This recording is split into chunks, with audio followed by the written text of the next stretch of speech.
rights, but a few more areas that I'm sure that others, will be glad to learn from. So first of all, I know usually we read a bio, we say Mitch Wakabi has a PhD in cyber informatics. He's going to this school, that school. He's executive director at CPESA. Yes, that's great. But this morning, I would love for you to do a self-introduction. And by the way, in two parts. The first self-introduction is what most people don't know you as, but that is your preferred way of introducing yourself. And secondly, a bit more about the Wakabi that we all know. So let's hear you. So who is Wakabi Waragala? Thanks, Benga. Actually, I didn't hear the question very well. If you might want to repeat it, that would be appreciated. Oh, sure. I was asking for a self-introduction, and I was just saying that typically we read your profile to say, yes, you're from, you have a PhD in cyber informatics, you're ED of CPESA, but that we can read online. We would like to know what we can't read online and meet the man behind the name and the face. Who is Wakabi Waragala? So, Waragala Wakabi is me, and I'm glad that our time has been chopped off by a few minutes, because if it's a matter of speaking about who I am not in possession of too many words. What I could say though is that it is difficult for me to speak about myself here without doing a little bit of self-praise. And I'll say Wakabi is one of the most hardworking people I've ever met. He loves reading a lot, he loves writing a lot, and he likes really being focused on tasks and getting them attained. That's not only him, but also the individuals that he works with. He would like something similar, an attitude and an ethic similar to that. Thank you. I know you said you are not a man of many words, but today we will get many words from you, and I'm sure there's a lot to learn. One of the things that I've come to learn is that those who do not speak a lot, let me use one of the words you use, those who are not loquacious are the people who typically have a lot more to say. Let's go on a journey, Wakabi, if you don't mind. Let's start this journey from the very beginning. I won't rewind all the way to when you were born. Let's rewind a bit to when you started getting a sense of getting started as a digital rights expert. What was it that led to you either getting involved with what eventually became CPESA, or getting involved with digital rights, or your foray into journalism and into e-governance and all of the things you studied up to your PhD level? How did this all get started? So I'm still in pursuit of that title of expert, which you have used. I haven't yet gotten there, but inshallah, one day soon. There was a conference called Highway Africa, which Rhodes University used to organize, and that was the genesis of my involvement in digital rights. It used to be the convening of every individual that cared about, was aware of, wanted to learn about issues of new media, issues of internet governance. And this used to happen in South Africa every September. So I attended the first Highway Africa conference probably in '99. And from there, that's how I got serious interest in digital rights issues. As it happened, the director of the New Media Lab, who was also the organizer of Highway Africa, a fine gentleman called Roland Stanbridge, had been working in South Africa for many years. Then he went to Sweden during the apartheid years because of his activism. And then he had come back to Rhodes to start that program. After I attended that program, I enrolled at Rhodes University for a master's degree in new media and communication. And that gentleman was actually my classmate also there. And I used to stay in his house, very lovely place on the beach in Port Alfred. The long and short of it is that when he went back to Sweden, where he was the head of a program, I also went and enrolled in that university where I did my other studies. But the long and short of it is that during the days of Highway Africa, those were the days when the World Summit on the Information Society processes were on. So Highway Africa had a couple of individuals who they thought were really enthusiastic, and they would organize occasionally to take us to what they were calling the PrepComs, preparatory meetings of the World Summit on the Information Society, to be able to understand the issues that were being discussed under WSIS. And so we would go to Geneva, where these meetings were taking place. But also something else which launched my interest as a spin-off from that, but also actually got me into CIPESA, is that at that time, there was a program called the Catalyzing Access to ICTs in Africa, CATIA, which was funded by DFID and did all sorts of things around Africa. That program needed somebody to go and spend 2 months in Geneva, basically understand how the IT works, how the WISE itself was going, how the WIPO, World Intellectual Property Organization, works, and how all these organizations are debating issues to do with ICT policy. So they sent me there. I did 2 months there, got a lot of money. I think it was $6,000, and I learned a lot. The moment I came back, the CATIA program had started 2 ICT policy centers, one in in Cape Town called CIPESA, one in Senegal called CIPACO. So a lady who was the head of CATIA, she's called Claire Sibthorpe. She's the head of GSMA Connected and GSMA Women. That lady offered me a job in CIPESA. I'm still here. Interesting. I think this is not a story we hear all the time. So I'm glad to hear this. Quick question, by the way. If you didn't take that job to work as the, which is why you're AD of CIPESA right now, what else would you be doing?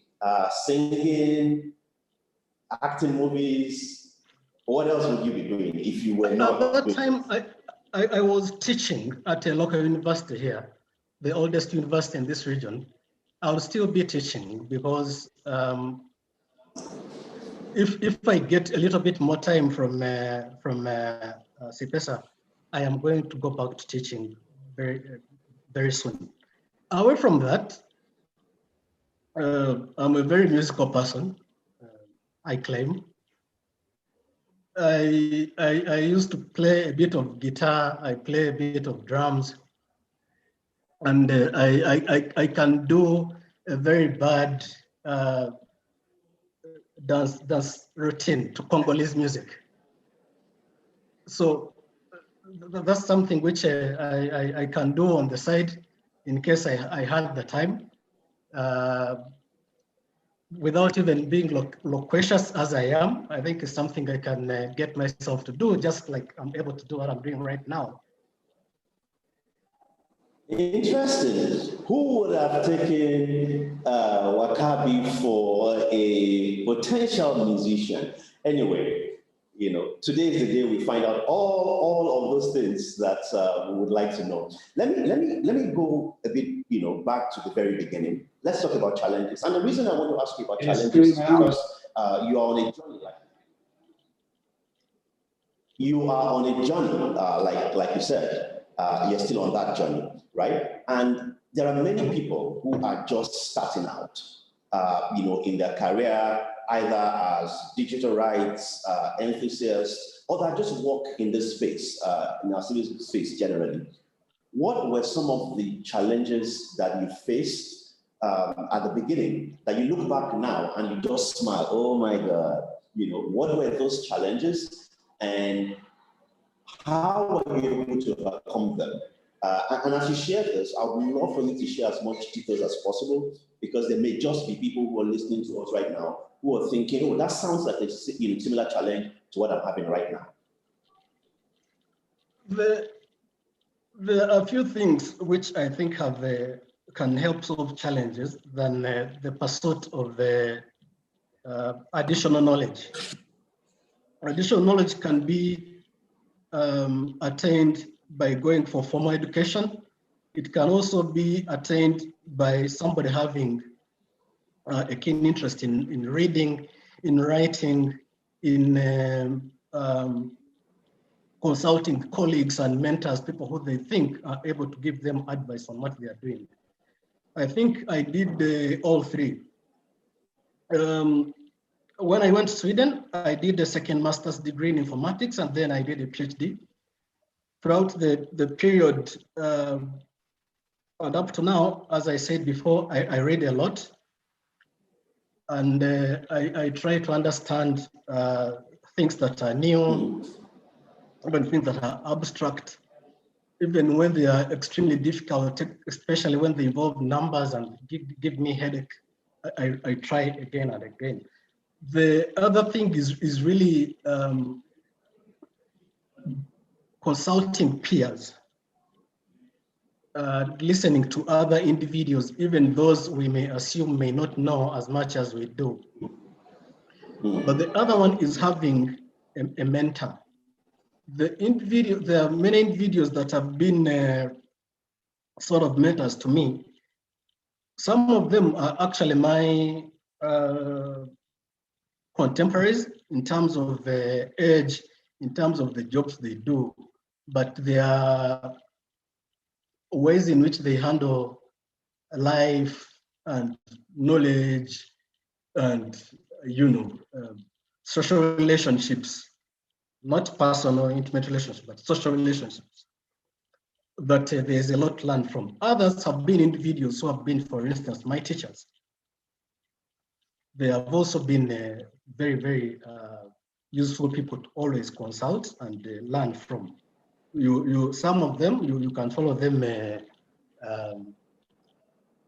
quietly without them knowing that you are actually consistently learning from them. A few times you ask. So some of those things are not easy to do. You can want to have somebody to be your mentor, but they don't have the time for you. You can want to acquire education, but maybe you don't have access to financial resources for that. You do not have subscriptions to online resources, something like that.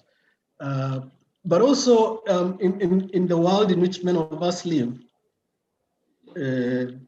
opportunities tend to be few, and opportunities are not always dished out on merit. So that can be a challenge to very many individuals that are trying to find a space and do good stuff in life, not just in the field of digital rights, but in basically every sphere of life.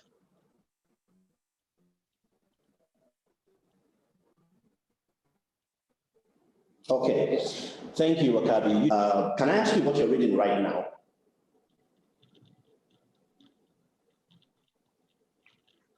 Besides the coffee? Yes, you're drinking the coffee, but what book has your primary interest right now? Now, I haven't read a book in the last couple of months, actually, probably from December. As much as I like reading, a lot of times it seems like a luxury when I'm to read a book that is not directly related to what work I am doing, because I often have a very little time to spare away from work. At that time, I cannot be dedicated to reading. To reading, I try and do some things which also contribute to my knowledge and my well-being. One of those things is called whiskey. I think I know what that is. It's the senior brother of coffee. Okay, so let me come to, so you started with as a professor, and now you're literally responsible for building and sustainability of the organization. Let me ask you, if I were to ask, if I give you a contract right now, a writing contract to write a book about building an institution and making it sustainable, what are some of the things, what will be the chapters of that book? Building and sustainability. There are people who are starting out, there are people who have been working up now or that you're still doing that absolutely contribute towards building institutions and making them sustainable. I am a member of a board of some reputable organization. In the last 2 board meetings we had, the issue came up of how do you attain sustainability? How do you pursue financial resilience, etc. And I was totally blank. The fact is that CIPESA is a fairly resilient and sustainable organization, but I am not very, it's not very possible for me to actually place a finger on the different aspects that have made that possible. Nonetheless, I can attempt to say a few things. One of them, I think, has been what I would like to call staying power. The other one, I would call it consistency. Staying power simply means that, as I look at it, is that there have been a lot of low moments for CIPESA,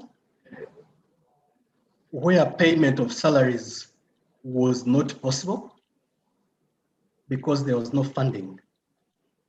But there were some individuals at that point who were able to stay around and keep working and work fairly diligently during that process. CIPESA will be doing 4 years in 2024. 24, that's 20 years, yeah, in 2024. That's a long period of time. But also the other thing is the consistency. The consistency in terms of the nature of the work that we do, but also the quality with which we do that work. There is the aspect, of course, of the adapting. CIPESA started purely as a research organization with the aim that there is a shortage of evidence on ICT policy issues. So let's be a policy think tank that produces knowledge, and then those who need it can pick it and use it for their own work. But then we realized along the way that no, that wasn't sufficient.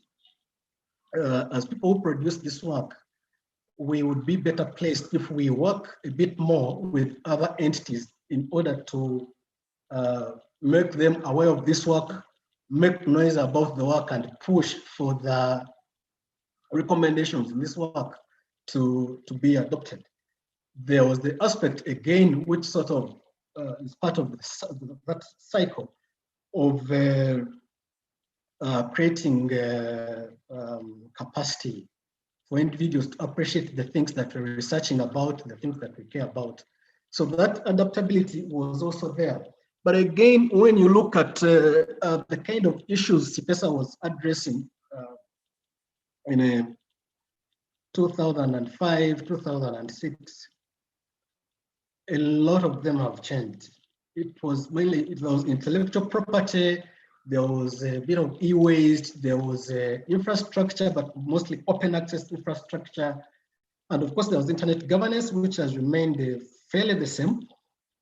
But the issues that we address, even within internet governance, have changed.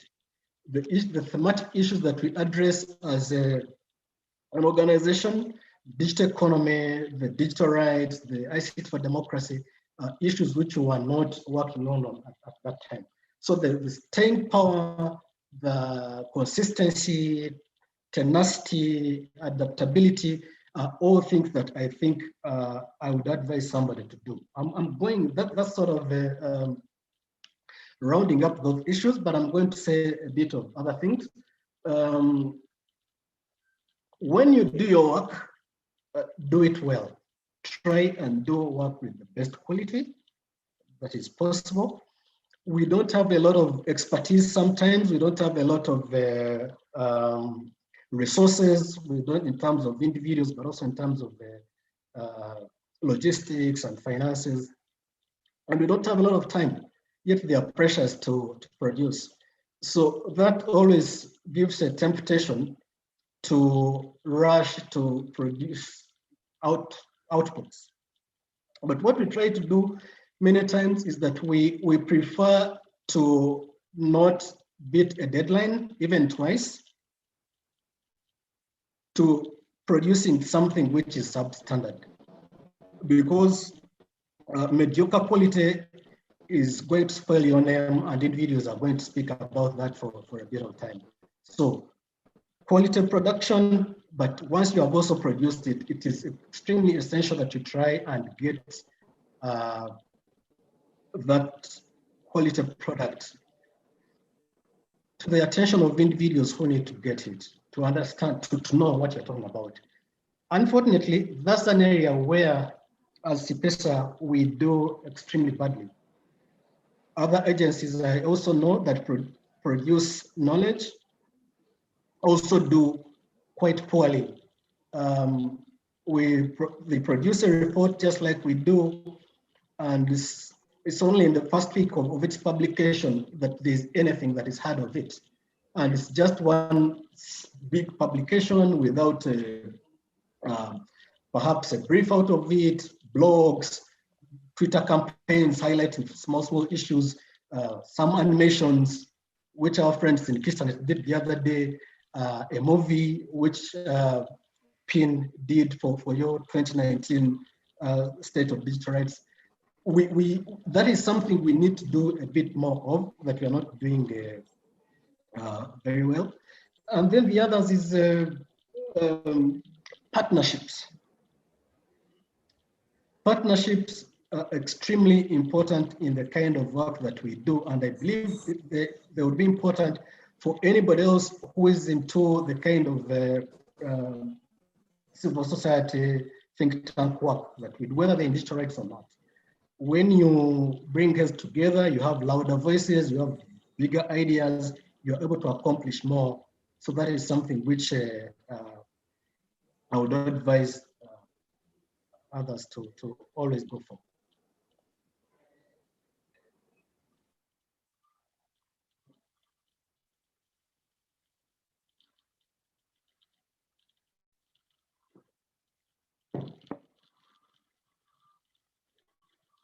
Benga.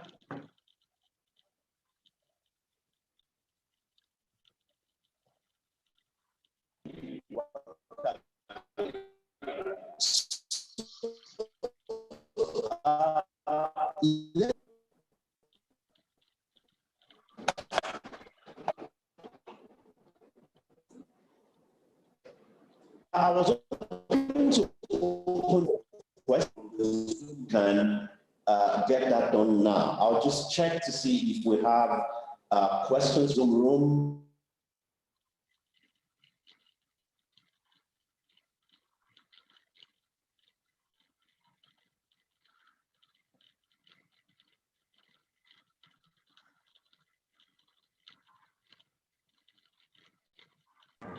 So let me check. Sorry, just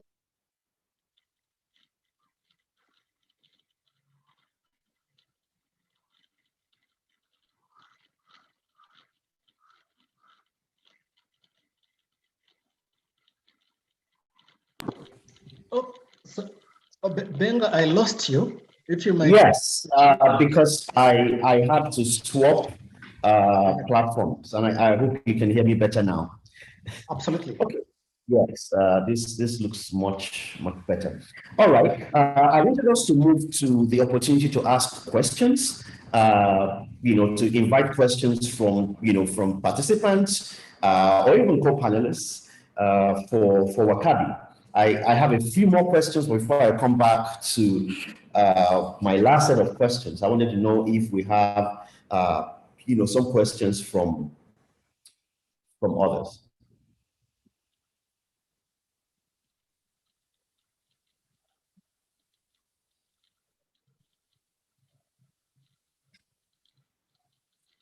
Okay, while I'm waiting for the questions, you did mention a few things that I found interesting at the beginning when you talked about the person that gave you the opportunity to work at CPESA. I mean, two things. One is that, and the other is that there was also CPECO.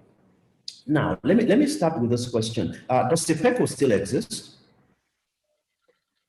No, it does not exist. When Katia set up these two, they were actually projects.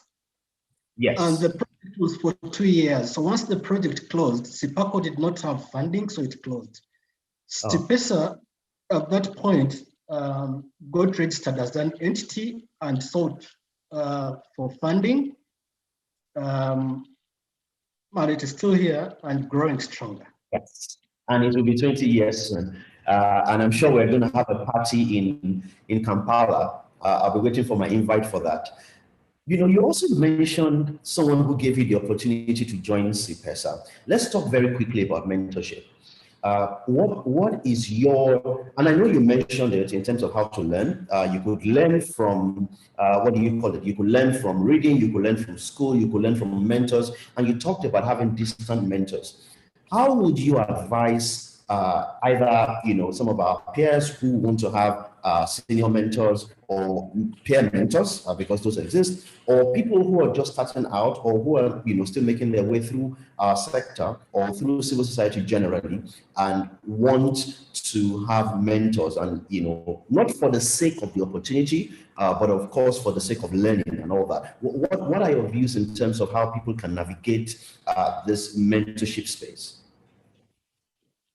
It would help for starters to show an interest in the area of work of the person you're targeting to be a mentor, but that interest is not enough. One should also show that they are actually dedicated. So try and do something before you come to me to tell me that you need some advice from me. There should be something fairly solid from you, which shows that you are into this and that I should commit my time to mentoring you. The other one is an alignment of interests. Because if I have a particular interest in a certain area and my views go in direction X, it may not help for you to come and you're coming from the other direction, because it's not time for me to start deciding on which directions to go. There are some things on which I'm pretty set what I believe and what I want to push forward.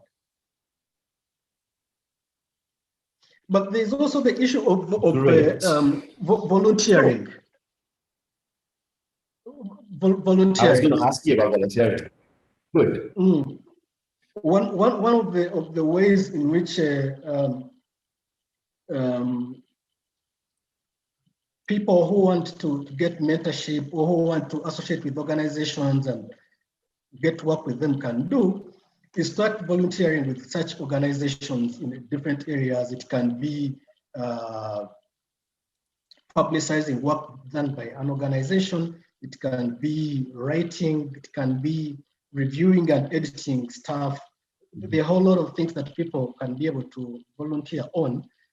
But in the process of doing that, they would be able to learn more about the organization, pick up a lot of skills, and get themselves well known and endeared to the people who are in the organization. And that gives them a chance either to work with those organizations or to build a skill set that they can use to work elsewhere in this field. Okay, so I was actually going to ask you that question about volunteering, and I'm glad that you touched on it. So there's been a whole lot of debate about volunteering versus paid work, and it appears to me from some of the things I've been reading that people have claimed that volunteering is what many big organizations use to attract cheap labor. And things like that. I mean, there's a whole conversation about internship, but I think that's now resolved because most internships are paid. Well, many internships are paid. But in terms of volunteering, what is your take? What's your personal experience, by the way? For every time you volunteered, were you paid a stipend? I think volunteers should not be paid just like that. Just like staff should not be paid like that. Everybody should earn, yeah,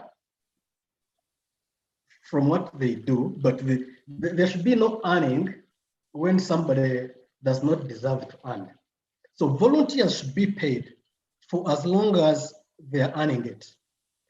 Namely, they are putting in sufficient effort and time and interest. They are not volunteering for the sake of volunteering or being seen to be volunteering. It's the same philosophy I hold for staff. If staff don't work, they should not be paid.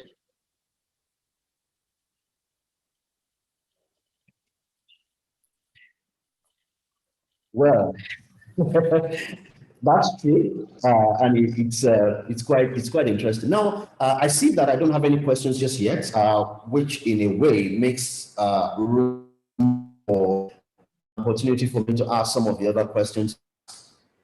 I'm saying again to participants and co-panelists, please feel free to ask, to be unmuted, to ask a question, or you can type the question in the chat, and we will take them as part of this conversation. And for anyone who is watching on YouTube, you can also ask your questions right there on YouTube. It will be brought to my attention, and we'll bring it in here. So. Let's talk. We've talked a bit about Wakabi. I'm saying, I think we're today, these sessions that we're having are really rich, given the panelists that are going to be speaking throughout the day. But I think it would be good if we pick a bit more of your own wisdom. Then there will be a today is not my day. So I think today is not my day. So I think today I want to turn things a little bit and shoot one myself. Okay. Let's try that. How do you build an organization that is strong, resilient, sustainable? What are those elements that should take? Okay, you're twisting my arm here, but because you're Wakabi, because you're my boss, I don't have a choice. I have to answer these questions. But like you said, you're right. One of the first things is that decision to continue going. Many people call it names, they call it grit, they call it drive, they call it various things. But there will be no moment times when you will spend your own personal resources. There will be times when you will not have enough. And I remember that there have been times when not just a Paradigm Initiative, many other organizations have announced programs, hoping to get funding for it, and didn't get funding, but still went ahead to hold the programs anyway, or to conduct the research. And the reason for that is not because you just have to do it, but because when you build an institution, it has to keep adding value. And then that's why, you saw me smiling and nodding when you were talking about staying power, about people. I think at the center of successful institutions, or institutions that are resilient and sustainable, are people. And you alluded to that. The people who are, some people will say you're day one. People who, in spite of, poor pay, which hopefully gets better because we can't afford to stay on the level of poor pay. The people who, in spite of the lack of resources, of course, that also must change, because as an institution, you must grow to get resources. But there are people who are there and are committed to the vision, and to them, it is not 9 to 5. It is not, I resume at 9 and at 4:59, I'm packing my bag. Those are the people at the center of building institutions. There are also partners, partners who see beyond just giving you money, who want to see, they share templates with you.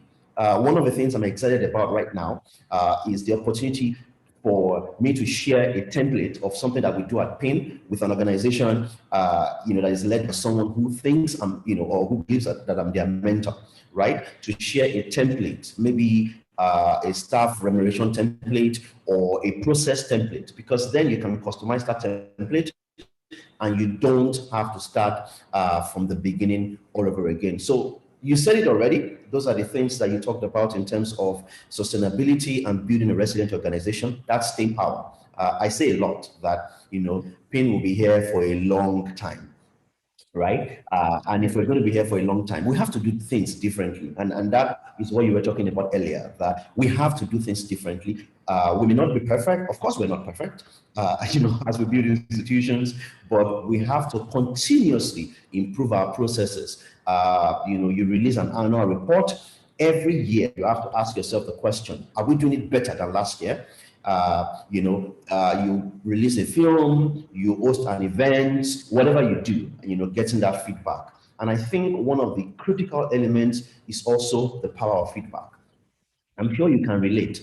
There are many times that people who are friends have told me, oh, I was in this room and they were discussing PIN, or they were discussing you and saying, oh my God, you guys did a terrible job with that report or with that program. And I say to them, please tell me more. And they're wondering, why do you want to hear more? Guess what? Because criticism is the breakfast of champions, like someone put it.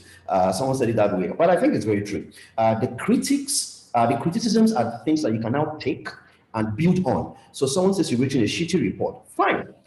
Guys, what was shitty about this report? Let's fix it.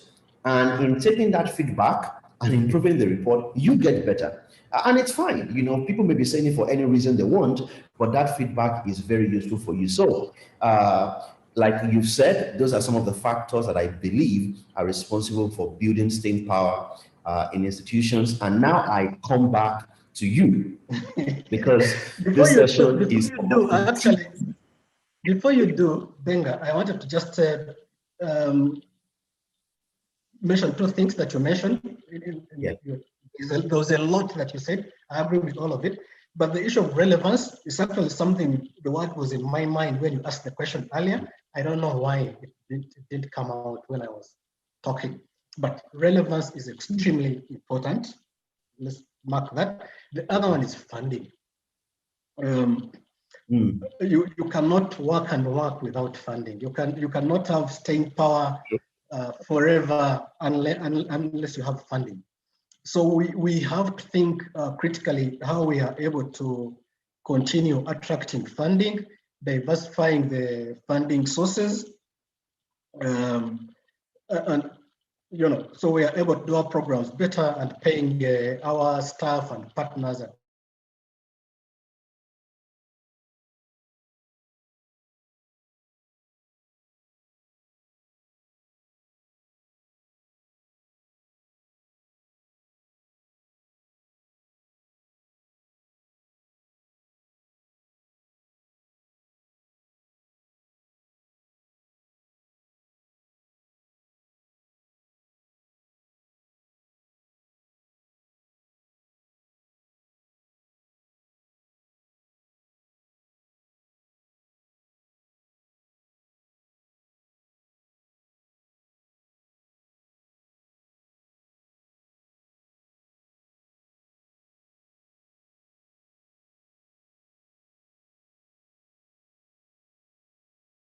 I think I actually thought I was going to go Facebook for a second. This is one of the realities of internet, on our continent. I hope we can get Wakabi back because it was just making a very, very interesting point about funding, and I really do hope we get Wakabi back, because I still have a question for him about the digital rights landscape in 2020, and I want to find out from him which African leaders will win the worst digital rights environment award or the best digital rights environment award. And I'm just hoping that he can join us. But if there are questions, like I said earlier, please feel free to share the questions directly here. And once it comes back, we will be able to shoot straight at the questions.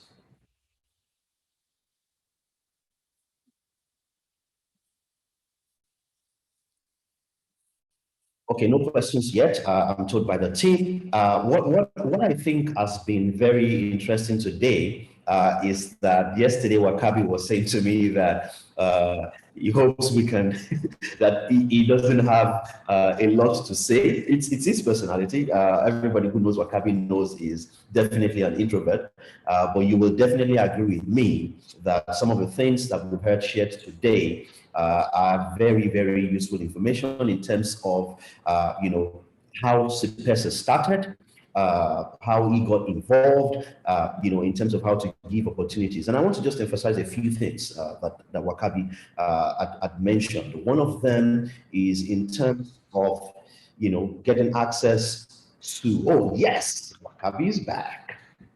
Okay, one of the things that he mentioned that I really want to highlight is you have to deliver value, even if you say you're coming to that organization as a volunteer. We had an experience of someone who came to provide an initiative to volunteer in our human resources unit. And the reason why we were able to work with the person for a very long period of time was simply because this person came with value. And I think that is clearly what Wakabi was referring to in terms of making sure that people add value. And I also find what you said in terms of getting having mentors that don't even know that they're your mentors. I think it's basically about people that you get a chance to learn from. And that, by the way, is the reason we're having this session today. Over the course of the day, we will be, we're talking to Wakabi right now. In the next 5 minutes, we will be talking to Grace Githaiga, who is a convener of the Kenya ICT Action Network, KICTANET. And the good thing is that I have a lot of questions for Grace already. Interesting enough, okay, Wakabi is back now. Can you hear us, Wakabi?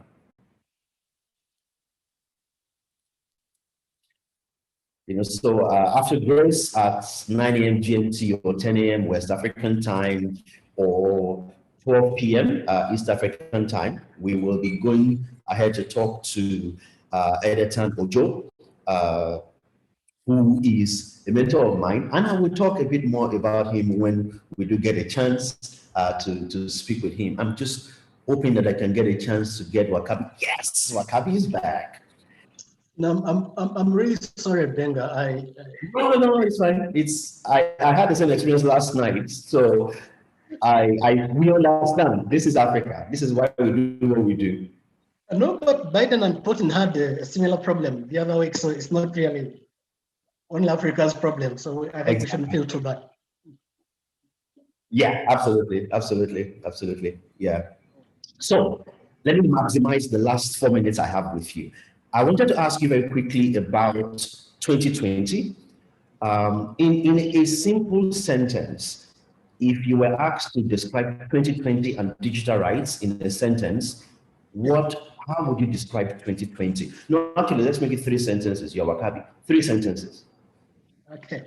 So 2020 was a hard year for digital rights, and this was made harder partly because of the fight against COVID-19. That gave governments a lot of leeway to issue emergency laws and to give security services emergency powers. Those powers are actually legitimate in international law and in national jurisdictions. The problem is that in many places they were misused.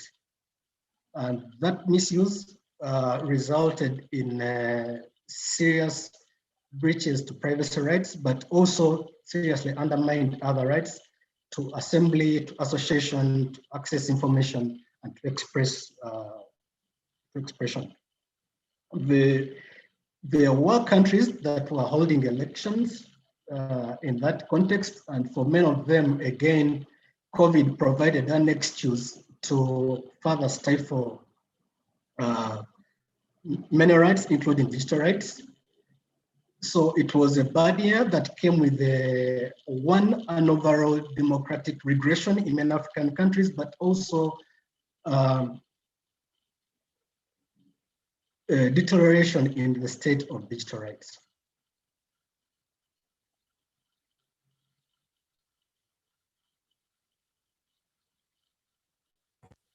Great, thank you. And I agree with you. It was a difficult year for digital rights in many ways. Now, let me come to one of the quite exciting parts of this conversation.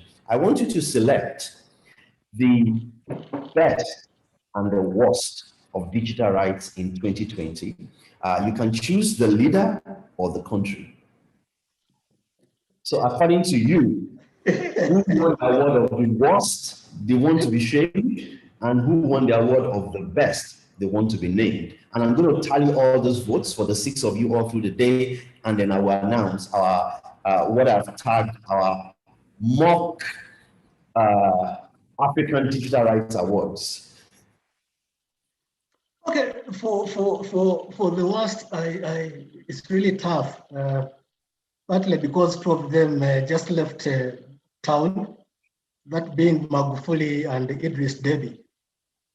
They will be serious contenders for this, but they are no longer with us. So we leave them out. Okay. But we have very many other strong candidates. Isaias Afwerki of Eritrea, there's Paul Biya of Cameroon, Eyadema in Togo, I think even Abiy of Ethiopia is there. And then some chap who is not far from where I am, Museveni of Uganda. I know. If I were asked to go with one. Yes, please go with one. I would choose Museveni. Museveni, okay. And who will be the best in terms of at least he tried or at least she tried?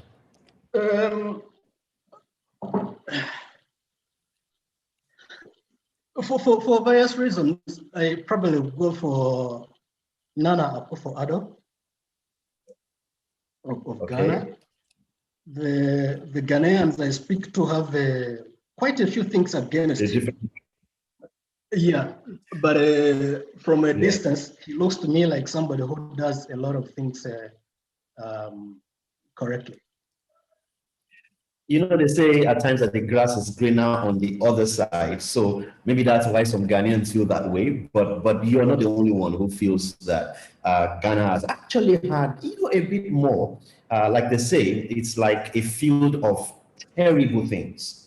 One thing that is not as terrible then looks like it is a great thing. So we look forward to being able to have better examples, on the continent.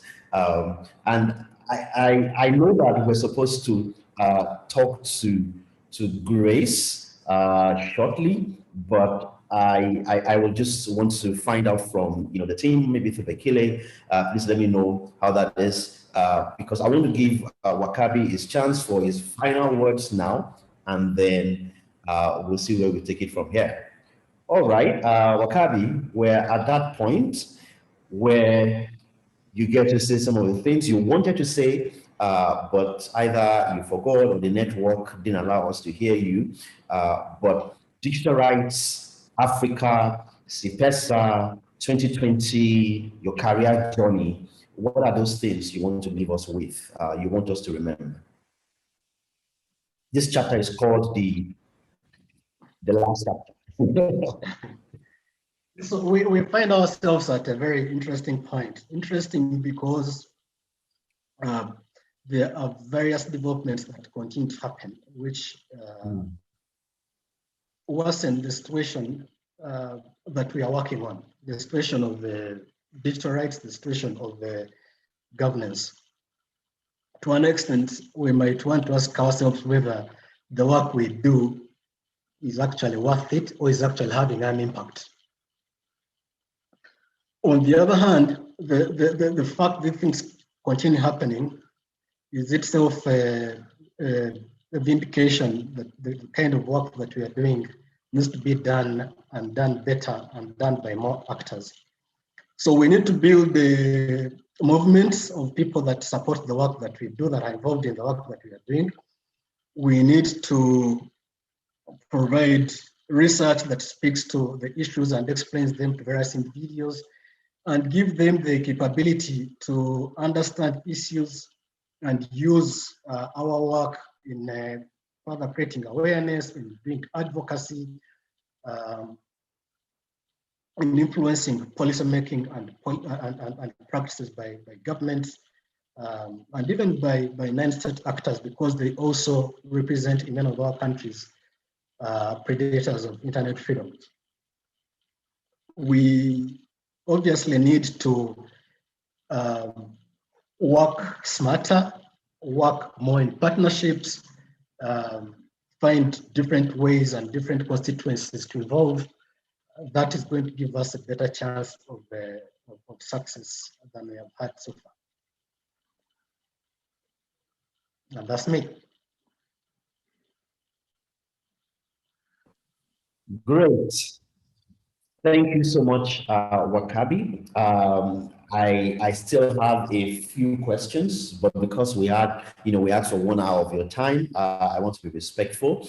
But seriously, we definitely, need to have more of this kind of conversations where Wakabi doesn't just do the keynote, which is great. I mean, Wakabi will do the keynote, he would speak to the topic and we'll learn, but to also hear from you some of the things you don't typically mention in keynotes, about digital rights. While you were off the call, I was just reminding people, about some of the things that you said that I find very, very, very, important for us to note. And I think if you listen to any leader in our sector, many of them will be able to point to the experience that you shared, that someone actually invited you to come and work with CIPESA. As far as many people are concerned, and which is the reality, you lead that organization, right now. So it's interesting to hear that there was a time when, like you mentioned earlier, there were times when there were not enough resources. Now CIPESA is that institution on the continent that is able to give resources to other people to do the kind of things that you do and the things that you used to do. So I really honestly look forward to more opportunities to have this kind of conversations. Thankfully, this is recorded, so people can have access to this. And if there are more questions, I'm sure you wouldn't mind entertaining more questions either via email or other channels. Which is the best channel, by the way, if people have general questions they want to ask you as a follow-up? Which is your best channel? Social media, email, WhatsApp? And I'm not going to ask for your personal number on this during this conversation because this is streamed live. Don't worry. Email is good, but I also wanted to say thanks, Benga. This has been very interesting. I look forward to you being in my position someday, a little bit longer than you are, but I'm also going to stay in here and very eagerly listen to the other individuals that will be taking over this seat momentarily. Yes. Can I play Oliver Twist a bit because I just heard you say something that I loved to hear. You said you were going to stay a bit. Can I then steal 5 minutes of your time? Because there is that question of your opportunity that I wanted to drill into. Do you mind? Can No I? worries at all. Can I please do that? Go ahead. Great. Great, great. So tell us a bit more about this opportunity. And I'm saying this because I know from many people I've talked to, there are people like that who gave them a chance. I'd like to hear more about how exactly this happened. And I'm sure there are things that I and other people can pick from either what you did, how you heard about the opportunity, what happened during the interview. It's kind of strange thinking of Wakabi in an interview asking for a job, but tell us a bit more about that. Let's hear from you. There was a wise woman, I think. She wasn't Nigerian or Ugandan, but she said, opportunity comes to those who are prepared. When Katia, that lady, got to know about me, they did a call. They wanted 2 individuals, one English speaking, one French speaking, to go and do 2 months in Geneva. So they looked at the competencies of the various people and they chose the one they thought was better prepared.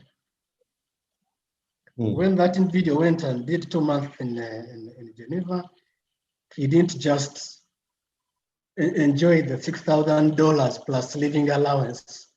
No, he did his work and did it perfectly to the extent that when they returned, there were no interviews or looking for somebody. They just said, this is the man, start tomorrow.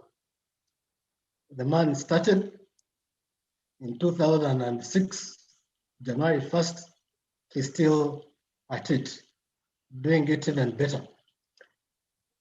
So the bottom line I would say is that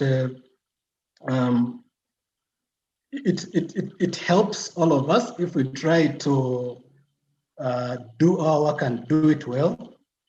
If we try and understand topical issues in our domain, however difficult they might be, however new they might be. Not long ago, I was reading a couple of articles that I wrote on privacy and interception and the whole debate we're having today on digital rights. The articles that I wrote in 2006, they looked to me like articles I may not be able to write today, top grade. But that's because I took an interest in understanding stuff and doing stuff very well.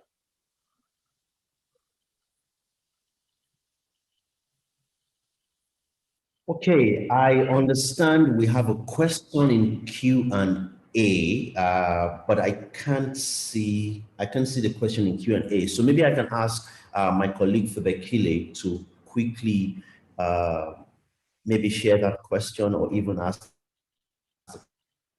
And thanks a lot, Wakabi, for mentioning. Okay. Beautiful. I'm sure this person wanted to say CIPESA is doing a lot despite the coronavirus. What legacy do they envisage in the near future for Uganda and Africa as a whole? So what legacy do you envisage for Uganda and Africa as a whole, especially seeing that in spite of the coronavirus, you're doing a lot? And I promise you, this is my last question. As said earlier, the situation of COVID has in many countries led to undermining of digital rights, but also the situation of COVID has made many of us realize the centrality of technology to livelihoods, to rights, to work, to education. That gives us the feeling that advocating for digital rights, advocating for digital access is going to be a bit easier because more people can associate with it, having realized now how central technology is in our lives, in our livelihoods. So I think to be easier to push harder, to engage more actors that have previously not been involved in digital rights work, and to get them to join our efforts in this regard. Thank you very much, Wakabi. And this, like I said earlier, has been a pleasure. And we definitely look forward to, I know you are saying you want to reverse the role, and I look forward to that. I'll be glad. But when you don't forget, when you ask me questions, I am going to turn the table and ask you questions like you did for me. But thank you so very much for spending this time with us. Eventually, the 10 minutes that you thought was shaved off has now been added again. So we've got a full hour and a bit more with you. So thank you very much. We look forward to speaking with Grace, with Edet, and in the second half of this conversation with Koliwe, with Charlie, and with Julie. Thank you so much. I ask everyone, please go nowhere. Trust me, it's just getting started. Thank you, and see you in the next few minutes as we resume the next session. Thank you so much, Wakabi, and thank you everyone who is listening right now. Thank you. Thanks, Benga. I'm right here listening in on the other panelists. Beautiful. Thank you so much.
So Grace Githaiga is with us now. I will just, I'm just looking for where she is, either by video, so that we can start the conversation.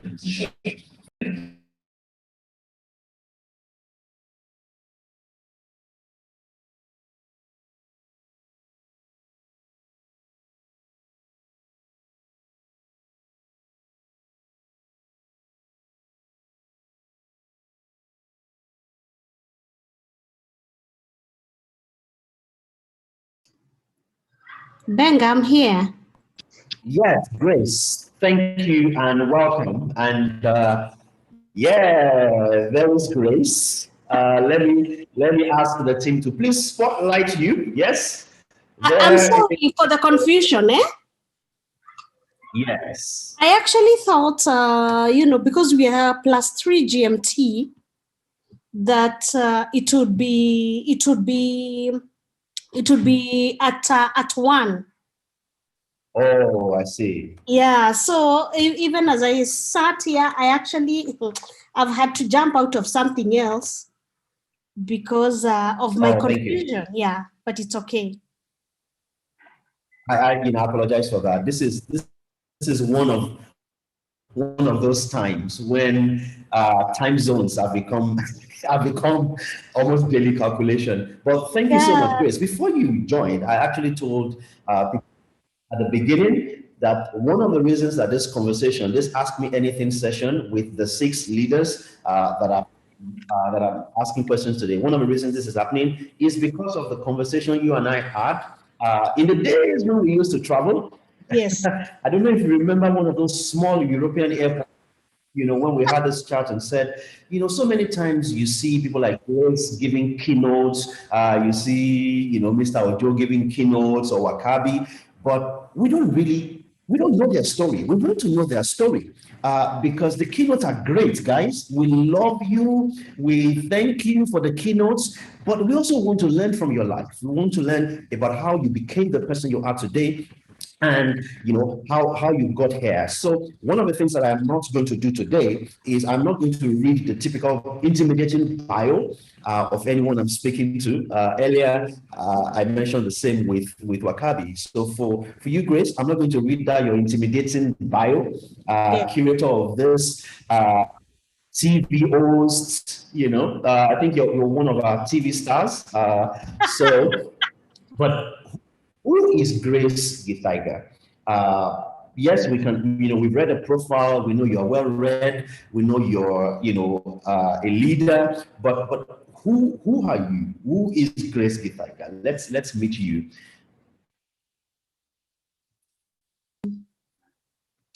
I think I'll start by saying 1 minute, Benga, because my son called Auntie Cess and get her from the gate.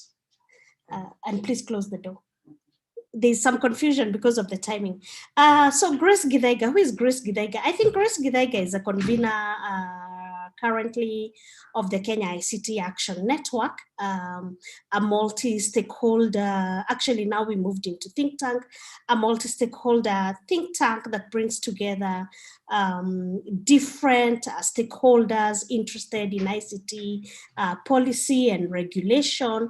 And, so we are constantly, we do that work through thought leadership, and that comes through, we have several pillars, 4 pillars. So one is that it's through research. So we are consistently looking at what are the key policy, ICT policy issues, and what sort of policy do they require, what requires policy attention. So we do that through research. Once we have evidence, then we use that to advocate for the changes that we would require or we would want in the policies and in the laws. And most important, what we do is that because we believe that all these laws must have a public interest in whatever it is that they do, there needs to be a balance. We support regulation, and but we also realize that regulation must be balanced with freedoms of people as espoused in the Kenya Constitution. Once we do that, then we have another pillar, which is capacity building. And in that, we run the Kenya School of Internet Governance once a year. Then we have different capacity building sessions in digital security, but also our capacity building is multi-pronged because we also run like a mentorship program where I am very key in identifying, like once we train people in our trainings, you always get a few people who are very interested in what you're doing and who would want to continue doing that. So, we consistently identify those and we work with them. So, we identify their areas. Are you interested in research? What is it that you're interested in? And then we provide that platform. And I must say, I think I'm very proud that I actually started that mentoring young people because they've gone on to do phenomenal stuff. They've gone on to be hired by, by giant, tech giant companies. You're talking of Google, you're talking of Safaricom. And so I am very happy to see that work. So who is Grace? Grace provides that leadership at Kictanet. Grace forges partnerships, like we already have, working partnerships with PIN, with many other organizations, like CPESA, we work very closely with EDET. I think, we work very closely with with APC. And so just making sure that those relationships are maintained and that we have a very good working and collaborative relationship. Those are some of the things that I do. And then, Grace Gadaiga is a mother of 2 children and a sibling to a brother, I have a brother and a sister.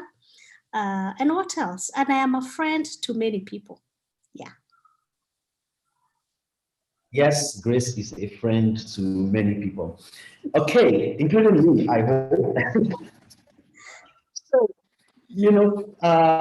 when you started talking about Kictanet at the beginning, I was getting a bit worried, like Grace is taking this conversation to the keynote angle again, but I am going to pull her back. So I was glad to hear, the way you ended that. Now, let me rewind time a bit. You've been around for a while, Grace. Yes. Let's rewind time. Yes. Not to the beginning, but when do you think that you caught what many people refer to as the big break? That moment when things would have just continued, you would just have been, maybe working somewhere, 9 a.m. to 5 p.m. and going home and saying, well, we'll resume again tomorrow. But suddenly it changed to you, Grace, the sector leader. Grace, we see on TV, we hear, we read what she's writing and things like that. What do you think was responsible for that? Is there like a trigger?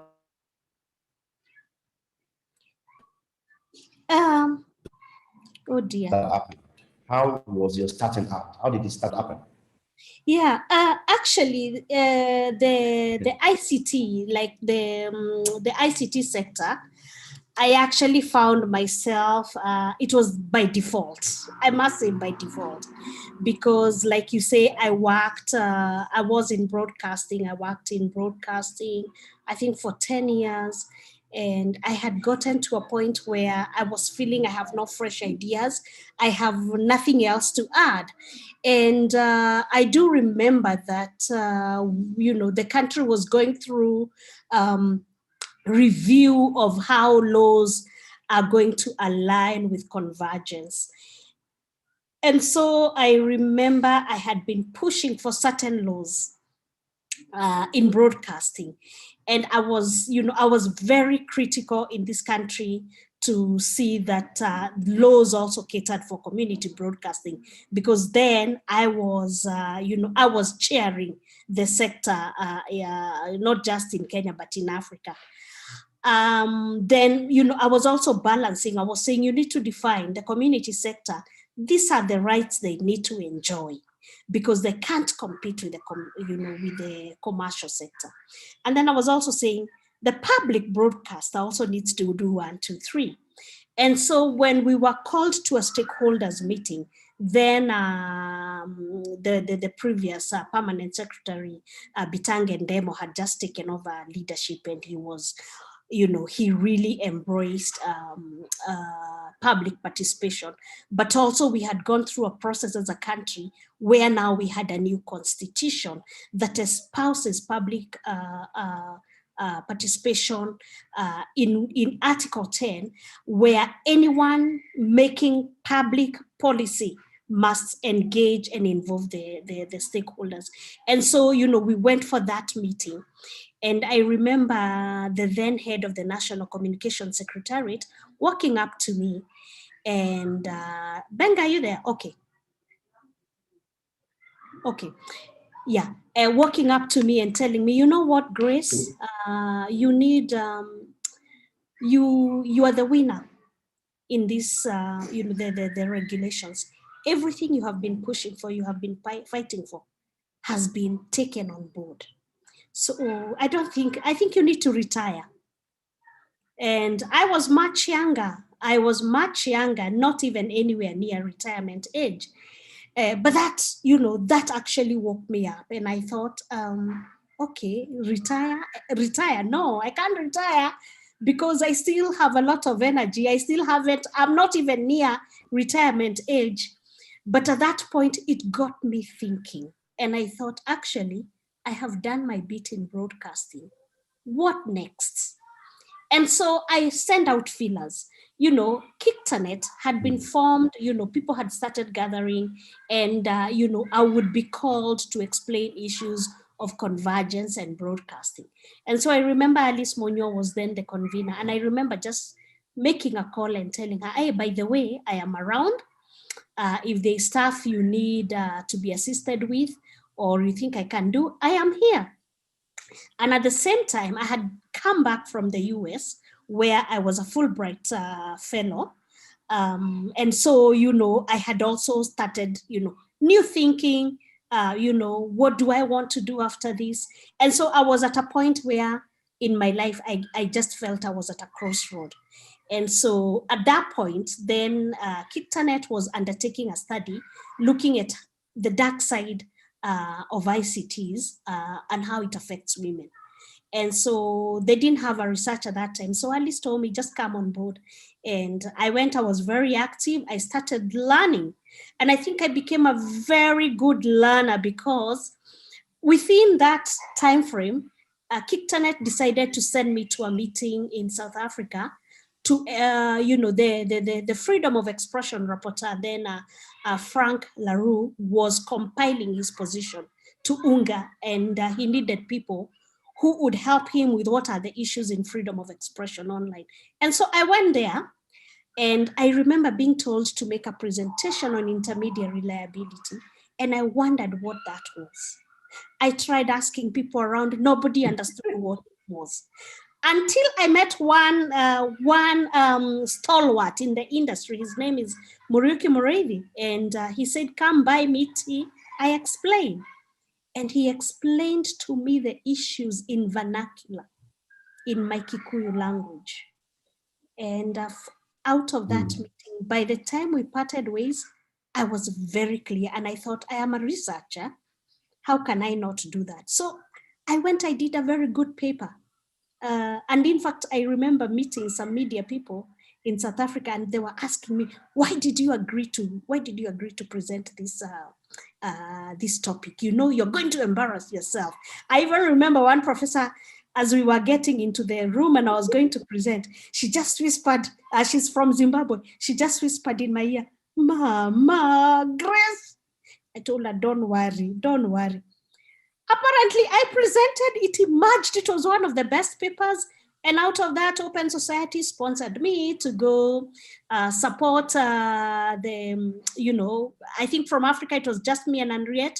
We to go and support the freedom of expression rapporteur, consolidate his position.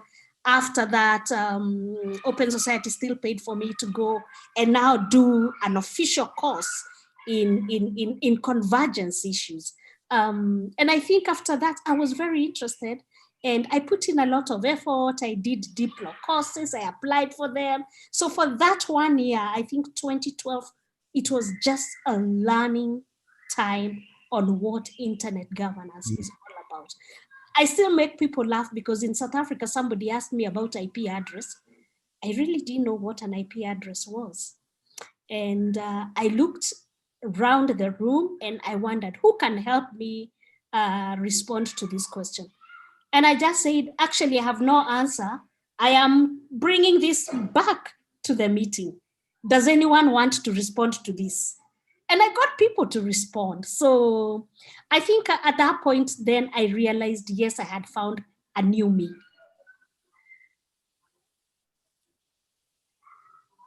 Oh gosh, is the internet?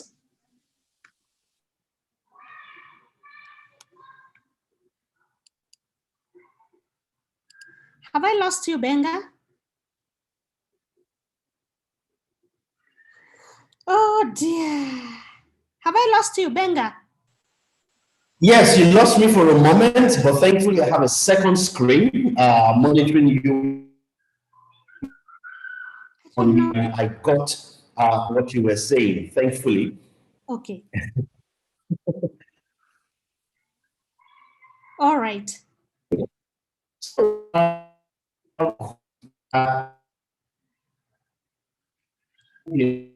I am losing. I don't know what's happening.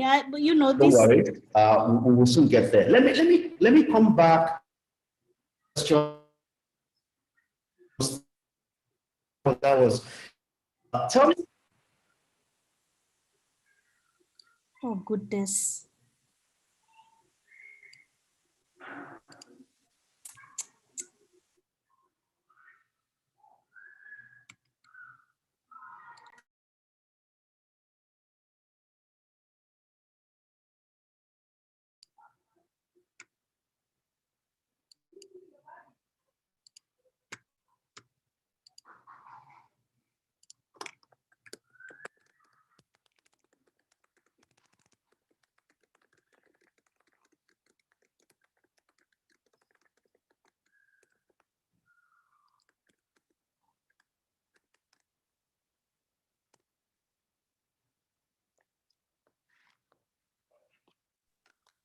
Grace, you are fine.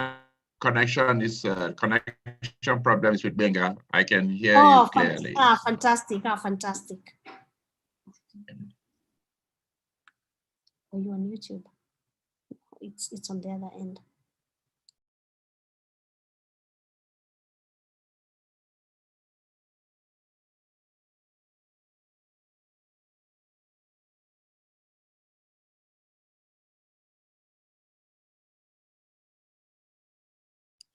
Yeah.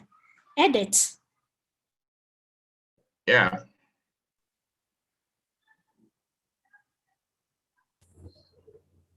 Edit. Yes. Yes. Oh, you, okay. So I'll just hang on and then wait for Benga to come back. Yeah, I think. I actually thought it was I thought it was my internet. So I was actually just going to say then maybe I should use bundles, but I think it's going on. Hi, Grace. It's a pleasure to learn from you, Tobegile here.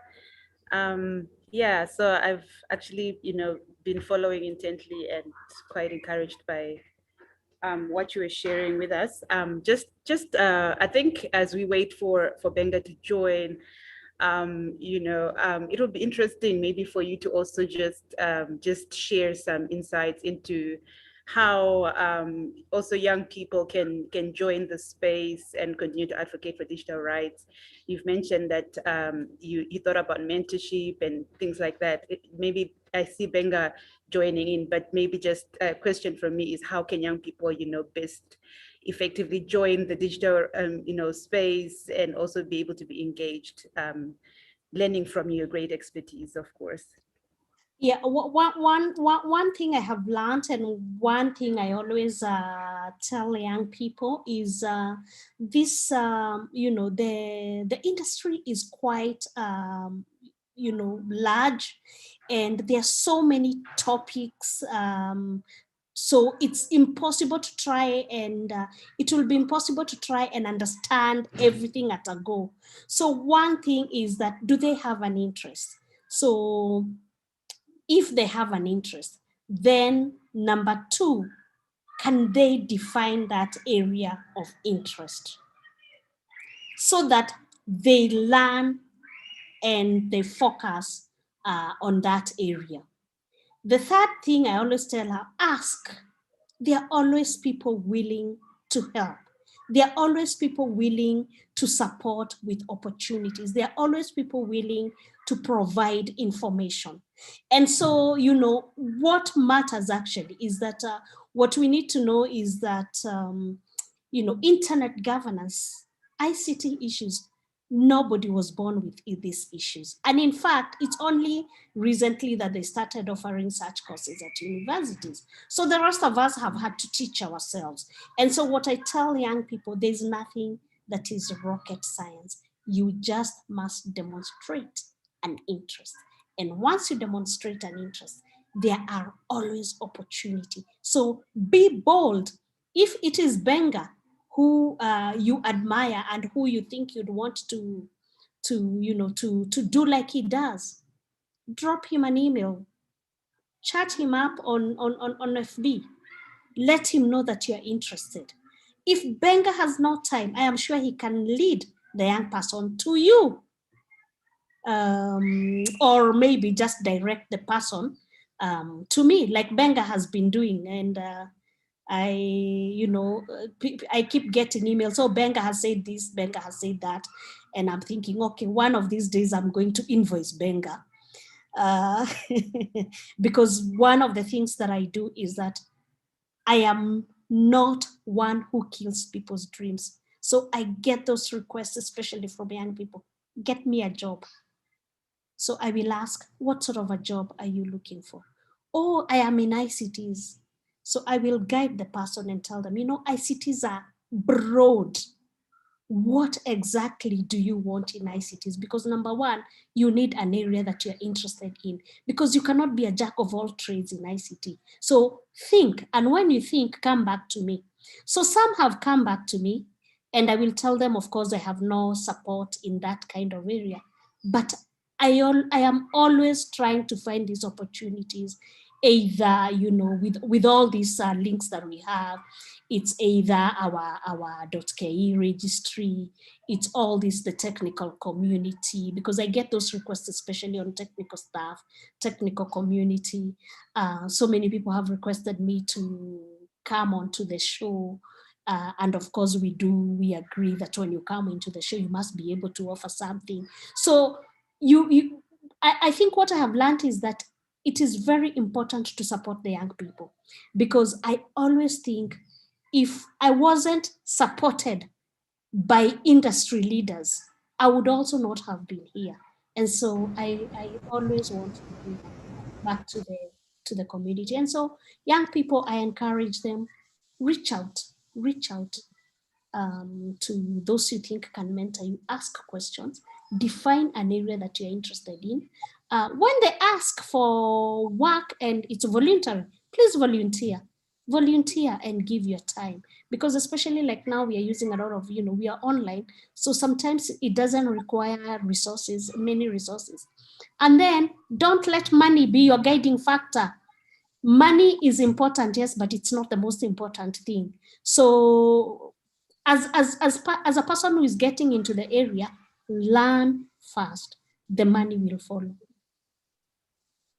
Thank you so much. Over to Benga. I see he's ready, and thanks for answering that. And I think I've taken a few nuggets there with me. Thank you so much. You're welcome. Okay, Grace, thank you so much, and thank you for Bekile. So you've talked about something that we also talked about earlier, which is volunteering. And I would love to, come back to you on that topic of volunteering. I'd like for you to share with us an example of how you volunteered early in the days and how that translated into an opportunity for you and also for the people for the institution where you volunteered. Okay. I think I've done a lot of volunteer work actually in my life. In fact, the other day I was saying, I think I'm now too old to continue volunteering. I need to come up with a model, like they call it the freemium model, where I can only give so much of free of my time, and then the rest people need to start paying. But even my getting into this sector, it was actually on voluntary basis. So when I started, the first time I participated was when Kenya hosted the the Global Internet Governance Forum in Nairobi. That was the first time I was engaging, I was learning, I was really like new into the issues. But I continued volunteering, so there were topics, for example, Kictanet would ask me to moderate on the platform, on our engagement platform. And I took those and I did them so well, because for me, what I was thinking, I think this is a very interesting area and I need to learn more. So I was very good. But you see, out of that volunteering, Benga, is when I got this opportunity to engage with the Freedom of Expression Rapporteur. In fact, when we went to Stockholm to help the FRAG to consolidate his position from Africa, it was only me and Henriette. And I felt very, because Henriette is a giant, she was already, a name in this. And I felt very humbled. In fact, one professor from Canada told me, from Africa, it's just the two of you. Africa is a very small, he just laughed and said, Africa must be a very small continent. But I felt there was no money, but I felt, the opportunity. And out of that, my engagement, even like with the Open Society, in fact, that topic that I engaged, they ended up giving KICTANET funding to actually do a study on intermediary liability in Kenya. And so, I became like the expert in that topic. So for me, I was looking, if I had not volunteered, this opportunity would not have been there. And within that, then people in the sector started getting to know my name. They started getting to invite me to meetings. And slowly by slowly, I started getting, to do work. It's research, it's training, it's just speaking. And so it actually translates later into the money. And so for me, even where I am today, I keep saying it's the volunteerism that has paid. And even I just need to point out that at KICTANET, we still don't have salaries. But we have, these days at least, we have projects where then if you work on a project, you get paid on that project. But we don't have salaries. And I think, somebody asked us one time, what motivates you to continue doing the work? And I keep saying, it's the passion.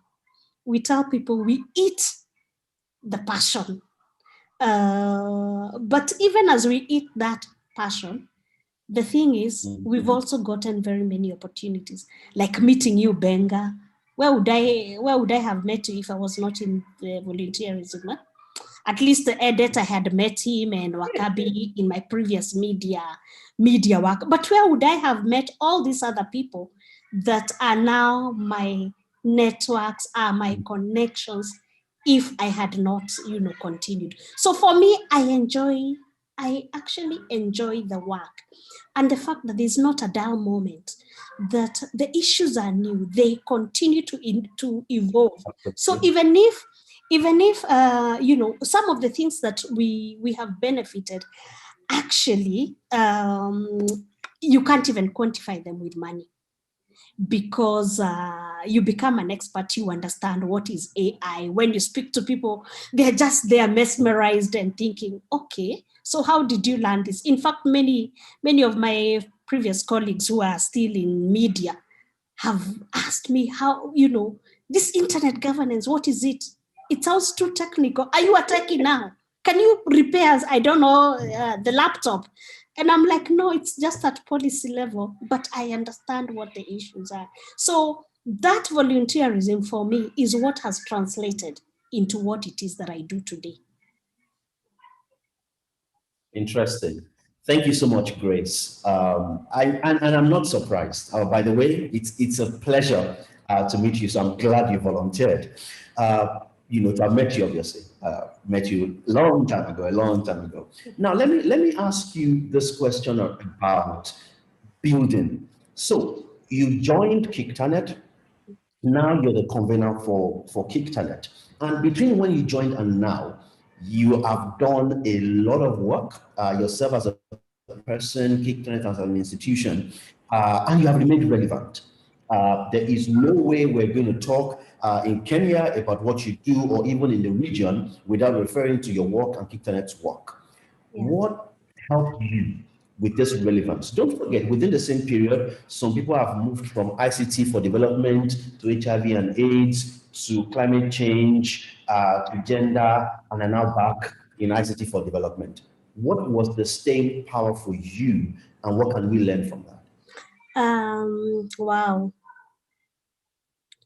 I think I will say, one of the things I'll say is that the passion has continued to drive the work that we do at KICTANET.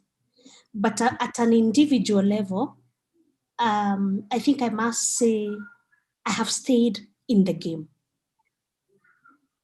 And I think that's very important because, like you say, there are people coming, there are people going out. There are issues coming, they are there, and they continue to mutate. I will say, I think what has guided me is staying in the game, because sometimes the work we do can also be very challenging, especially when it comes to advocacy. And say the government or the businesses dismissing us as noisemakers. But that has not deterred us from doing what it is that we believe in. So yes, we have values. We, and I think one of the things I keep telling guys at Kictanet, and how in times when I'm motivating them and when we've had challenges, one of the things I tell people is that we must stay in the game. Whatever we have decided to do is our show, so the show must go on. And what defines us is the work. And I go back to the Bible, I think it's Matthew, I forget the exact whatever, that they shall be known by their works. So what is that will define us? And we have gone on, we've gone on, and people have seen the work that we do, like you say, Benga, and they now define us by the work. And they realize that despite criticism, because there has been a lot of criticism, especially that labeling us civil society noise, if we had listened, we would have left the show. But we have stayed on the game, and we continue to drive the show because it belongs to us. And number 3, let people know us by the work that we do. I don't know if their fruits, we know them. Yes. Absolutely. Absolutely. When I leave Paradigm Initiative in a few years, I may just church since I was able to quote the scripture that you were talking about just now. Maybe I'll start the church. Something that people like you will send members so that we can have a lot of tithes and offering. Anyway, this is interesting. So Grace, I wanted to touch on one other area. I know that when you look at things now, it's a bit different. In the tech space, in digital rights. In fact, most of the people that I know who are the leaders in the sector are women.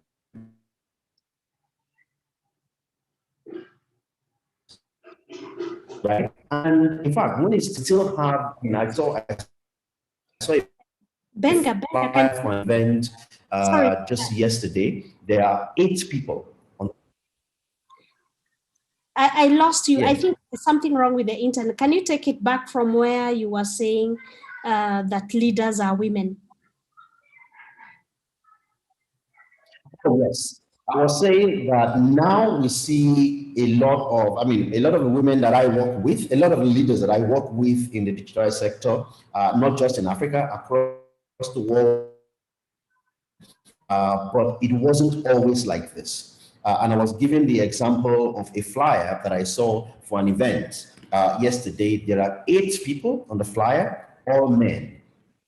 Now, as a leader in this sector, what do you think we need to do better to have, and I'm not just speaking gender now, I'm speaking of every group that is sort of marginalized by default, or that people say things like, give me an example of someone in that group that can join the panel, or things like that. How do you think we're doing as a digital rights community in Africa in terms of diversity and inclusion, and how can we do better? Interesting question there, Benga, because this is a question we always ask ourselves, especially when we have a meeting or when we are running the Kenya Internet Governance Forum. So what guides us, number 1, is multi-stakeholderism, that term, because we really push for it, even when we have government meetings. And we always say we cannot be telling government or the business sector about yet we can't do it ourselves. So one of the things I must say, Benga, is that we must be deliberate about being inclusive. And when we mean that, is that then we become intentional. So if it is a meeting, I will tell you like what we do during our meetings. So there's a panel. Number one, who are the stakeholders? So we will have civil society, government, business, maybe academia, or the techie. So we divide, we are intentional in all our engagements, and especially those that have to do with internet governance must have those stakeholders represented. Then we go now to individuals. If it is government, government has many stakeholders. Who are we inviting for this? So we will list 2 or 3 names. We will go to business, we will list 2 or 3 names. We'll go to civil society, we list 2 or 3 names. Then now we come into selecting, and we will say, this, we have so many men or we have so many women. How do we balance this? And then we will see like some sessions, you will realize, there are too many women. So you will say, for this one, please, when we write to request for the speaker, let's also give the name of the person we want, so that then you're bringing in a balance. And I must say, we have really tried doing that. There was only one time I think we had a session, and the first session we had men, and we had really tried to bring women on board, but they had all declined on that topic. And so we really did not have a choice, but we always try, even including, like people with disabilities, we have that.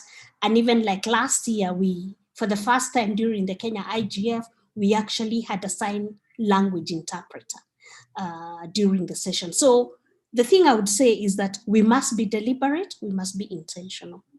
It just doesn't happen. People must put in effort and make sure that it happens.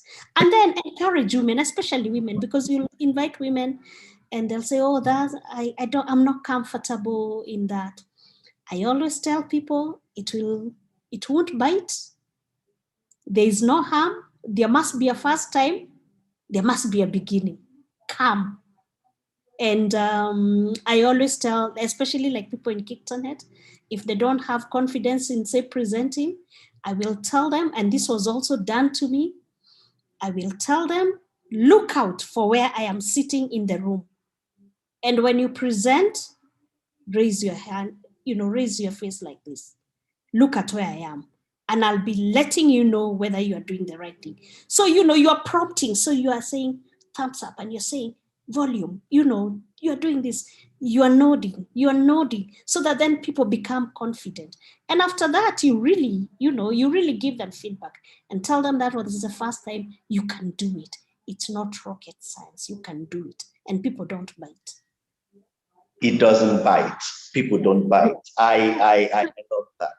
So Grace, we're nearing the end of our conversation. And like I told you, we will do this again. Yes. In fact, I will plead with my colleagues at Paradigm Initiative, if it's possible, for us to make this a main session that we'll continue to do at DRIF. And we don't even have to wait until DRIF, so that leaders within the sector are able to share their thoughts on issues, but also so that we can ask them questions. I don't see any particular question right now, so I want to take you to our mock Digital Rights in Africa Awards. And I have 2 questions for you. Before I ask you about, to vote for the best or the worst leader on the continent in terms of digital rights, or countries in terms of the landscape for digital rights, and I will tally the votes at the end.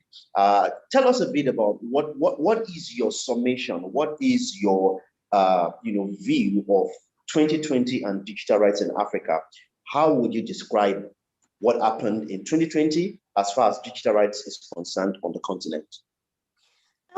I think COVID brought in a challenge for us, but I don't necessarily look at it as a challenge, because so many of us anyway have been working online. But I think COVID actually has been a contributor in people embracing digital transformation, because now you have so many people utilizing the online platforms for school, for very serious meetings, including presidents. And so I think what has happened is that 2020 allowed the sector to actually demonstrate to the world what it's all about. We used to tell people that at Kictanet, we are a virtual organization, and they did not even understand. There were even donors who refused to fund us because they were asking if we ran away with their money, where are they going to find us? And one of the questions I always ask, it may sound rude, but is it the office that does the work, or it's people? And anyway, we can be traced if anyone wants to trace us. But most important is that we will not misuse the donors' funds. So for me, 2020 offered the digital rights organizations an opportunity to demonstrate the importance of the internet and why it must be considered now as a human rights. Actually, it's become necessary. It's become like part of, on the Maslow's hierarchy of needs. It's actually on the lower level. It's on the on the first level, where we talk about food and water and what is necessary. The internet is actually a necessity, and it's a human right now. So it's an opportunity for us to agitate for the internet to be considered and to be taken on board as a human right. And we don't need to really argue and come up with papers trying to justify. We have practical examples. You're right. Many of the arguments we used to make are no longer necessary. If there's no internet, students can't study as much as they should do. You can't even social distance. If there is a wave that you're dealing with, social distance, we can be at home and work and keep the economy going. Okay, we have now come to that point where you are judge and jury. I think is Wakabi still, allow me, Benga, is Wakabi still in the call? He's still on the call, and he has done what I'm asking you to do now. Yes, because I just want to recognize, and I have just remembered, I've never told Wakabi this, but I think I need to tell him it. He might feel a bit uncomfortable, but he needs to know that one of my knowing Wakabi, because I got to know Wakabi long time ago when we were still journalists, and he did give a reference, and Open Society Southern Africa gave me a consultancy to do a book on broadcasting. So it was my first book. I have a book to my name, and I got some very good money. So Wakabi, thank you very much for that reference. Thank you, Wakabi. Thank you. Leaders helping leaders. And, yes. And this is why we're here. I look forward to more revelations as we continue this conversation with leaders. And I want you to now tell us which country or president or prime minister holds the worst record in terms of digital rights violations for 2020, and which country would you say the leader has the best record for respecting digital rights? The best, you know where it goes. Do I need to say? Yes, you have to. Kenya.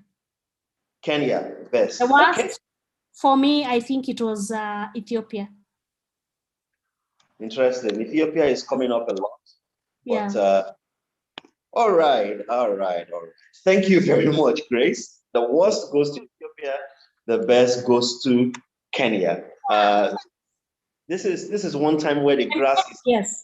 And I'll tell you, Benga, sorry, I know there's no time. I am eating into your time, but I am not saying that because I am in Kenya.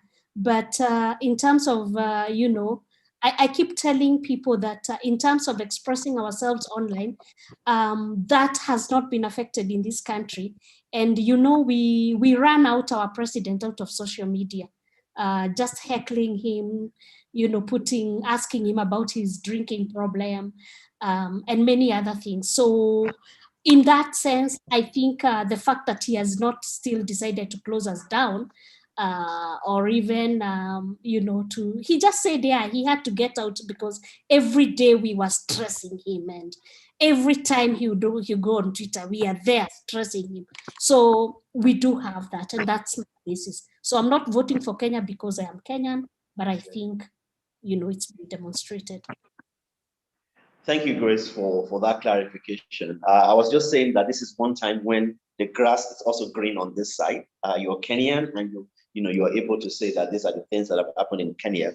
What do I say? Thank you so much for Grace, and apologies that we, the time got mixed up in terms of time zone a bit, but it's really, really, really great to have this conversation with you. And like I said to Wakabi, and also saying to you now, this will not be the last conversation we're going to have, with leaders of the sector, so we can learn from you. This is just part one. We'll have part two. Like a typical Nigerian movie, there was a part 1, 2, and yes. Yes. Thank you so much, Grace, for joining us. And I shared your email address. Thank you for doing that. And I look forward to more revelations. Thanks for thanking Wakabi, by the way. Thank you so much. Yeah. Thank you. All right then. Bye-bye. And I'll join in and hear what the rest have to say. But thanks for the opportunity. Thank you, Chris. Thank you so very much. Okay, ciao. All right.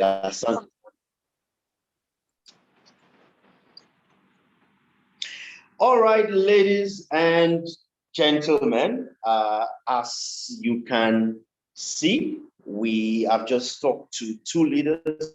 We've talked to Wakabi from CPESA. We've talked to Grace from Kictonet, and it is my pleasure to welcome our next leader who I am speaking with. And I see he has now turned on his video. I need to warn you guys in advance. This conversation between Mr. Ojo and I will not be your typical conversation, because I have waited for the opportunity to put him under pressure, as he has often done to me, and he knows what I'm talking about, which is why he's smiling now. You are in trouble today, sir. But I met Mr. Ojo because he gave me an opportunity. You've heard Wakabi and Grace talk about who giving opportunities.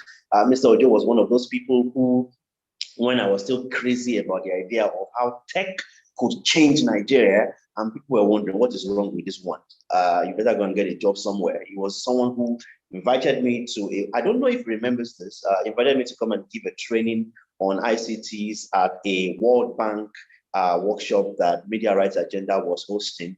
And not only was I excited about being paid for that, thank you, but I was also excited about having a platform to talk about all the crazy ideas that I had about what the future of tech was going to be. And it's interesting to see some of those things come to pass now. Mr. Ojo, welcome.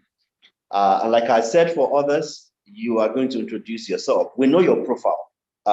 We know, like 2 previous leaders, incidentally, you were a big man in the media.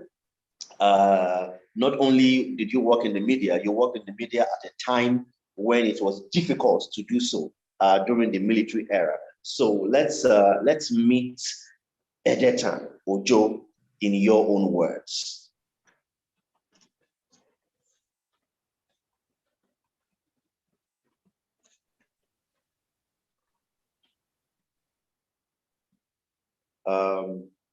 It appears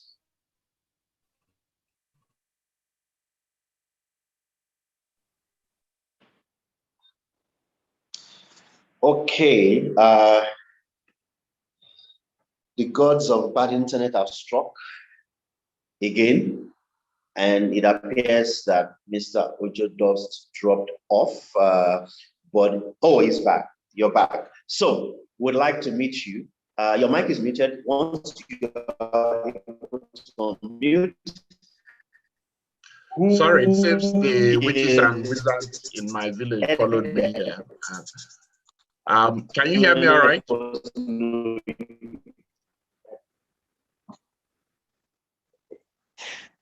Yes, we can. We can. Okay. I hope it stays good.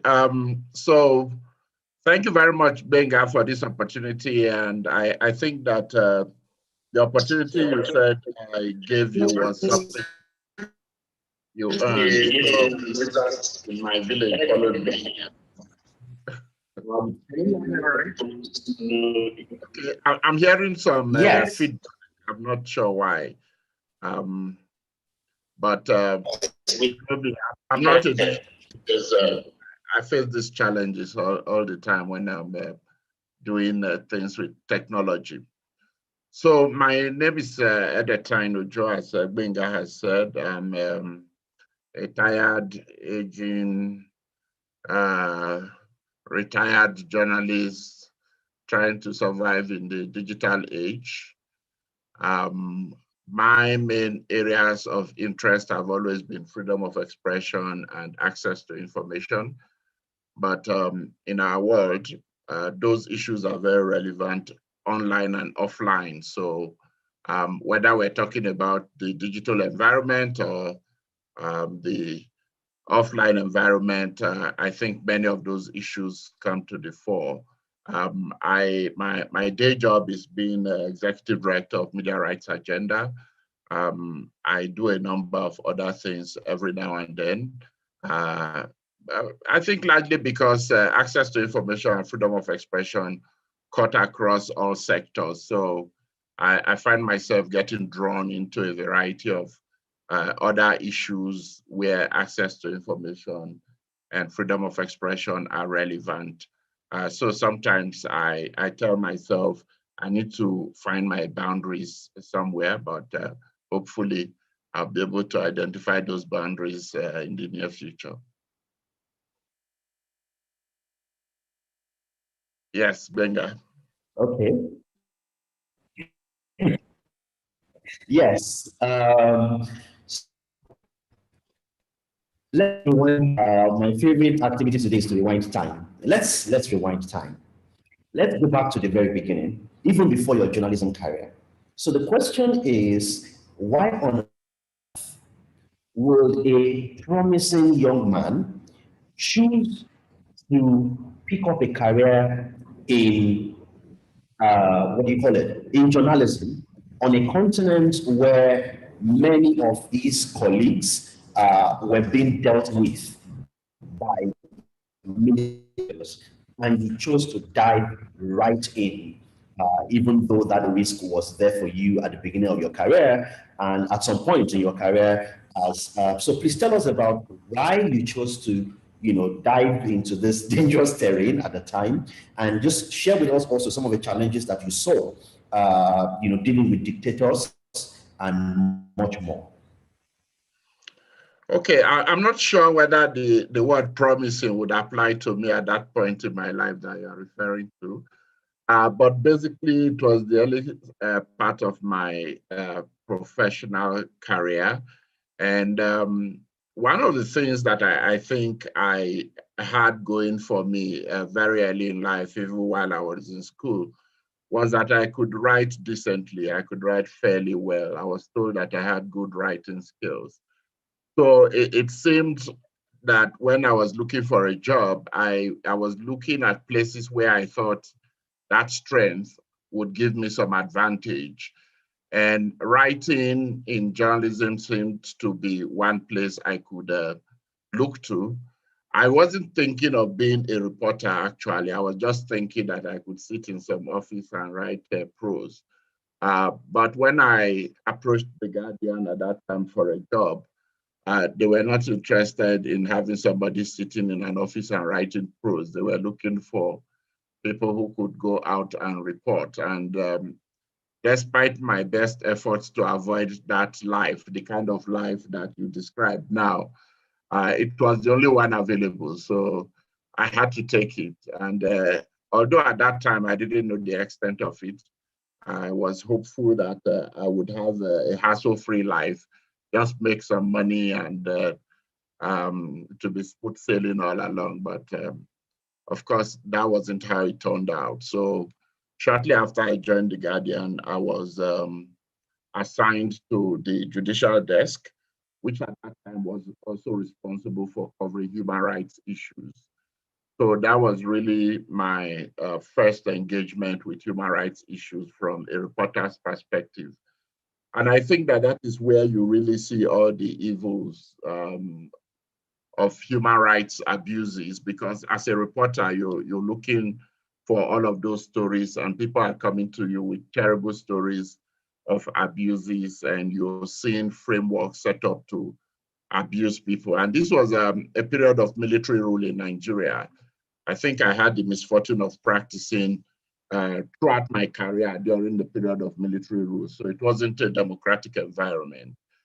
And as time progressed, it became increasingly difficult for me to also do my work, because reporting human rights issues didn't endear you to the military government. And because of the repression of the media at that time in Nigeria, I became very much interested in doing work around protecting media freedom and defending media freedom.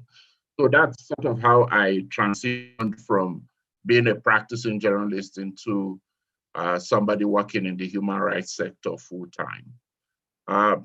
Challenges, there were plenty then, but you know, one of the pleasures I got from my early days in doing human rights work is really being able to provide some relief to people who are really having challenging times, either by telling their stories, by referring them to people who can assist them, or providing some assistance yourself. It gave me an enormous feeling of relevance and satisfaction.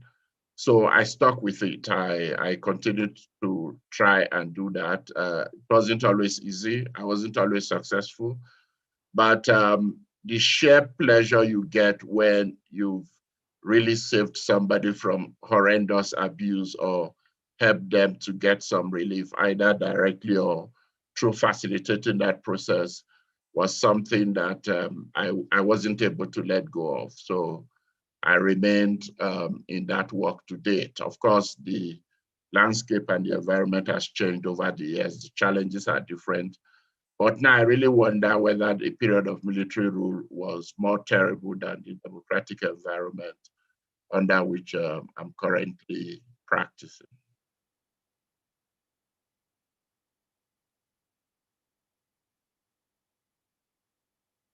You're still hearing me?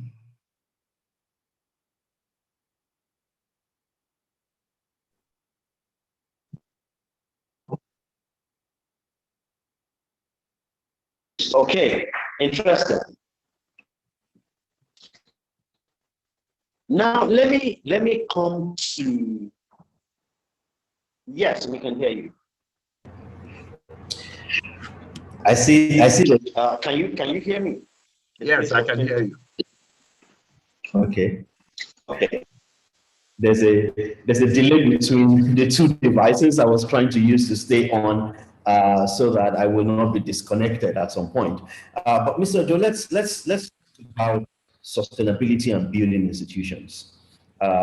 Media rights agenda started a long time ago. I'm sure there are many institutions that, between then and now, colleagues that you started with that are not exactly, still operational or have, completely shut down. What has kept you going? So in terms of those twin issues of building and also being sustainable, what are the lessons you've learned along the way that we can also borrow from? Well, I'm not sure. Sometimes it's really not within our control. It's out of our hands. But sometimes also, if we tune to the environment, then we can become sustainable. But there are a number of things. One is the relevance of the mandate that the organization pursues. I think, as I said in the beginning, my primary areas of interest, which are really my points into this whole issue, freedom of expression and access to information. And as you know, these are really foundational rights that enable us to enjoy and exercise virtually all other rights. And this is not just my opinion. I think if you remember, and I've been a student of this for many years, the December 1946 resolution that the UN General Assembly adopted, which said something to the effect that freedom of information is a fundamental human right and the touchstone of all the other freedoms to which the United Nations is consecrated. So basically that really means that these are very important rights that endure and touch on other rights. So the fact that I'm working in a sector that has remained relevant and would remain relevant for the foreseeable future means that it's an issue that needs to be constantly addressed. So that in itself is very important, because if you have an issue that is fleeting and it disappears, then really no matter how creative, how much of a builder you are, there is nothing to build around or build on. So the relevance of the issue, of course, is a bigger thing. But as you said, media rights agenda started a long time ago. And at that time, there was no internet to speak of. So the environment was very different. But it has evolved over the years. And if one is going to remain relevant, you also have to adapt to the changing times. So when I first started this work, basically all my operational frameworks were from an analog environment, from a non-digital environment. But as the environment evolved and digital rights and internet freedom became issues, I also had to learn them. I had to learn to apply them to the context in which I was working, to the issues I was working on. And Gbenga, you know that these are also very technical issues. Also, the technology is constantly evolving, and the policy is chasing after the technology, because policy is not driving technology. Technology rather is dragging along. And so when you think that you are now on top of the issues change, new things come up, and you also have to learn. So that constant ability to adapt, to learn the new challenges that are arising from the policy debate, from the technology, if you are not on top of it, then you're quickly left behind. And to a large degree, I think people like us have also been pushed aside by people like you, who have come in from a digital perspective completely, and are now taking on some of the lessons of the analog age that we entered with. So the ability to adapt to a changing environment, I think, is also crucial. Then obviously there are the institutional challenges of building organizations, putting in place frameworks and structures that will sustain them. And that is where a lot of us face challenges, because we come into this work with a lot of passion, not a great deal of training or any sort of background in institutional development.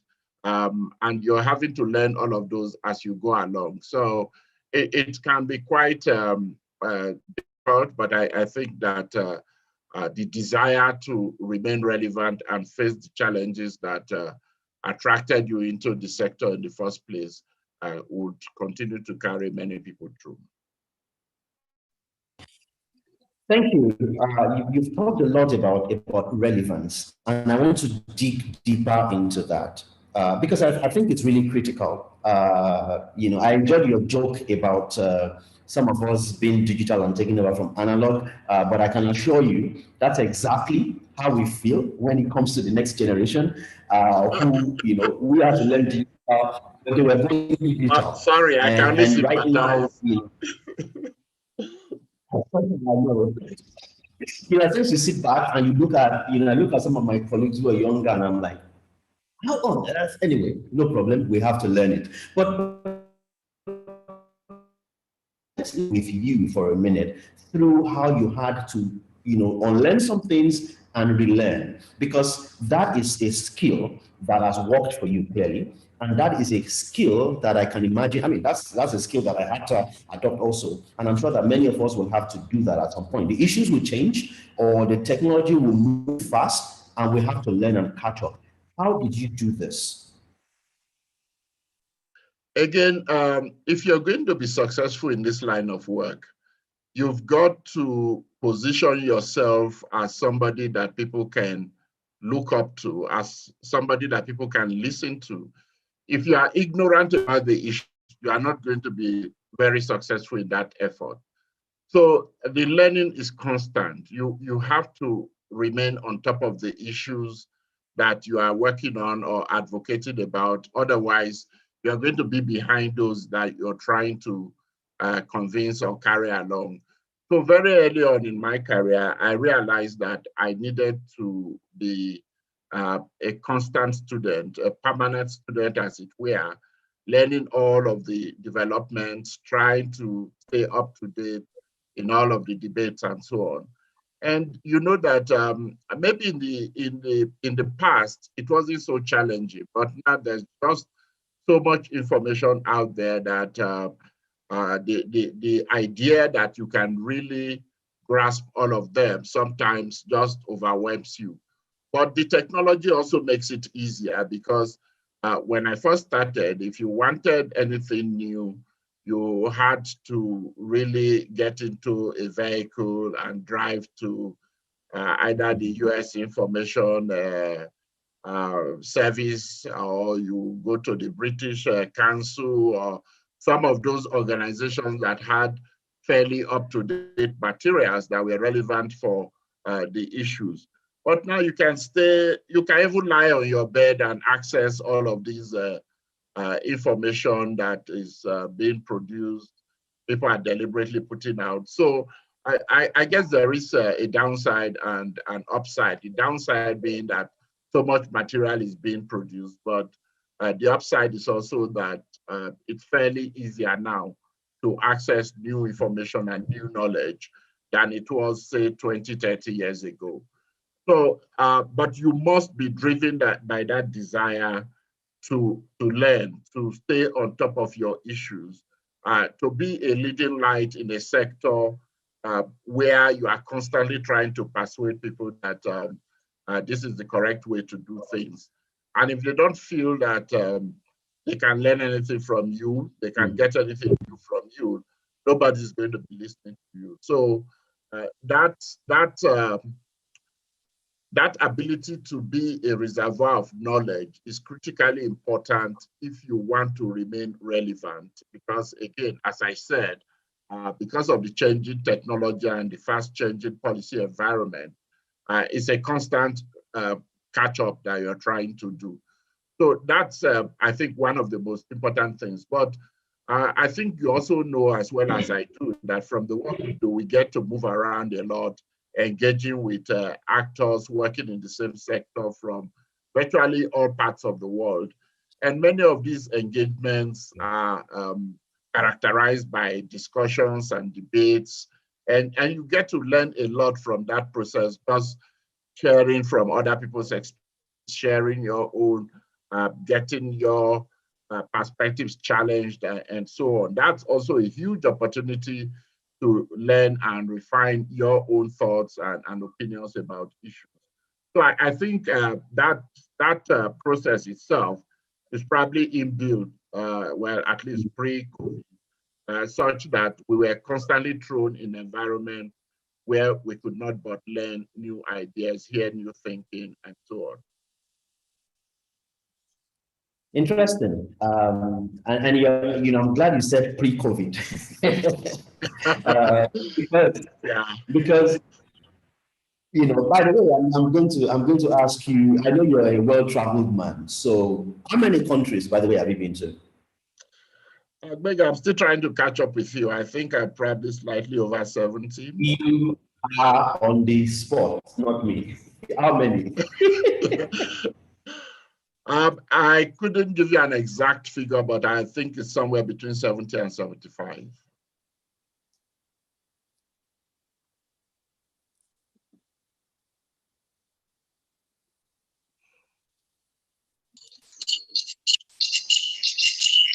Okay, sorry, I missed you said you couldn't give an exact figure, but you mentioned a number. What was that number? I said somewhere between 70 and 75. 75. This is why I say when I grow up, I want to be like you. But Gbenga, I'm sure you've done twice that number. I haven't. I am less than 70, more, in fact, closer to 60 than to 70. So there you are. Well, the thing also is that sometimes we get to go to the same countries repeatedly. Oh, yeah. So I'm sure there are countries you've been to like 50 times, 100 times. And so it doesn't count in terms of the number of countries, but the truth is that you are constantly airborne. Okay, I'm bringing this back to you now. But you make a very, very, very important point about how thrown into the middle of conversations and experiences, and how that has been extremely useful for learning. So in this period where travel isn't happening a lot and we don't get thrown into those meetings, how have you been coping? Well, as you know, online engagements have taken over. In fact, our lives seem to have moved online.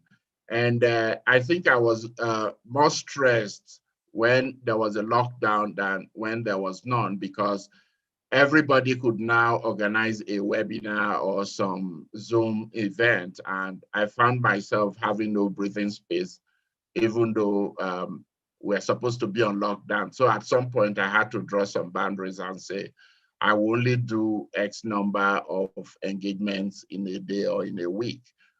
So it continued, although in a different format.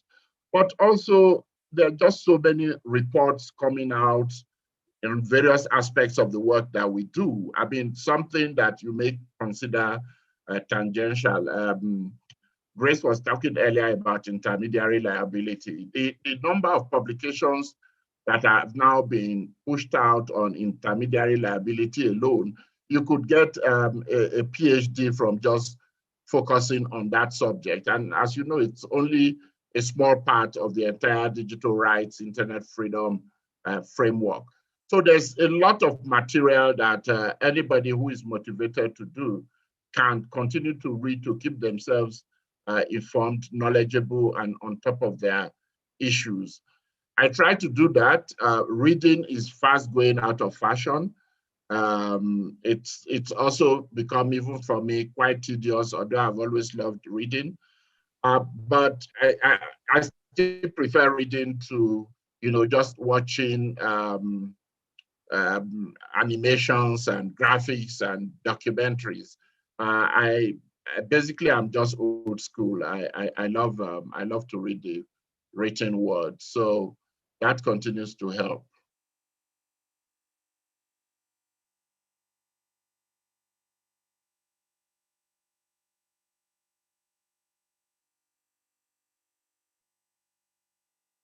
Hello, Gbenga, you're muted. I'm not sure whether you're saying anything.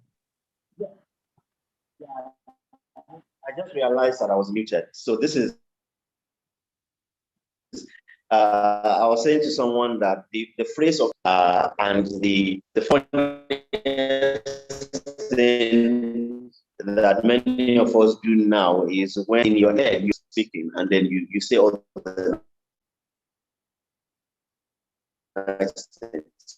but I wanted to ask you, so now that we've gone through to pick your passport, get a visa, now gone on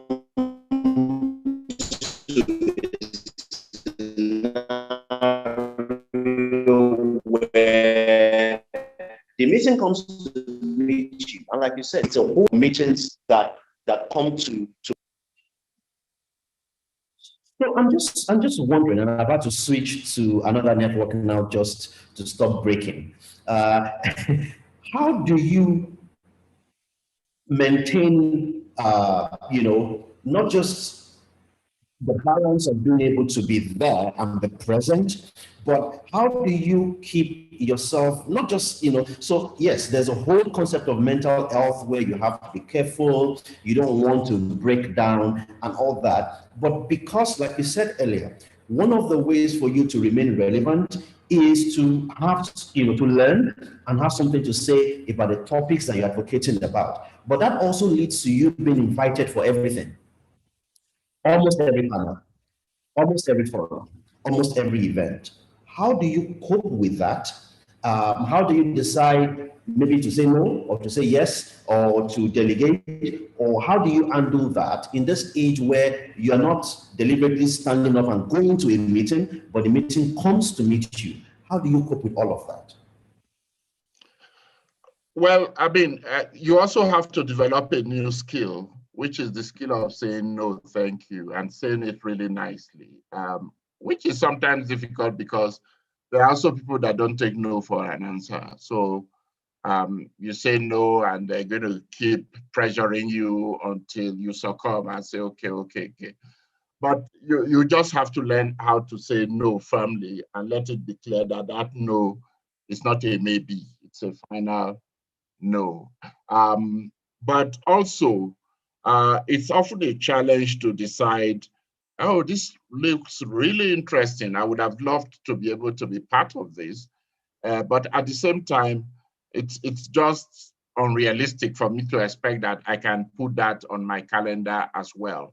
So making those sort of decisions, and sometimes it boils down to things like this, Benga, okay, this thing is taking place in so place. I've been there a dozen times. I don't find that place exciting anymore, so I'm not going.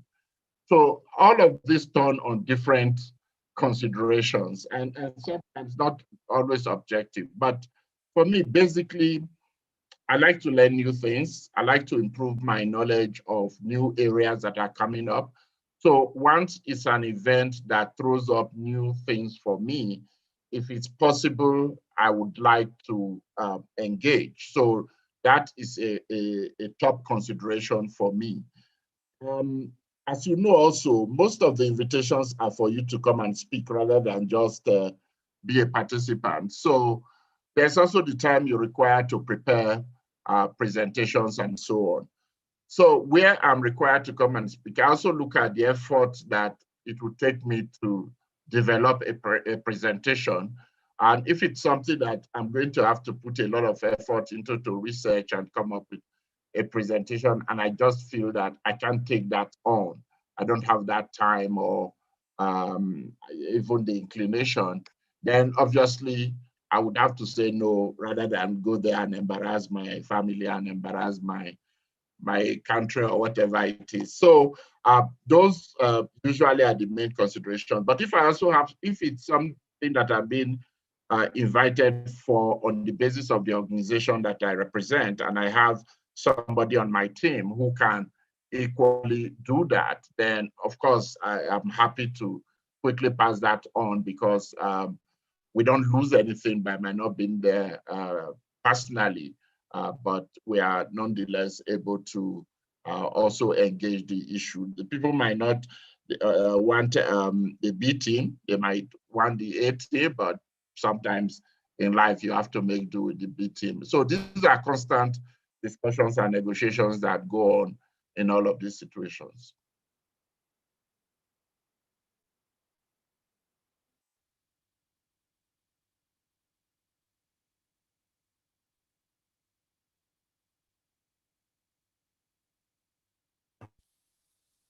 Okay, that's very helpful, and I could relate when you talked about being invited to a country multiple times, and you're like, thank God, I can. This is an easier way to say no. Many interesting experiences around that area from sure many of the people I'm talking to today. So now I know we will move events to exotic new locations to likely. Because to increase the likelihood of you saying yes. But let me stay on around this area a bit. So because you get invited to come and speak all the time, Are there times when you just want to sneak into a meeting to go and listen? And I want to learn from you on this, because I've tried this before, and then you end up either, you don't end up on the panel on the stage, but they then point you out and say, oh, can you please share a few thoughts on this? And unfortunately, your system switches into speaker mode and you just continue to speak. And how do you do it when you just want to go and learn and listen? Well, unfortunately, Either virtual or physical. Unfortunately, when you get invited to speak, it's very difficult to say, oh, I accept your invitation, but I just want to be a participant, because really that it doesn't work. So if it's somewhere you really want to go to, you have to accept to speak as a way of going. But I mean, if you are not really keen, then obviously you can decline. But again, when you're invited to speak so often, I think the challenge is not so much the few minutes that you stand up to speak for, but the preparations that you have to make for you to put in those few minutes. And you're doing that with your regular work of running an organization, developing projects, fundraising, retiring funds, and all of that. It's sometimes it adds up to be just too much work. And therefore, the first thing I look at when I get an invitation is just run through it to make sure that you don't have a speaking role. Unfortunately, once you've accepted to attend, then very often they come back to you and say, oh, by the way, this panel or that session. So I think people have also developed the skill of entrapment. So they first send you an invitation that looks like, oh, you're just coming as a participant. And then the moment you accept, then you get a follow-up message because you've confirmed that you are available to attend and all of that. Then it's difficult to come up with an excuse why you can't do the speaking role because you're already going to be there.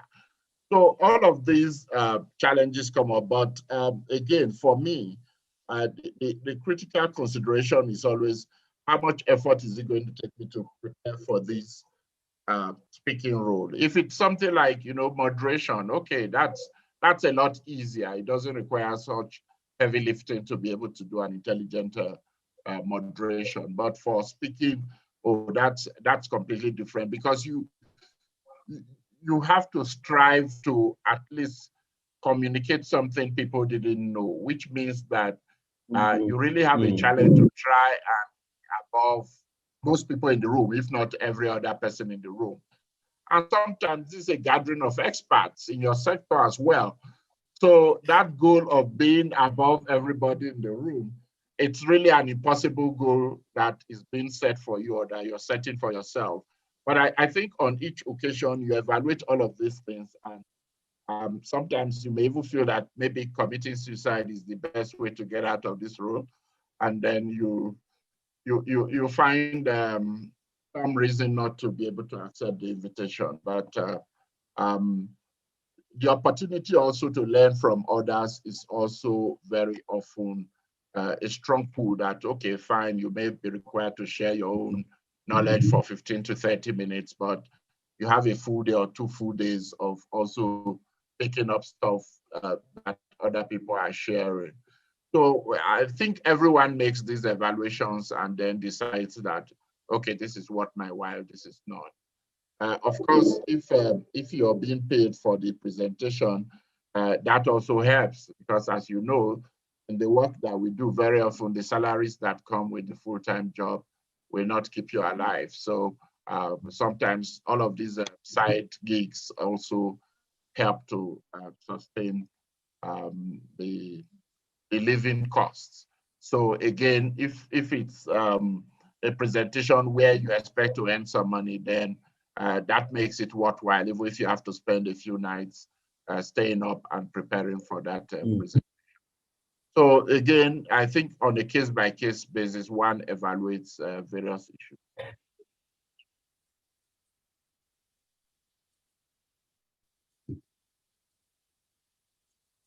Okay, so let me ask you 2 questions. One of them clearly a trap. So get ready to fall for the trap. Now, so my first question is, what are your regrets? If you were to get book projects right now, you have a lot to write about. Successes, people you've mentored, people who have you to thank for their career beginnings and things like that. But what are those things you probably will put in the chapter titled "My Regrets"? I think that over my career, I've had a few successes that were well known, but a lot of failures that are not so well known. So, I mean, there are a lot of advocacy initiatives that just didn't make it. Many years ago, for instance, one of the things we had tried to do, which I was leading at Media Rights Agenda, was to do a complete reform of the media law and policy framework in Nigeria. And we basically went through all the law books, policy documents, isolated all of the media-related laws and policies, and did an analysis of each of them and came up with a harmonized media law for Nigeria, and then recommendations for policy reform for those that were not laws but policies. And the same way, actually almost at the same time that we presented the Freedom of Information Bill to the National Assembly in Nigeria, we also presented that bill on what was called the Nigerian Media Bill. And that time it was sponsored by the Deputy Speaker of the House of Representatives. And it went through a first and second reading, but that's where it died. And every time it was actually gazetted, and I have a few copies of the gazetted version in my office, and every time I see it, I feel like I have a stillborn. I have a child that didn't get born, and remains quite relevant because although the digital rights issues have sort of changed the regulatory framework, the mainstream media law and policy framework is pretty much the same as it has been since 1999.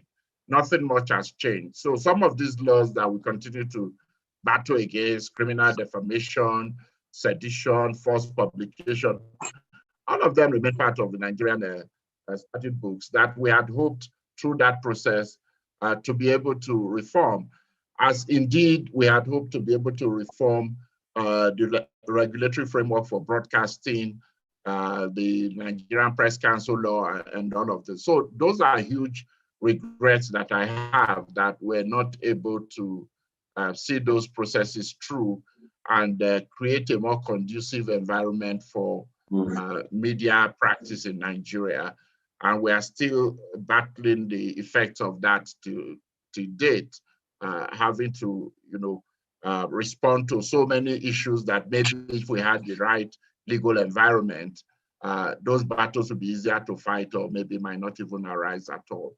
So that's one aspect. The other one was that, I don't know if you are aware of this, but we actually started internet law and policy advocacy way back in, I think, 2000 or 2001. At that time, we were working in partnership with Internews and CDT, and it was a very different environment then. There was really hardly any internet policy or law to speak of. But we dropped the ball, and by the time we tried to re-engage, things were so different that I felt that if we had stayed with the issue consistently at that time, maybe things would not have gotten so bad before we are now playing catch up, trying to catch up with, all of the nonsense that is going on in our National Assembly. So that's also another huge regret I have. Of course, on an individual level, in terms of providing assistance to journalists who are under attack and so on, there are so many efforts that I felt did not turn out as well as I would have hoped. And those are also sources of regret. Thank so you I for have being. plenty, as you can see. I can see, and I can feel the passion when you talk about them. Let me flip the coin a bit before I ask you my other question. Let me flip the coin a bit, and I know you have a lot of projects, processes that you feel quite excited about for contributing to, and some of them making happen. If we commissioned a film about one successful process or project that you've been involved with or that you've led, which one would it be and why? Well, at the national level, I think I would flag the campaign for Freedom of Information Act in Nigeria as the biggest advocacy success that both myself and my organization have recorded. Although I think all of us are somewhat disappointed about the uptake, about the usage of the law, I remain convinced that its potential significance is huge.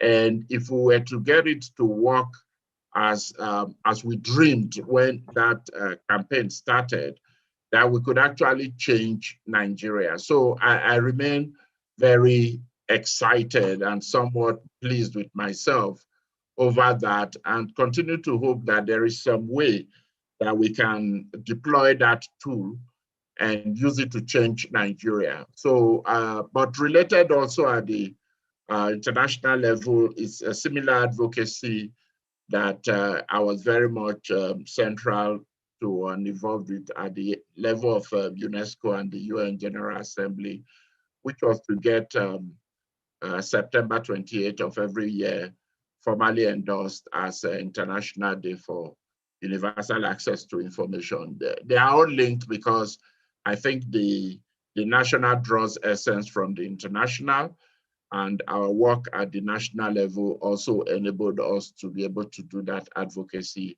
at UNESCO and at the UN General Assembly in New York. So access to information remains, I think, for me personally and for my organization, our biggest success story. Okay, thank you. Still on the note of regrets and successes, if you now with the power of hindsight, I'm coming to you now and I'm saying, Mr. Ojo, at the early stages of my career, what are the 3 things I need to watch out for, either pitfalls or opportunities to take advantage of? What are those 3 things that you will tell me about?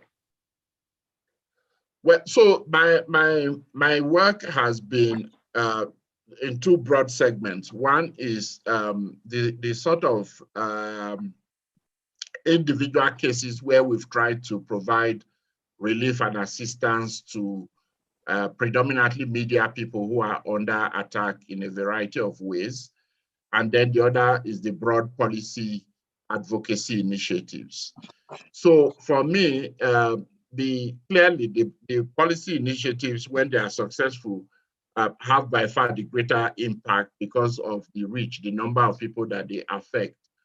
But I've always found the personal assistance to individuals to be the most emotionally draining and stressful, because you can't run away from the stark reality of how people's lives are impacted in that way. So some journalists may be under attack and wants to get some, go to some safe haven or something. And these are not the kind of things that you have a lot of publicity around. These are usually done very quietly. And if they are successful, you feel a sense of relief. But when you fail, and then if unfortunately something really bad happens to that person, it can damage you. So I would warn you about that, because again, now, as you know, a lot of people who are communicating on social media and the digital environment are coming under very serious attack. And if you have a project for assisting such people and you end up being unsuccessful, and either they end up in prison for many years or they are killed or something like that. Unless you're a very stone cold hearted person, it's going to damage you very seriously. So think carefully about whether you want to have those sort of personal engagements and interactions. They may affect just one individual, as against some of the policy work you're doing, where the outcome would affect hundreds of thousands, possibly millions of people. And you saw in terms of impact, that really reaches far. But it doesn't touch you in quite the same way as the individual cases. So you have to make a choice sometimes. And also in terms of how you allocate your resources, you may also do this calculation and say, oh, well, this is just an individual. How can I spend so much money helping one person when I could do a broad policy issue, use the same amount of money, and its impact on hundreds of thousands or millions of people is much more compelling or enticing. So that kind of debate within yourself about what's important, it's a difficult one.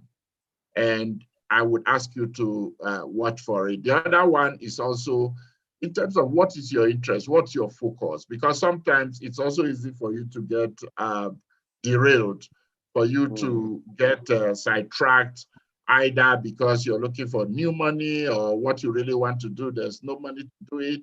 And therefore you chase after things that you are not really keen on, that you are not passionate about, or that you may not even have the competence to do. And if you take on something like that and you fail, the character damage or the reputation damage that it can do to you could be quite significant and long-term.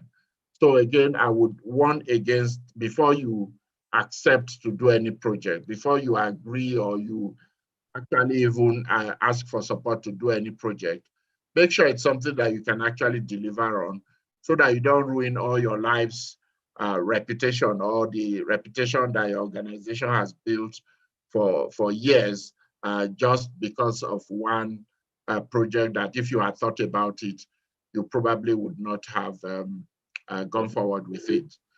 And then a third thing would probably be, I have wrestled with this idea of how do you work with colleagues? Because on the one hand, we appear to be in competition.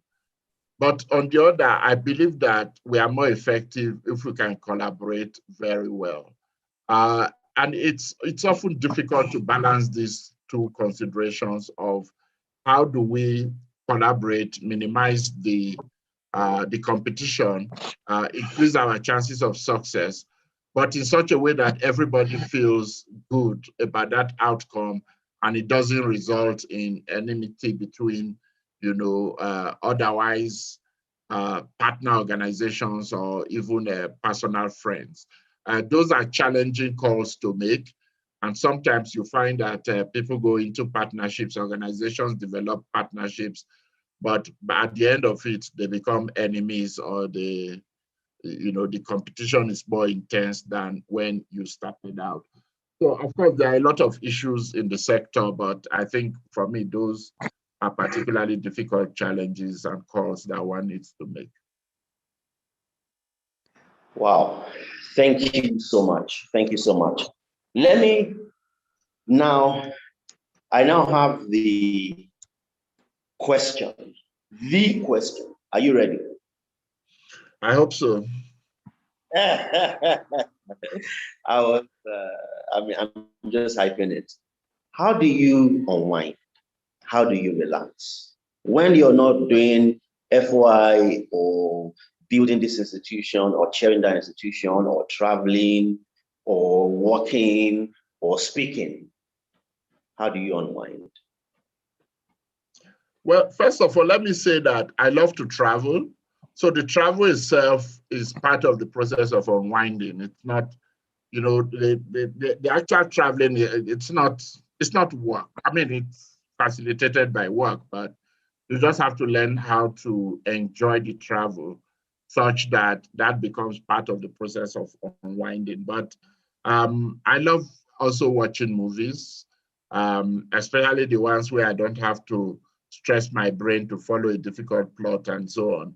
So I just sit down and let it wash over me. And I used to love reading a lot, but as you know, this work comes with a lot of reading. So to say I'm unwinding and then add on more reading to the reading that is already driving me crazy, it doesn't make a lot of sense. So I've sort of let off on the reading to unwind and leaned more in towards the movies. And then, of course, I love to engage people online, chat, just have friendly conversations and so on.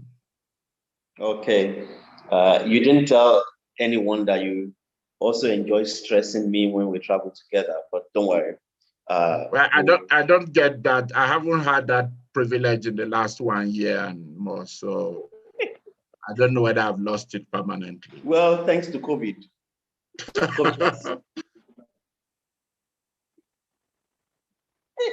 Yes, you may have. So let's go to Africa and digital rights in 2020. This has been an interesting conversation, and this can obviously continue for another hour. But let me clutch and break a bit on at this point and ask you, what is your take? What would be your short take on Africa and digital rights in the year 2028? Well, I think because of COVID for the most part of 2020, as I mentioned earlier, our lives substantially moved online. A lot of things, schooling for school age pupils went online. A lot of commercial activities went online. People were actually doing shopping online, including ordering food and so on. Of course, most of our meetings, if not all of them, went online. So the digital environment, the online environment really became our lives. And I think it also laid bare a number of issues. One is the fact that some people don't really have the possibility of engaging, either because they don't have internet access or the quality of internet access they have is so horrible. So that has become a major issue that, you know, if students are being taught online, if we're doing a lot of commercial activities online, shopping, buying things, if we're having meetings of all types online. By the way, I lost my dad last year, and with my siblings scattered all over the place, we planned the funeral online, which meant that any of us who was not online would not be able to participate in that process. That's, you know, as basic as it can be, because when we talk about meetings online, we are thinking of high-level policy debates and discussions. But even family matters, a lot of these were being planned online. And if you didn't have access or you had poor quality access, then you couldn't participate. So you really excluded from social, from political, from economic activities. What kind of society is that? So even as we do digital rights and internet freedom, the whole question of access and affordability of access was highlighted by that reality. And given the direction that we're going, I think it's something that we really need to focus attention on in terms of how do we ensure that everybody is able to participate in all of these spheres of human existence. So that was really, for me, highlighted in the course of the last 1 year. And I think it remains a major issue. And while we are all thinking that it's temporary, that once COVID goes away, where our lives should be back to normal.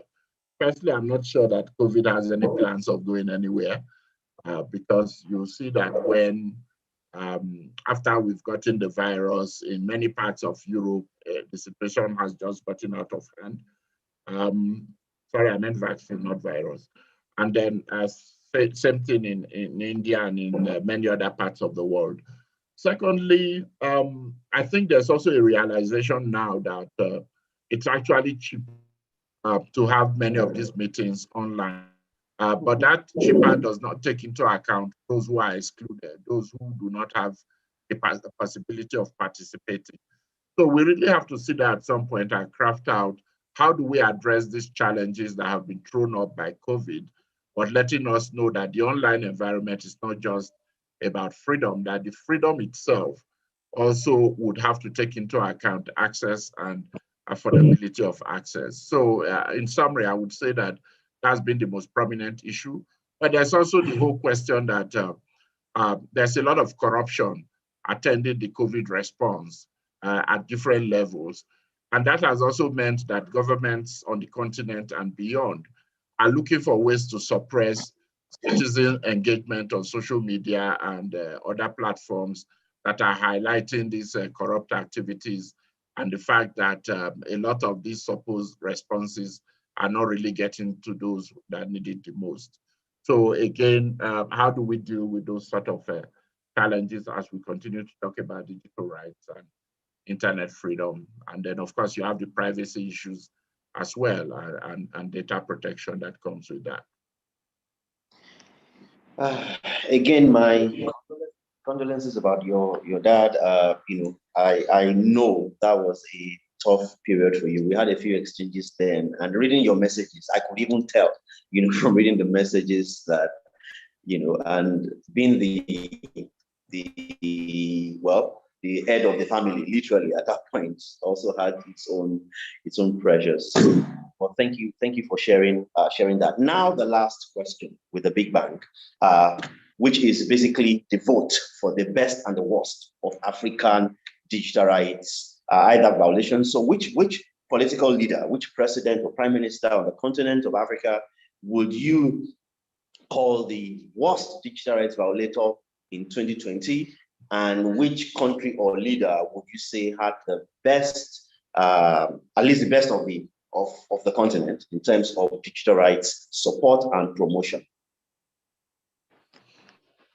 Okay, before I indicate my choices, I would like to enter a caveat. I have to acknowledge that I'm not intimately familiar with the details in every country on the continent.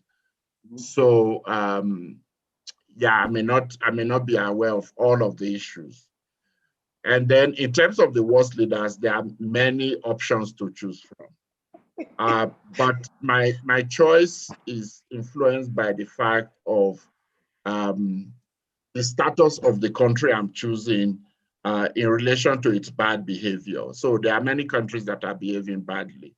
But for the worst, I would choose Uganda because when I compare it to other options that I have, except possibly Ethiopia, but when I consider it with countries like Cameroon and so on, I think that Uganda would be my choice because the impunity with which it's done, the impact of the, for instance, internet shutdown and the repression, which really are often geared to stealing the elections, as was the case in 2020, meaning that its ramification is beyond just people being denied access to the internet, but it also means that people are effectively denied access to their choice of a leader because the whole situation is contrived to impose a fait accompli on citizens. So I think that that's really quite significant. So I would choose Uganda, even though I acknowledge that there are many countries where they are behaving badly. So Museveni would be my number one choice for bad leaders. On the positive side, again, there are a few countries that one can choose from, but I'm choosing Ghana, not because they are perfect, but I think that they're making efforts to really improve, even taking some leadership strides. As you know, Ghana is a member of the Freedom Online Coalition. They are actually also co-chairing with Germany a task force that is on digital equality and inclusion, part of which is getting more people online, but also ensuring that there is equality of access and so on.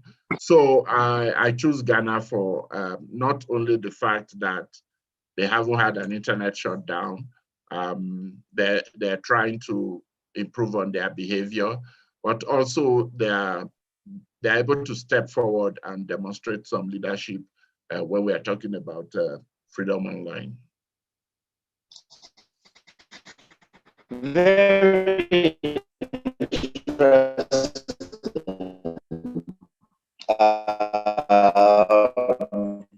So the leaders on the board so far, after 3 sessions, goes to you're wearing one, and the gentleman from Ghana, Nana Akufo-Addo, seems to have also received 2 votes, as at least the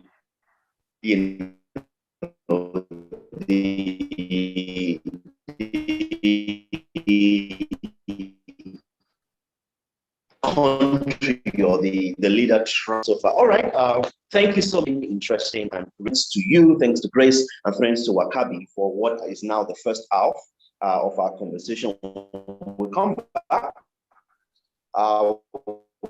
We're talking to Koliwe Majama from Zimbabwe,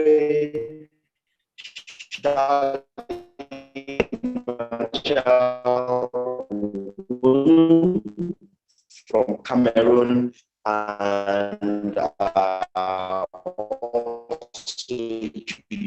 Wono from, well, Cameroon by the way of a few other countries. She will tell us when she comes. But thank you so much. My pleasure. For making the time, and thank you for being, quite open, with this conversation has been helpful for my colleague. Question here. So I have session with Mr. Ojo is over, and we will breakfast for some people who haven't had such, so that when we come back for the second set of 3 hours, we will shoot from all directions. Thank you so much, Mr. Ojo. Thank you. Thank you. Wakabi. Thank you. Grace, and thank you everyone who has been here all day. Thank you. Yes. See you after the break.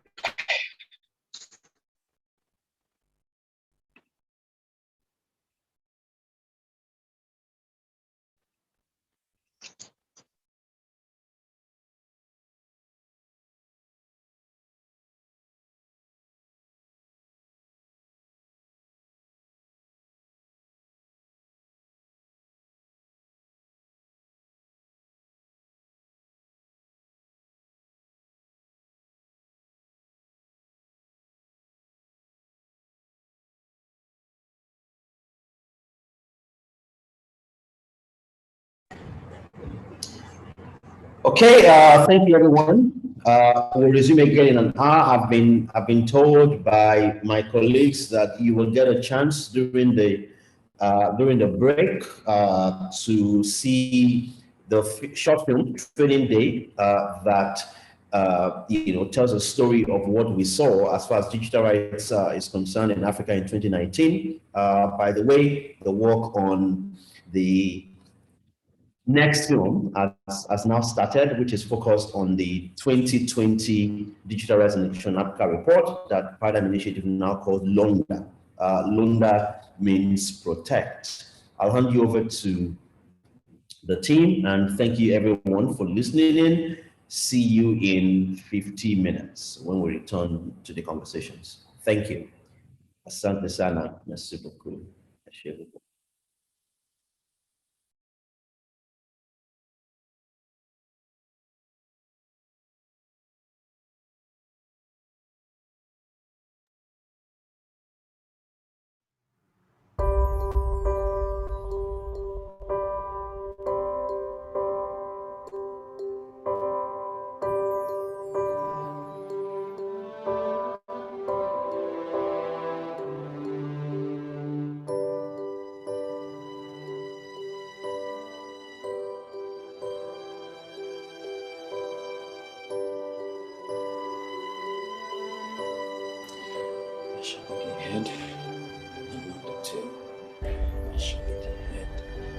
house until no weapon fashioned against me shall prosper.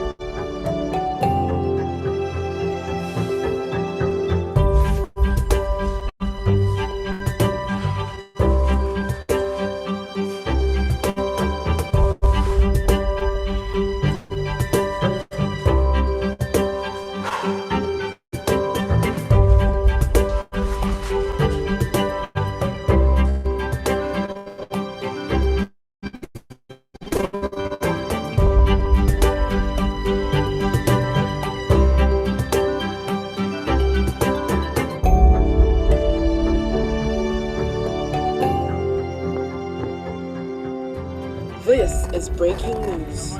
Protests are breaking out in parts of the city over the government shutting down the internet during the recent elections. Human rights organizations are asking for the UN intervention into a clear abuse of human rights.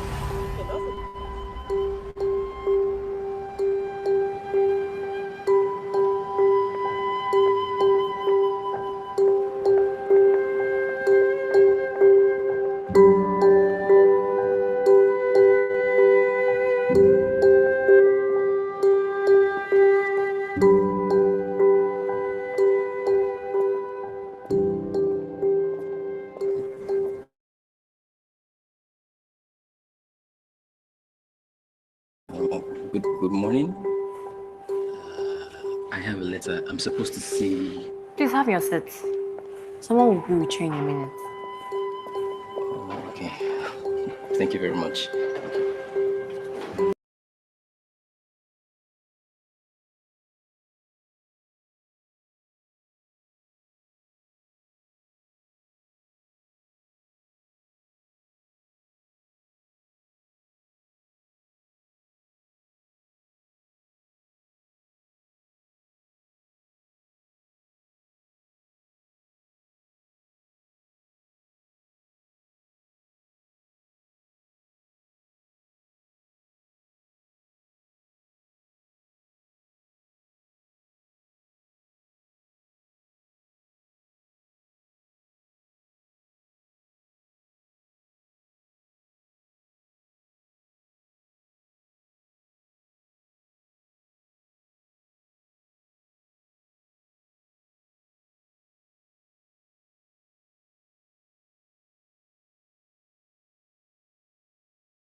morning.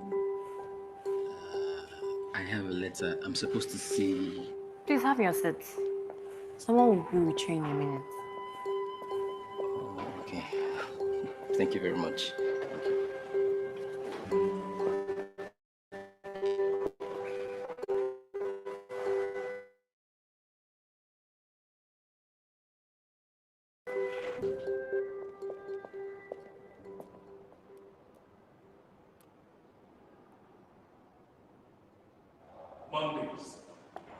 Mondays are the absolute worst. I am sorry I have kept you waiting. It's fine, sir. James? Jude. Jude, yes, Jude. You are welcome. You can call me Rogers. Come with me. Come.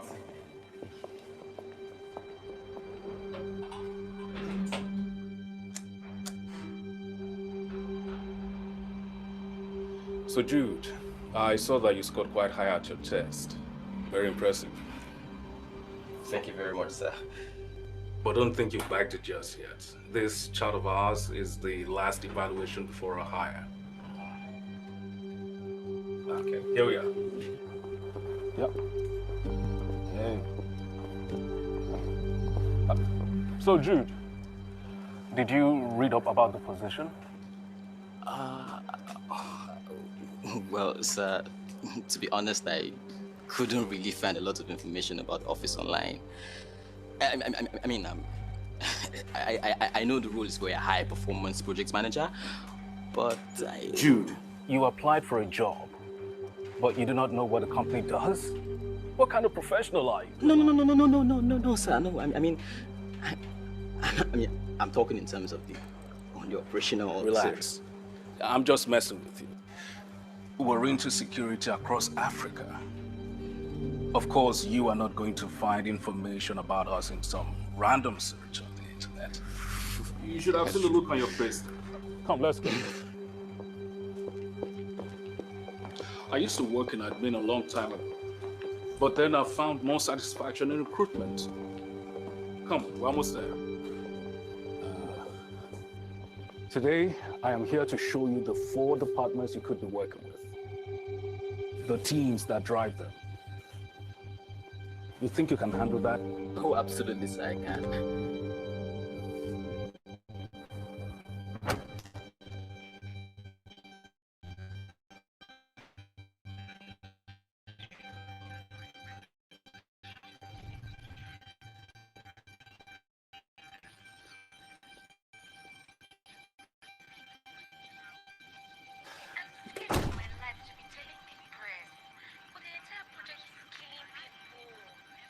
These guys do effective work at monitoring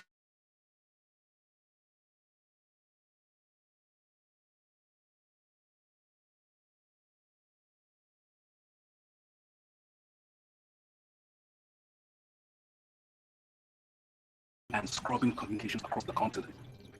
And these guys live in anticipation.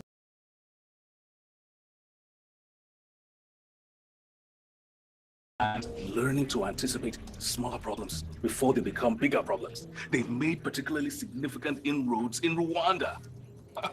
Rwanda? Of course. Thanks to government helping with legislation that gives them a free rein.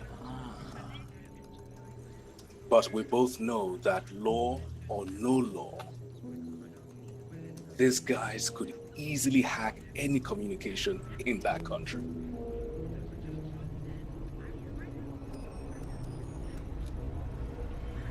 Shall we?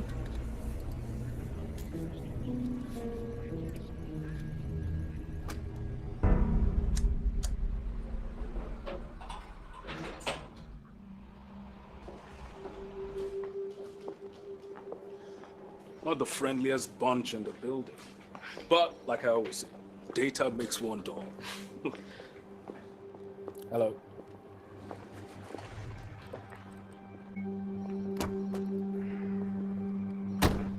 These 3 gentlemen are Gregory, Negasi, and Mensa. Do you know the biggest threat to a nation's peace? No, sir. The biggest threat is the internet, an intoxicating place where people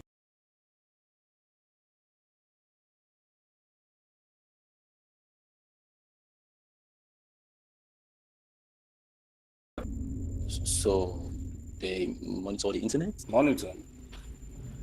They do better than that. They shut it down. This core team handles blackouts and shutdowns of networks across Africa. Did you see Ethiopia? Legacy did that. And due to his work in that region, we were able to operate without reports of our work on ground leaking out to the fake news sites.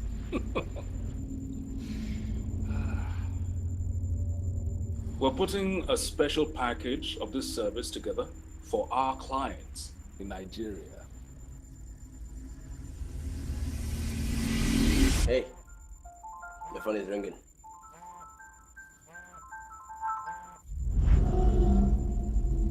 I'm so sorry, sir. It's my mom. I'll just... No. Why? Go ahead. Answer your call. It's fine. It's fine. Okay. Thank you very much, son. I'm so sorry. Go ahead. Go ahead.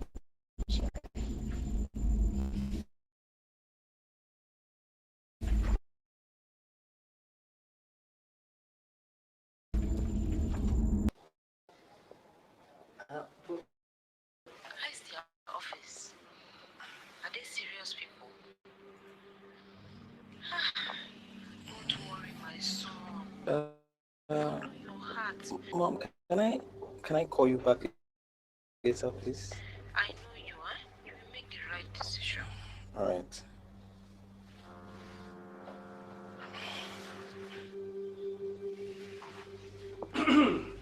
Dude, I think we can take a pause in the tour for a minute.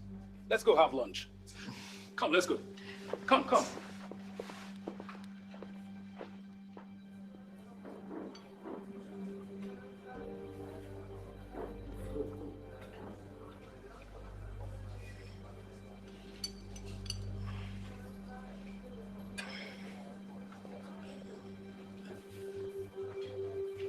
Sir? I've been wanting to ask you a few questions about this office.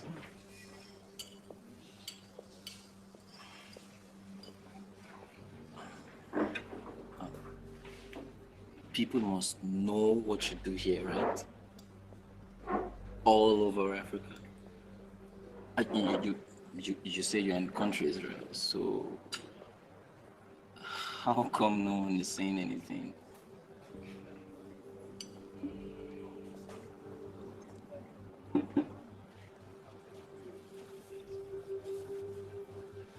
Pass me your phone.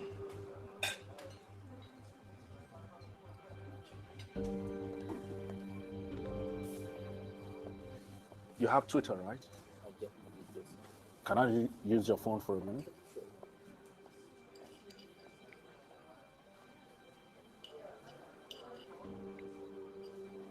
How many retweets does this have?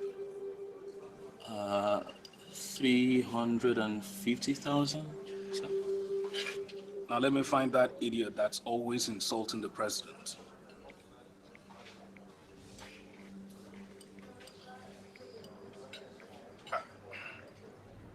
And how many does this one have? 41 retweets.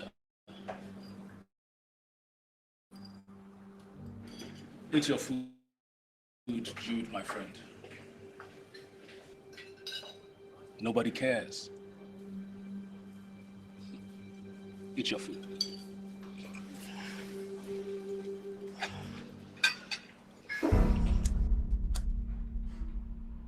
Jude, the only time the office would be worried is if all these countries where we operate in actually come together to compare notes and talk. But this is Africa. We both know that will never happen. Come with me. Now, if we're talking sheer numbers and scale, This is my favorite department.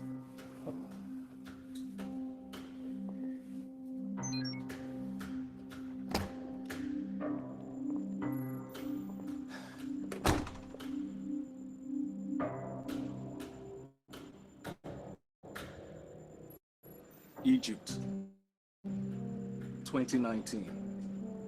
Remember Abd al-Fattah? Wouldn't keep his mouth shut, so we acquired him. That's this, guys. Mary, Halima, Thomas, and Thomas. Don't mix them up. Jude, if you need a problem, all problems to disappear, these are the guys to talk to. They deploy their contacts across Africa so effectively. Jude? Jude, shall we? Come on.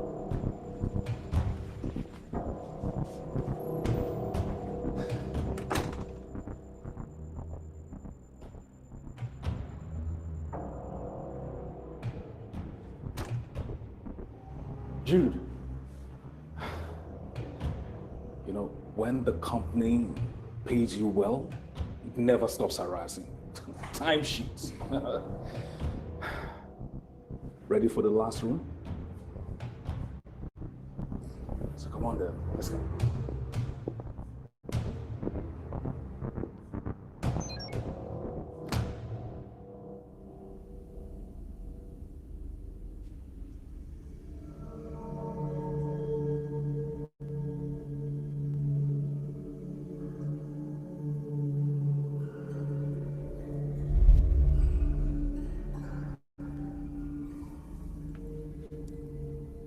You want to hear something ironic? Terrorism has furthered our cause more than anything in the last few years. Now, governments can increase their budget in order to fund the operations they need. No questions asked.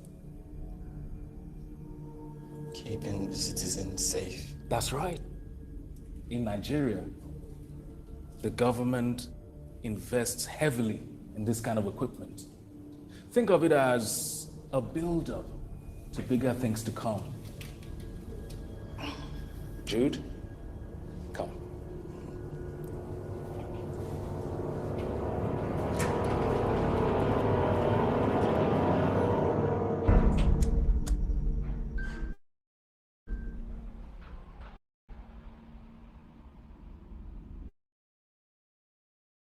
Well, that's it. That's our little operation. It's a thankless job, but we do it. Plus, I can tell you that we pay people well to keep them happy. I mean, benefits, bonuses, your insurance. I really have to. I like you, Jude. I really do. You're young, smart, and you think deep, I can tell. You know, it's people like you we need to pass the baton to. You gave me a good vibe today, so I am going to give you an opportunity. But first, we have a little tradition around here. Think of it like an induction.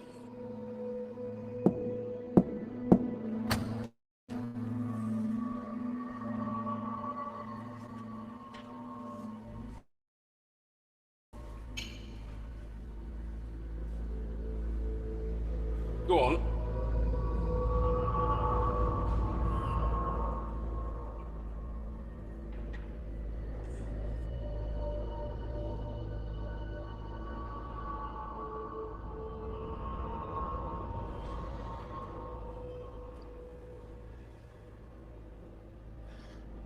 Gaining information under pressure against a ticking clock has always been a true test of grit and a willingness to improvise.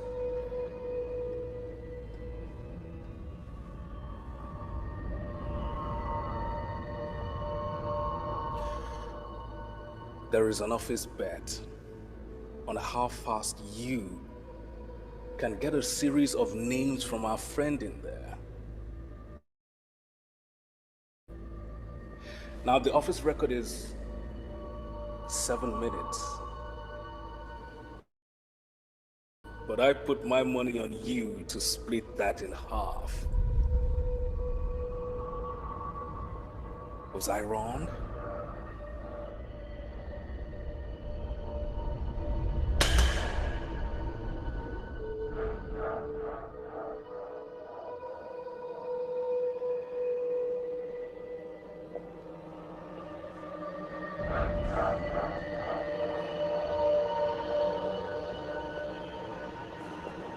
Was I wrong?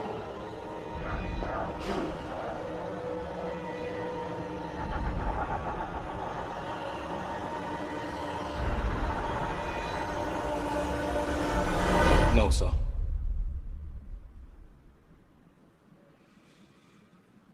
I can do it.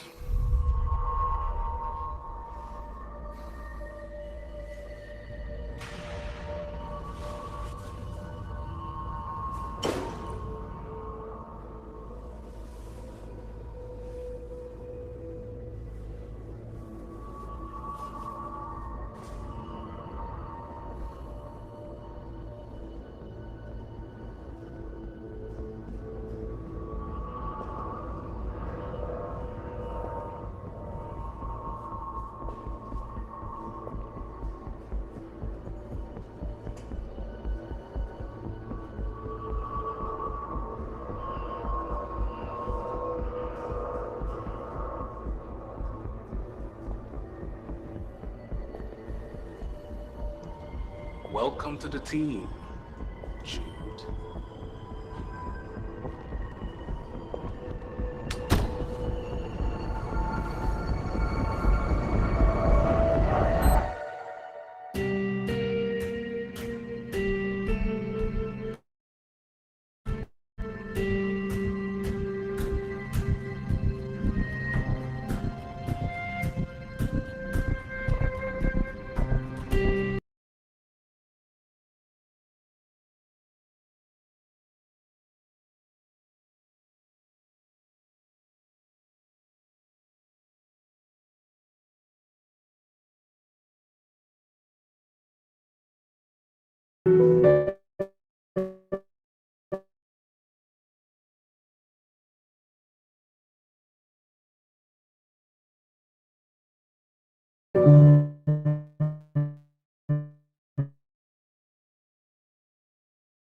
I dey carry my device, I dey see many things online.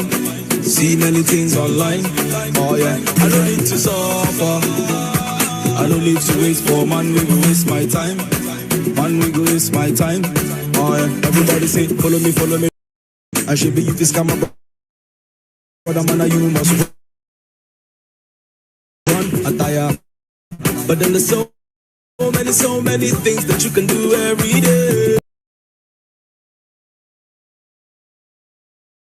My brother Google and search it, digital plan do every day. My brother Google.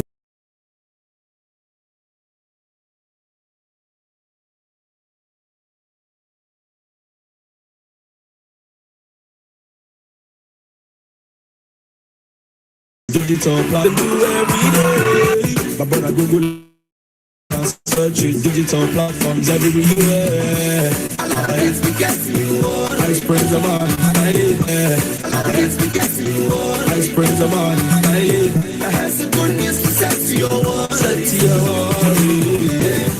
When you come online, sign up for digital platform.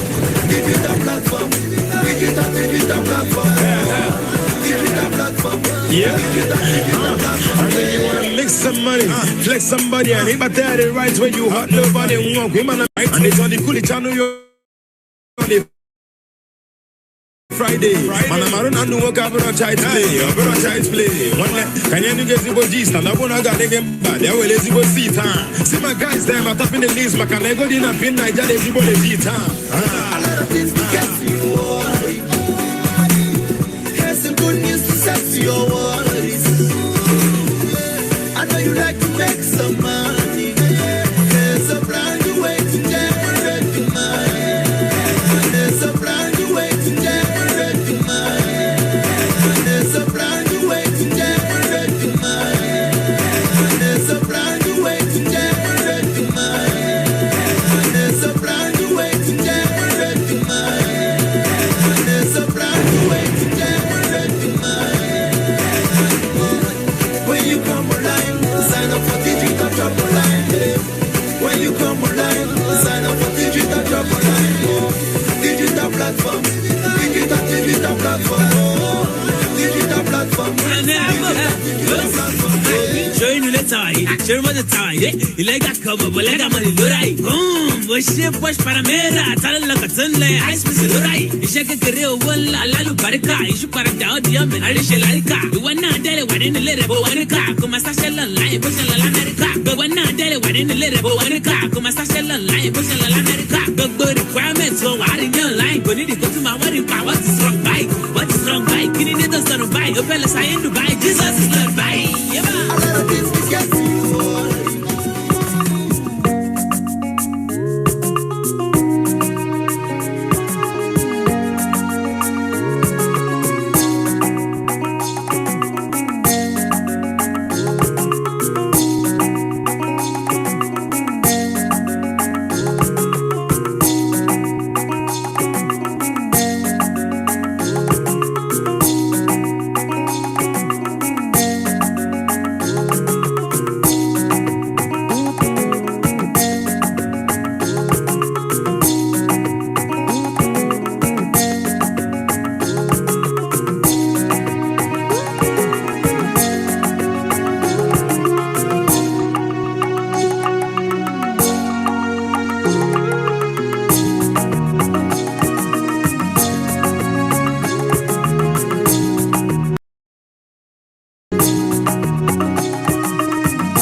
Hello, back to our conversation with leaders. And I am glad to see that at 12 o'clock GMT, which is 1 p.m. West African time, 2 p.m. where our next speaker is, and 3 p.m. East African time. Koliwe is here, and we will start in a minute. We invite you to continue the conversation with us. Don't forget, please don't wait till the end before you send in your questions. You can send in your questions right away. And after a chat with Koliwe, I will come back to take questions from participants and from others. And we will then go to our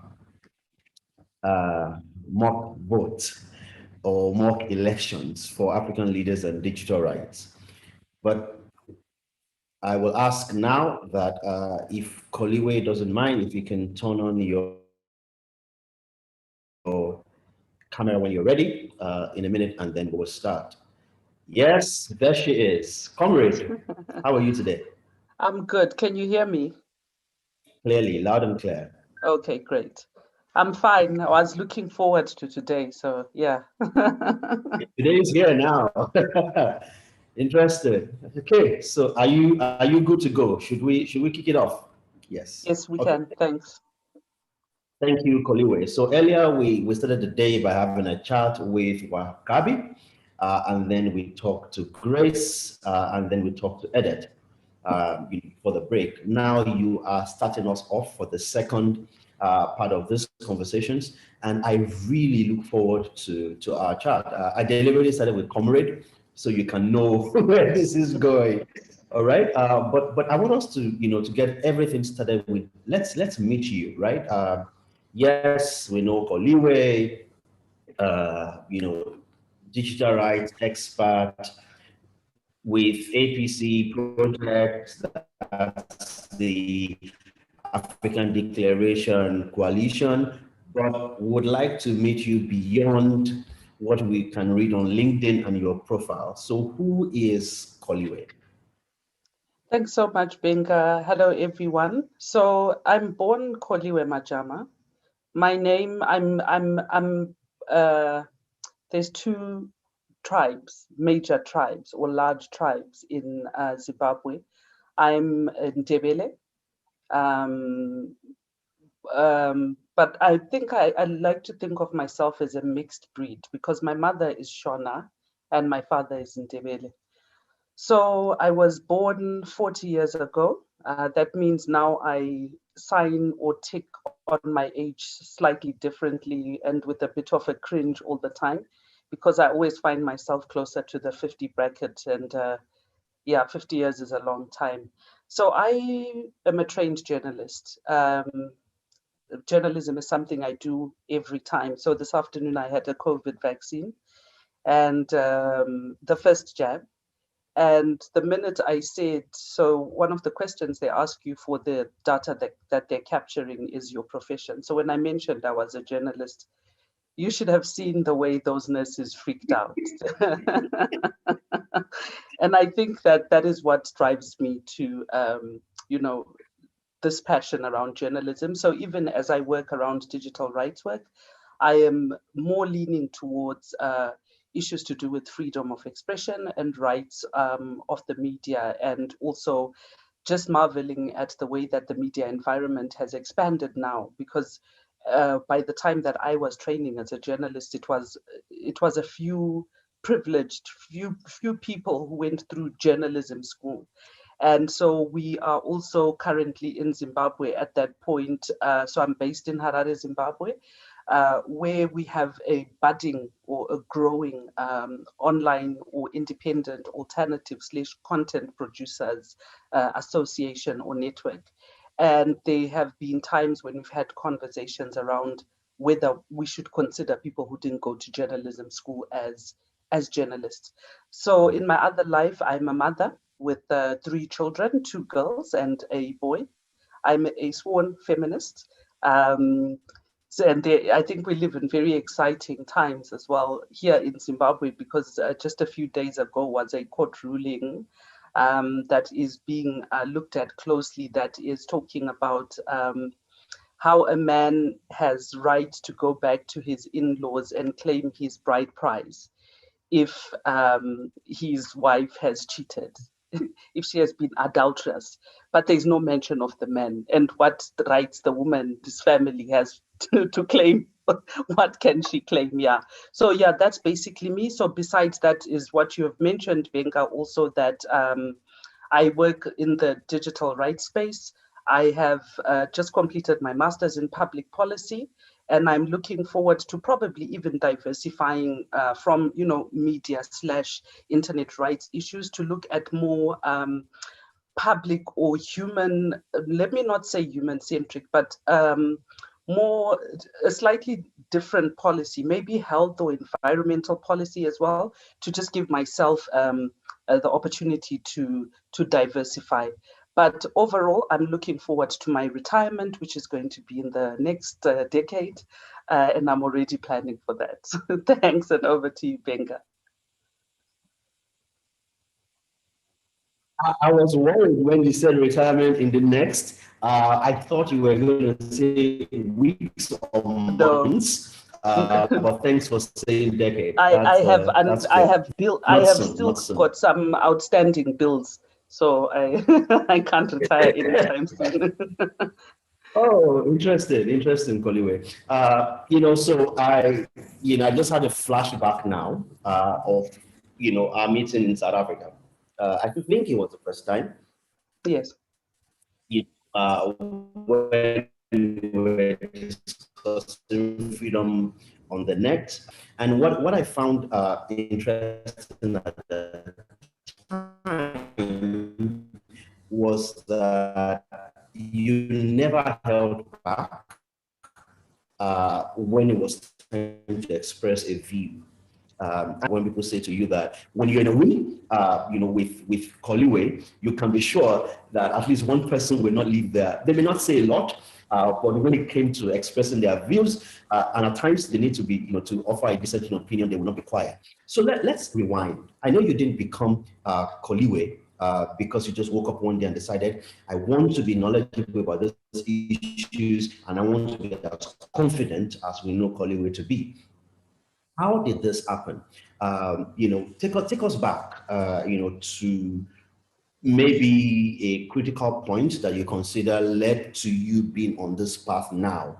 Let's go, and I will have a few questions about that path. Right. So I think, Benga, what I'm getting from your question is, what is it that drove me to be passionate about expressing myself, my opinion, and being brave? I think that I'm very brave because I stand up, so I looked at the poster that you had, and you had digital rights activists there, and you had people like Wakabi and Grace and Edith, who for me are like elders. So half the time my life is about psyching up to be on platforms or panels with people who have a lot more experience than I do, or sometimes people that I have never really interacted with, where my opinion actually matters. I went to a high school that is in a place called Matabeleland South in Kezi Mapisa, which is the south. If you look at the Zimbabwean map, right at the bottom, it was a Roman Catholic all-girls school that was run by German sisters. So my headmistress was Sister Ludwiga, and the teacher for the fashion and fabrics classes was called Sister Gudrun. Those women made me the woman that I am today, because this is a mission school where you're actually out on a farm. You have everything that you eat, from the chicken, you watch it grow as a chick. If you have pork, you know that the leftover food from the dining hall is going to go to the pigsties. And we had a rotational system for duties that we did at that school. they made me a very sturdy and, person with the drive, who can survive any environment. But in terms of the way I speak, the confidence at which I speak, my ability to speak publicly was carved by a man called Mr. Ben Moyo. He was my English literature teacher, and he also took us for debate classes. And we would have what were called impromptu speeches. And he was one of the earliest graduates, I think, in English from the University of Zimbabwe. And he would throw words that you had never interacted with. And you were given an opportunity to go through the dictionary and given 5 minutes to speak. So a lot of that also comes from the people around me. Since, as I've grown, also being a journalist, having worked in the newsroom, I have met journalists who are able to speak to a lot of things. So one of the things we learned at journalism school is journalists don't know everything, but they know a bit about something. So I go through life knowing that if I'm having a conversation about freedom of expression, I don't need to prep around it. I need to speak to my context, and I need to speak confidently so that I can carry through my point. But the one thing that I've learned also as I have grown professionally is that there's always going to be people who feel and sound better than you. You're going to be challenged because someone is going to pose a question that you cannot respond to. And one of the women in the digital rights community who has actually pushed me is Henriette Asterhusen, and the second one is Grace Getaiga. I remember being in the middle of Europe with Grace, freaking out and sitting outside with her and having a coffee, and she was saying to me, I don't even know what your problem is. So I think that it's also while you can always identify the roots of, where your strength, your confidence, your knowledge comes from, you can't carry that over through your life. You still need to have people around you who will push you, encourage you, and challenge you. I'm listening to you roll out the names, and I can absolutely relate. All through today, from Wakabi to Grace, to people they've given an opportunity, or that I've given them opportunities, and I'm glad to hear this. And I'm also glad to know that now, many people are able to refer to you and to say that, well, because of what Koliwe does, because of Koliwe's confidence, I'm able to express myself. I've been privy to some Twitter conversations where, such reference is made, to Koliwe, the comrade, the defender of feminism. Yeah. And that is not a surprise at all. I must say also, Benga, as we go, that I think I consider myself also very privileged, because annually I meet a cohort of young Africans who come to the African School on Internet Governance. Oh, yeah. And they have, just interacting with young people. So I spoke about my age earlier. I think that when I realized I was over 35, it sort of hit me totally, like I can't believe I'm not young anymore. So you have all these scholarships coming up, and you're not in that age range. But meeting all these cohort, like meeting the cohort every year at AfriSig, I have new friends. I have young people to ask, like I can think of people like Siki Mwantia, who's at Article 19, who now is probably one of the few people who I still call from like the time she was at AfriSig to say, hey, Sigi, what do you think of this? And then another very exciting young comrade that I have met in the past year is Joshua, who's been working with the African Internet Governance Forum. And I think he's also doing the West African School on Internet Governance. We've actually never met face to face, but you are continuously challenged by young Africans also working around digital rights and in the internet governance space. So I'm also grateful that I get to organize AfriSig annually. I feel you very much on that, and thank you for doing that. I'll come back to AfriSig in a second, because that is such an important opportunity to create a space for the next generation to consciously learn and know that they're going to have things to do. But let me ask you about challenges. And I know that we, depending on when you are asked, you probably have like a whole lot of them. But I would love for you to speak to at 3 stages. First, when you were in that high school, when you were in that secondary school, was there any time where you thought, come on, guys, this is too much. Let me just be a, typical girl and just not get this whole idea of confidence and all that. That's the first stage. Then the second stage was when you were going to start your journalism career. Did you face any major challenges? And how, of course, did you overcome them? And the third, and maybe is like, what are the current challenges you see right now, maybe in the immediate past, that you've just been able to overcome, that I'm absolutely certain there are people who are listening to us or who will watch this later and are saying to themselves, that is a challenge that I am facing right now. Right. So I think this is an interesting question for me, but I didn't expect that it would go back to my childhood.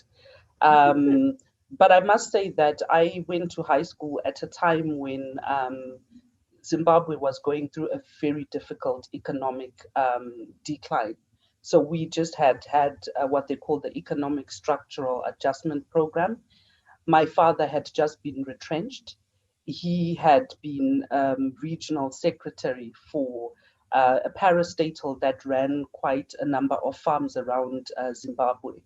And I think in the first term I was there, I still had the privileges of having, enough groceries, the exposure of, I could go out if my father was at a farm within the region and just have that break. But the challenge and the reality of an economic decline in a country where I had grown up very cushioned, because I went to a public, my primary or base education was at a public school, which was considered quite great. So even when I went into that high school, I felt I had like a really great base education. So I actually started to feel the difference, even in terms of, just like what was happening around, in terms of what was available to us. My father being able to provide, just the extra cushioning.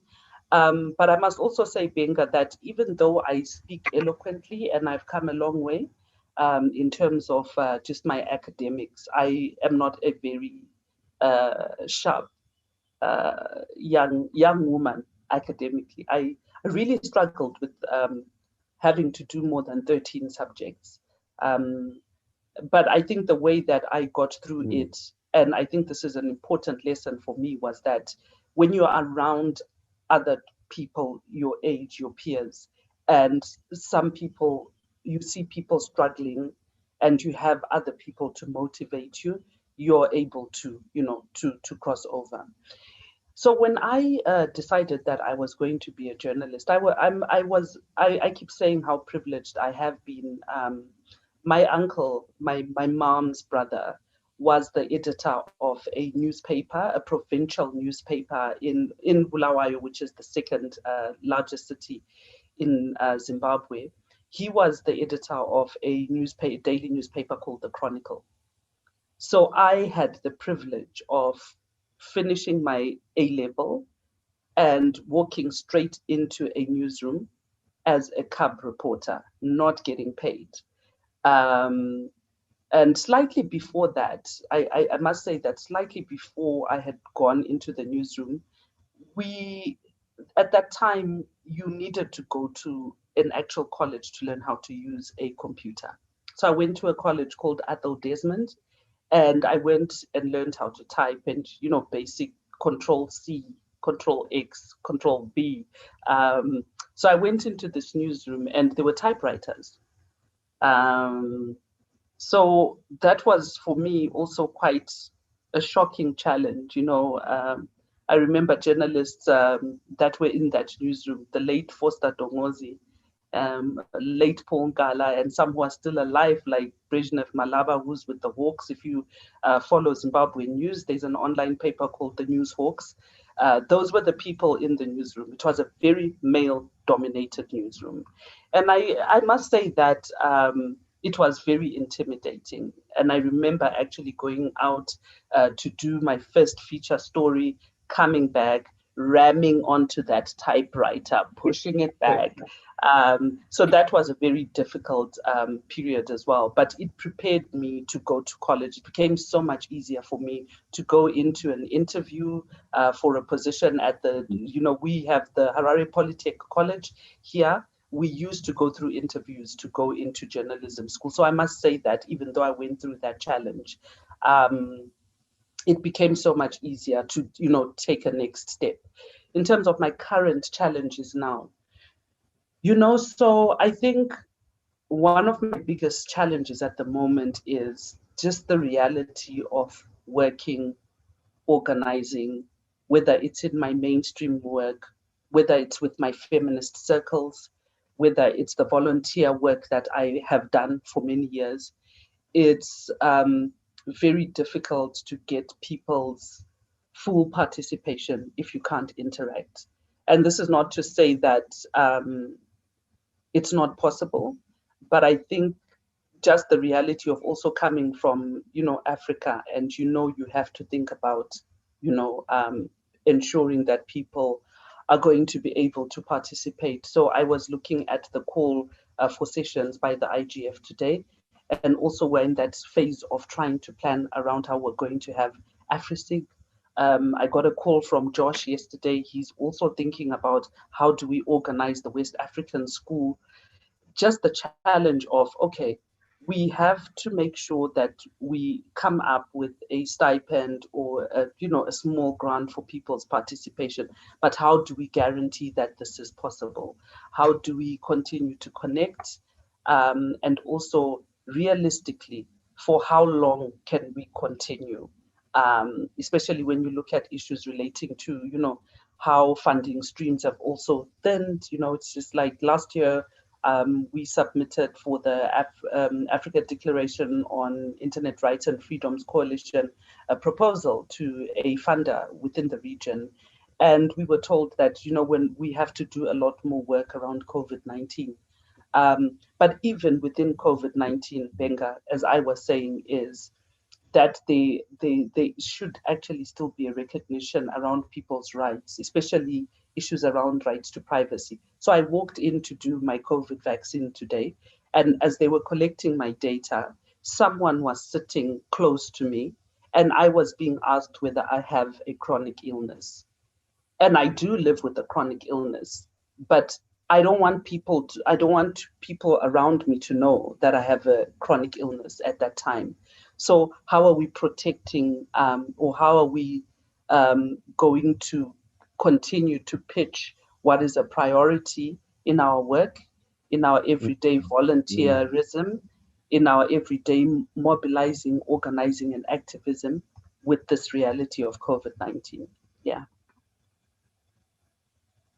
Now that is a challenge. Yeah. Because, like you rightly put it, when tragedy happens, the first reaction from funders and from everyone is, how do we put out this fire? And it's a tough job convincing people that, listen, while you're trying to put out this fire, there's a smoke coming from privacy.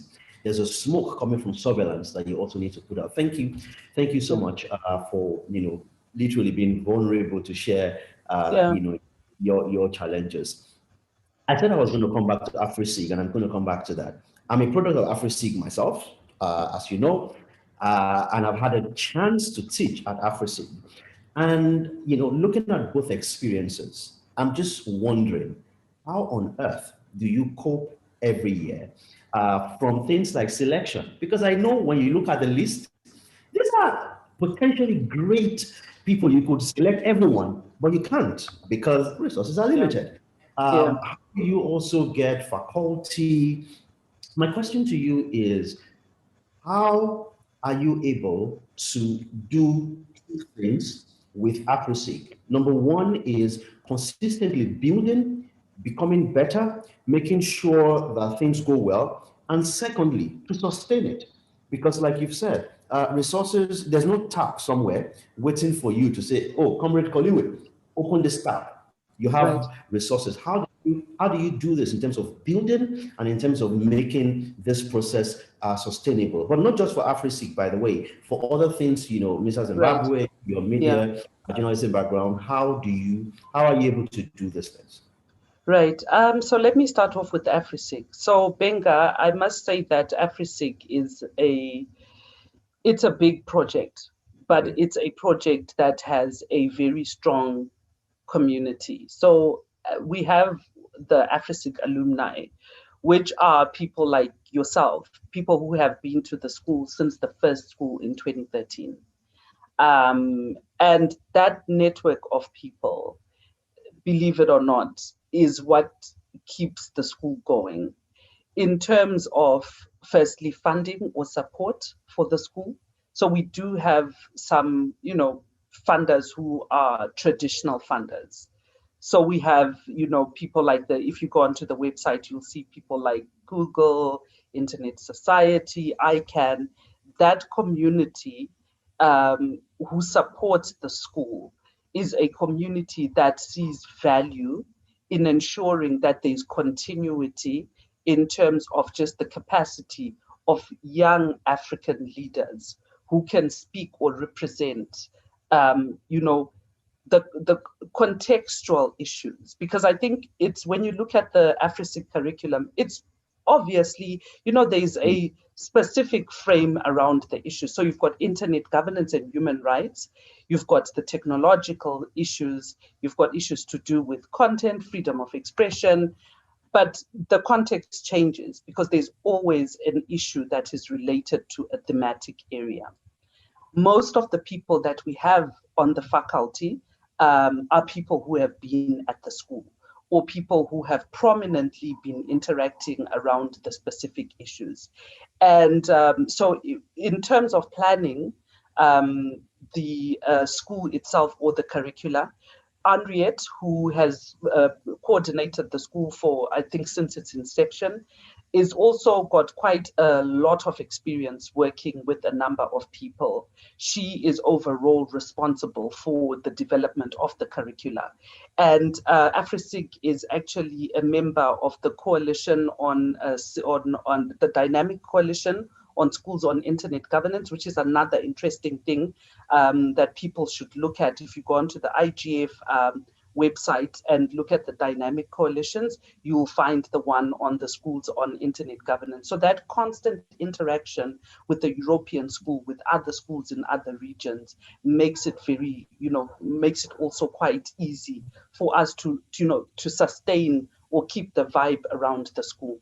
The last thing I'll talk to is the selection, which you spoke about, and again make reference to the alumni. So we receive over 300 applications annually, and we have to go through a specific screening. Some people, I mean, sometimes it becomes easy because you get some people who don't complete, the actual application. Those, I love those because they make life easy because the system automatically drops them.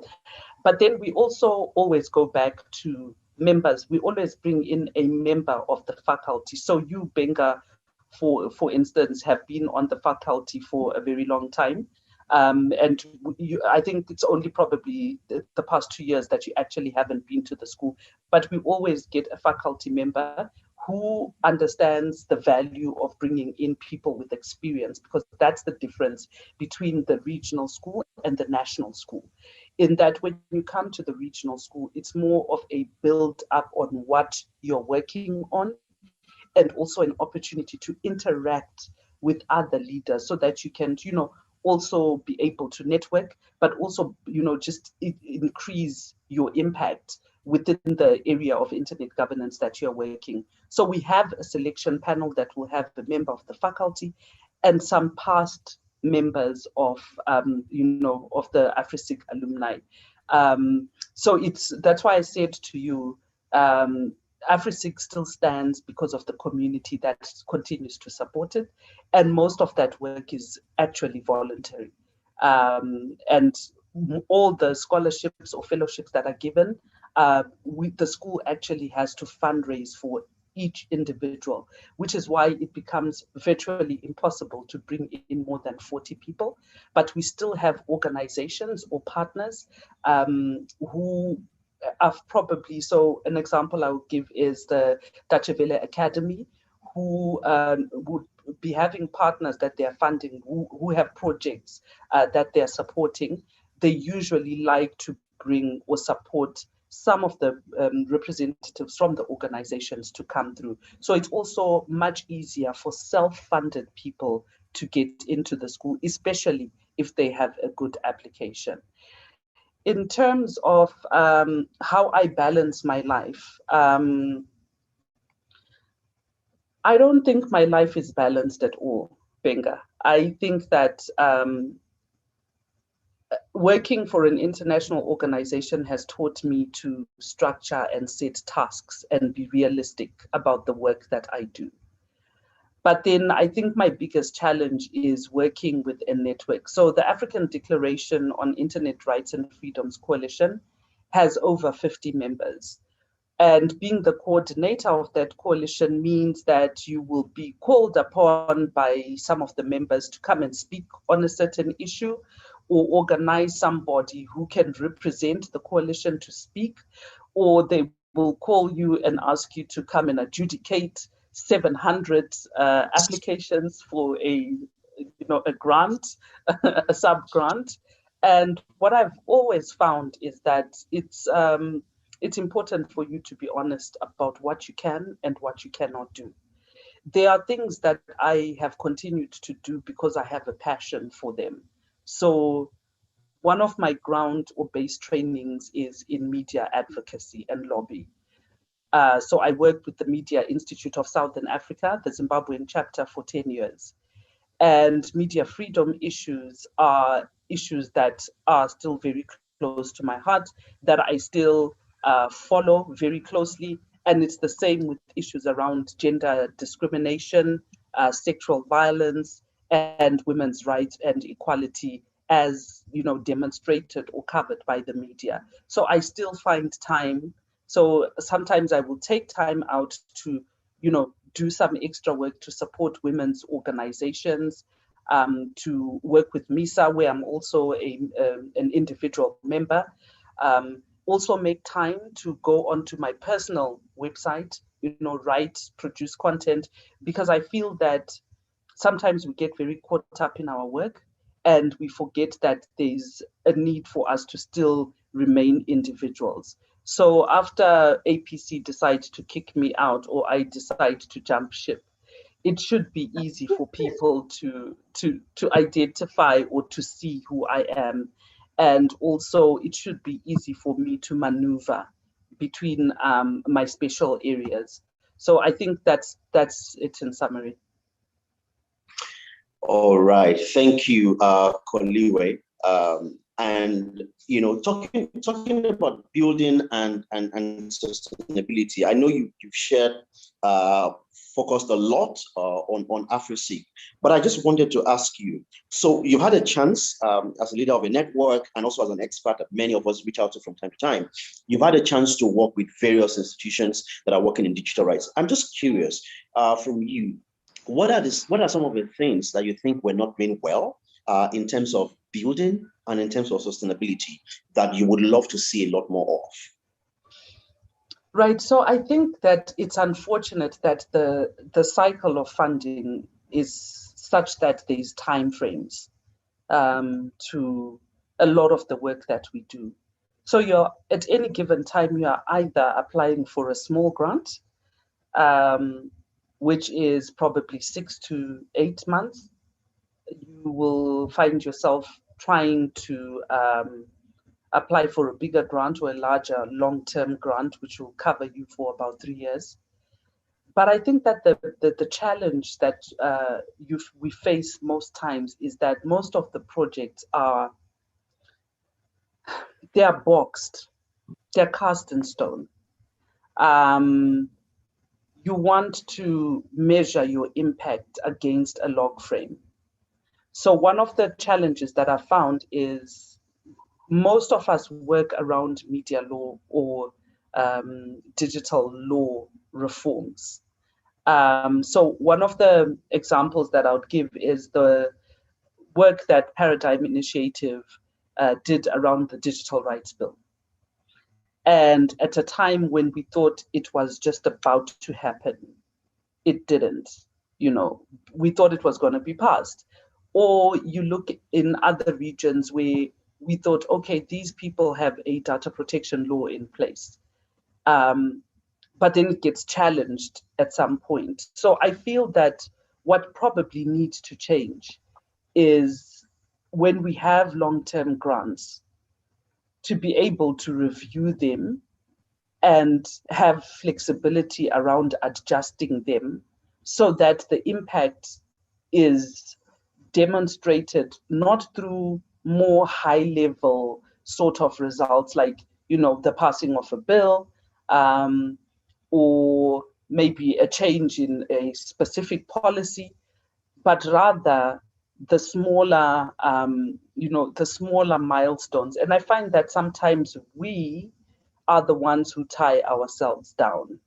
And I think that as the funding stream gets less and less, we are sort of at a point in our life, in our professional lives, where we really have to start thinking about working as consortiums to be able to say, while I am working on a project that's going to be looking broadly at access to information, who are the other stakeholders working around it, and how can we come together to make or ensure that while we are all getting a bit of the cake, we can demonstrate better, impact.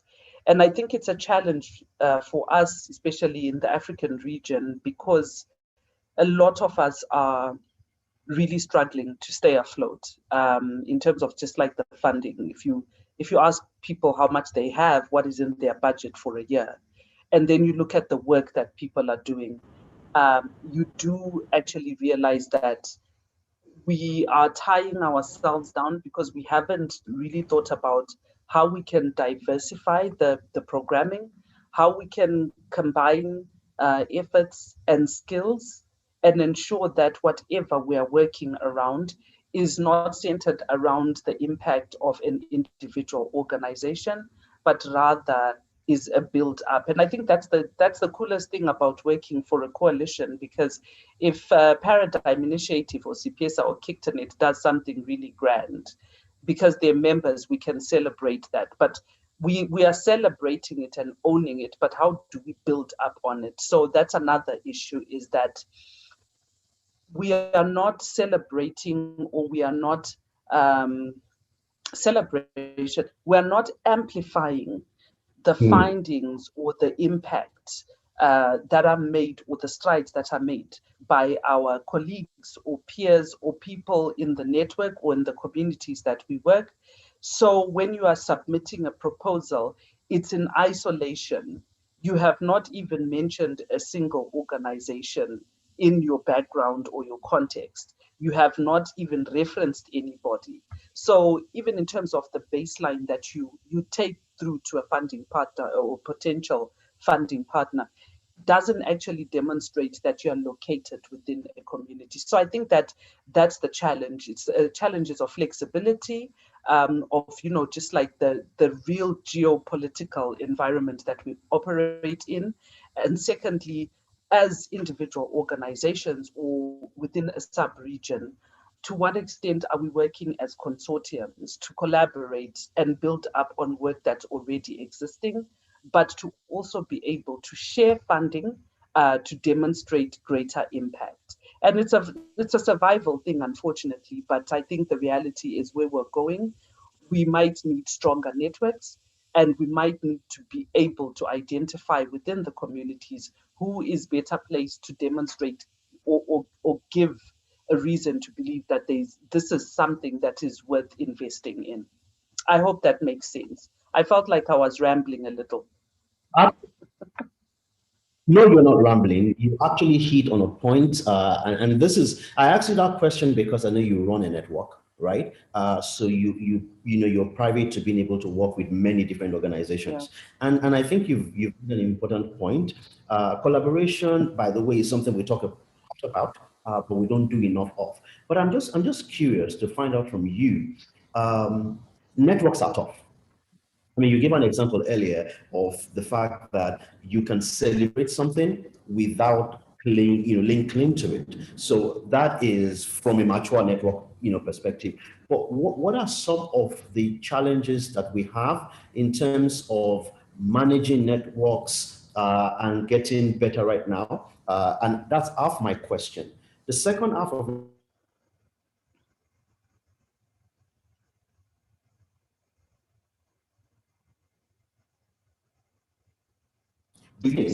we are ever going to have a scenario where we have, complete.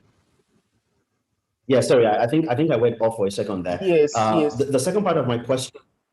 Yes. Second part of my question is: do you think we're going to get to a point where we're going to see a merger between networks that sort of do around the same thing, or even maybe organizations? Is that something you think is going to happen at some point? Right. So, what I have identified as a challenge for networks, being a coordinator of a network, is that you're working with people or you're bringing together institutions or organizations that have got their own priority. So if I'm working with Protege QV in Cameroon, and I'm working with Hakima and Leo in Tanzania, I can't assume that I can just sit down and write a proposal on behalf of the network as an employee of APC based on my priorities or my organizational priorities. And I think the challenge is that networks we haven't actually been sitting down to agree on our strategies. If a small group of people will come up and say, okay, so these are the priorities within the internet governance framework on the continent. These are the key issues. And this is the work that we should. So even if I'm talking about the fact that there are no data protection laws in East Africa, I must be clear which countries, and I must be clear whether within my network, we have members in that country so that they can front or be part of the writing of the concept for the specific proposal. That doesn't happen because it's a time thing. And it's also, as we go through the grant finding, it's very reactionary or in response to a call that has been put up. So it's very rushed. So if you come up with a strategy as a small group of people, you should be able to, and this is a lesson that I've learned from Henriette, having worked with her from, for a couple of years now, is you still need to go back through to people and get them to validate it. You need to make sure that there is a process for people to validate, to say, okay, these are the strategies that we are going to employ. These are the activities that work realistically. And these are the ones that don't. So that even as you are sending out a proposal as a coalition, you will not say that you are going to have your members attending 10 national IGFs, when you know within the region, you don't actually have IGFs in all the countries. So I feel that one of the challenges that we have now, particularly that there's a lot of networks that have come up, is how do we connect? Where do we connect? And this is why, and I don't want to start advertising the session now, but we, as the coalition, also being privileged to have members in the coalition who have set up their own networks. It's necessary for us to then say, hey, I think that we need to sit down and agree what is a strategy for all of us. If it's not a priority in East Africa, it's not for West, but how do we support each other? I think that that would actually help. And then your second question was relating to, sorry, Benga, I didn't get to take it down.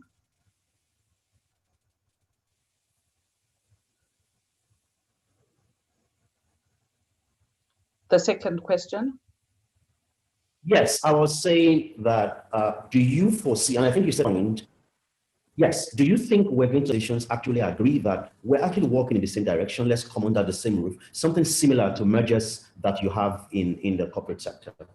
Yeah, but it's like I'm saying, Benga, it's really hard. And you know, when I was doing my master's, one of the issues that I interacted with, especially when you look at participation of especially civil society at internet governance level.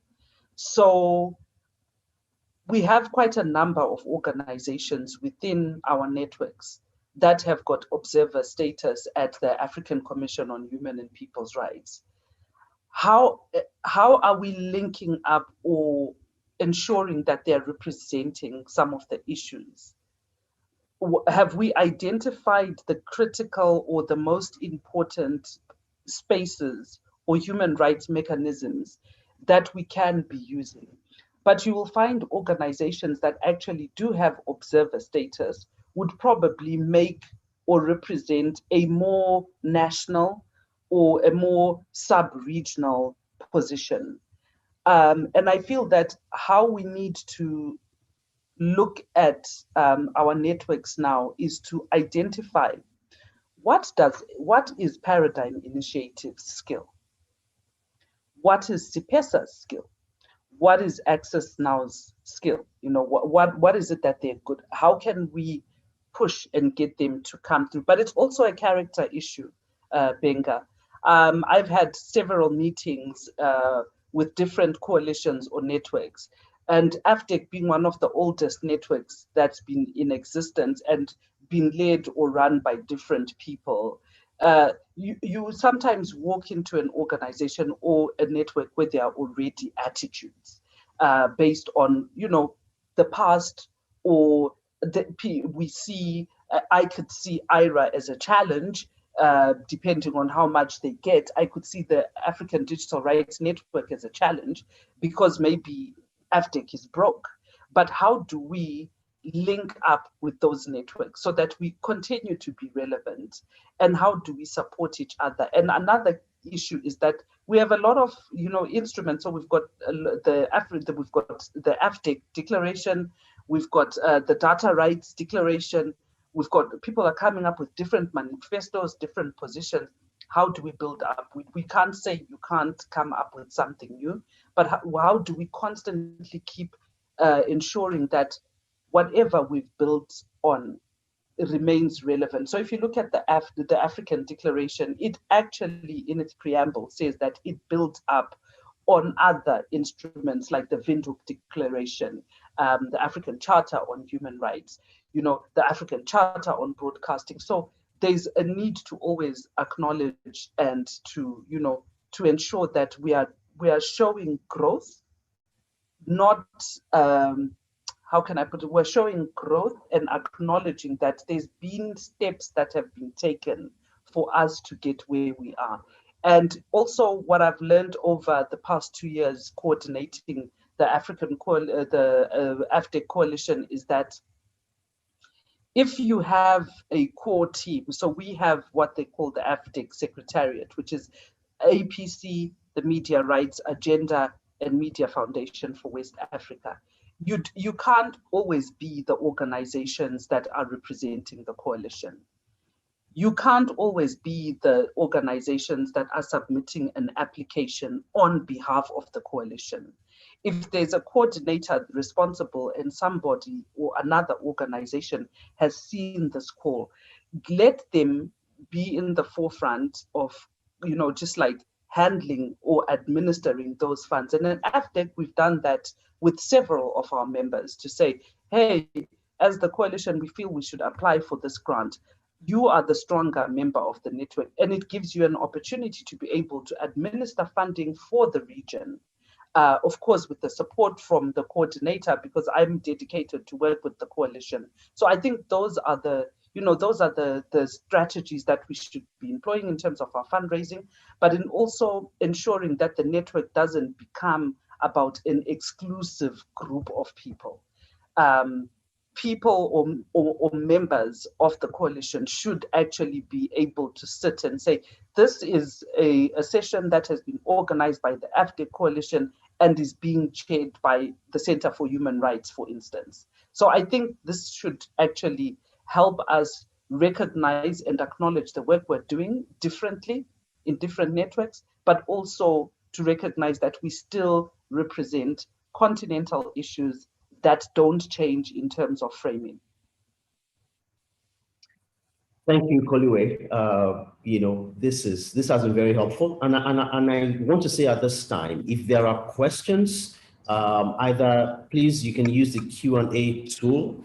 You can ask in the chat, or you can just indicate that you want to speak, and I'm sure that the technical team will be able to give you access to speak. Let's talk, as I wait for questions, if any, let's talk about 2020. What do you think, what would your summation of 2020 be as it relates to digital rights on the African continent? What's your take on 2020? Interesting year for many people, but what will be your take on that year? Africa, digital rights in 2020. I would say that 2020 was the year that a lot of our governments woke up to the reality of the importance of internet connection, where people can no longer interact face to face, but your school curricula has to continue, banking needs to continue, people still need to go into the supermarket. And I think when we were making demands about universal services funds, when we were making demands around the need for policies that would ensure that people appreciate the utility of the internet. In a lot of countries, including my country in Zimbabwe, the internet for a lot of people just remains Facebook.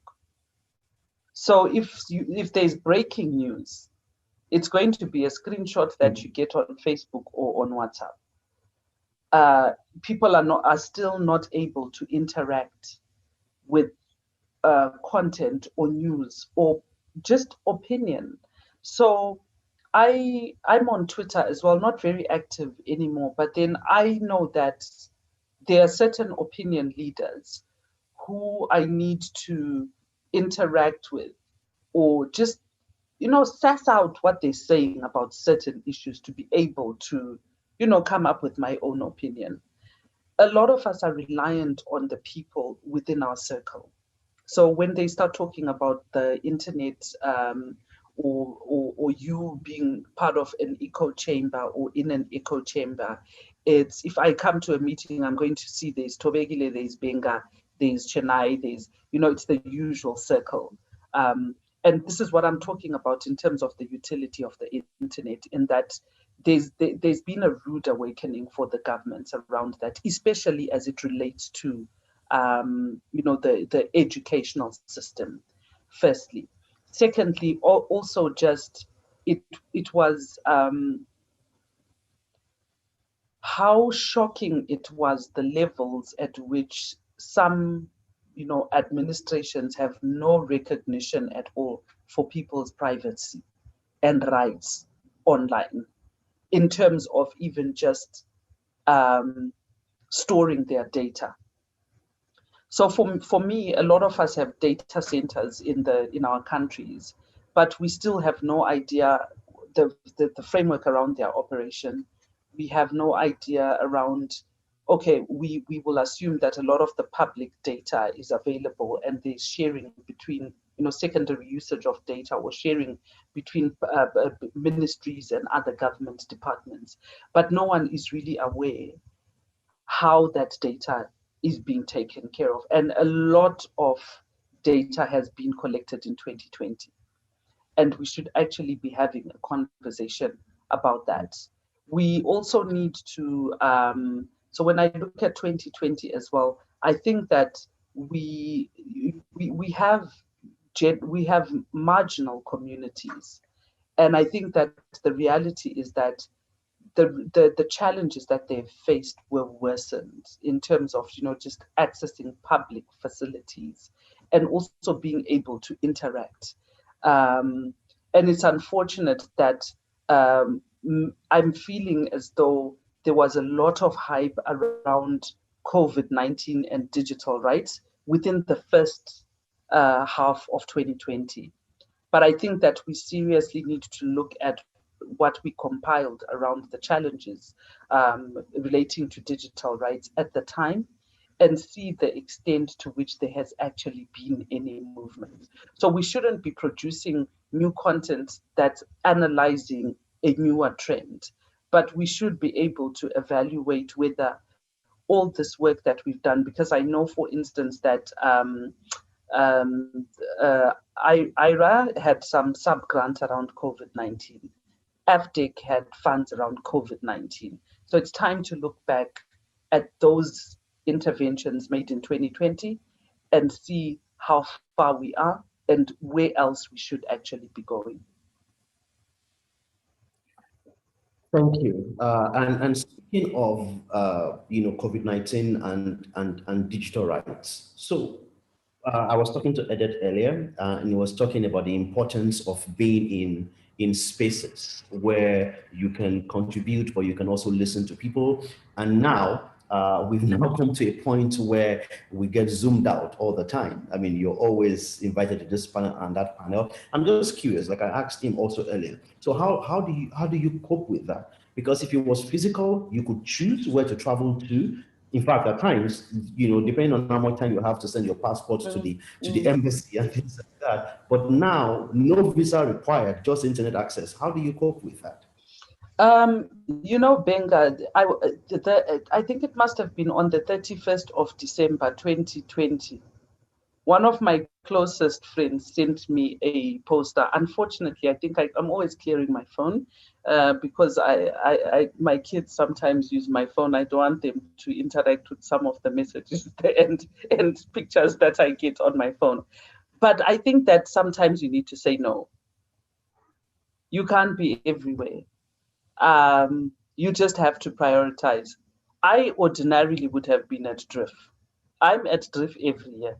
And even when I'm not listening, I'm sitting in that conference and attending sessions. But this year, I could actually select the sessions that I was attending and not feel bad about the fact that Adeboye is going to ask me why I didn't come to his session. So I think that it's for our sanity. We seriously, if there's ever a time when self-care was important and whether the right to say no was important, it's now. You can't be everywhere. So I actually do not have meetings on Friday unless it is necessary. If it's money, I have to meet a donor. If it's something if I can't miss it, I can't. But have a day where you remember that you are human. Because right now I'm sitting and I'm looking at my face and I can see Charlie and I can see you. I can't do this the whole day. So I have learned to schedule my work and I've learned to say no. And it's because I got that poster that actually said, you can't be zoomed out in 2021. We did that in 2020. We can't continue at that pace. So if there's a big conference, choose your sessions. And go to the ones where you like the people who are speaking, because so just select your sessions and you can't be everywhere. Yeah. You're right, Koliwe, thanks. It's great to see that Shali is here. Shali is next. But of course, Koliwe has to answer the question of choosing the the best and the worst of 2020. So in Africa, as far as digital rights violations are concerned in 2020, who or country was the worst and in the best? I'll take your vote now, and then we'll compile everything at the end for our mock awards. Who was the worst? Hey.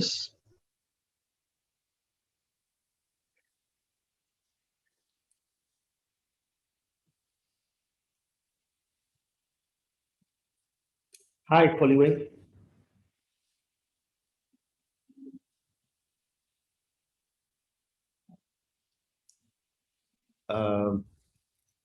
I can see Charlie moving, so I'm sure I'm not the one who is frozen. But is it just me, or I think I can see Koliwe? I can hear Koliwe speaking. I think she's frozen. Yeah, okay. I thought it was me. You don't know these days who's frozen. Ooh. Hopefully we can get her back to, okay, yeah, she's dropped off now. Let's see if she's able to make it back within the last minute before we move on to Charlie, who's already here. Good to see you, bro. Good to see you too. And I see everything is going as scheduled, as planned. Well, we're trying to make that happen. So it's already 2 o'clock, and what I will just do is I'll ask my colleague Thobekile, actually I should say my boss, because she's in charge of this. Of this forum, to Koliwe to find out the best. If you could share that with me, then I will add it to the pool as we start this conversation with Charlie. So, as I did earlier, I chose not to read anyone's profile because I could go to LinkedIn and see all of the many, from the World Bank Project,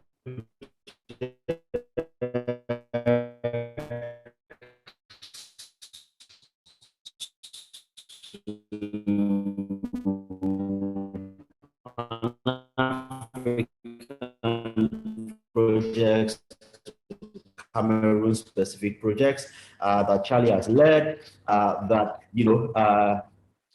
I see you moving. When I see you moving, then it means we're a bit okay.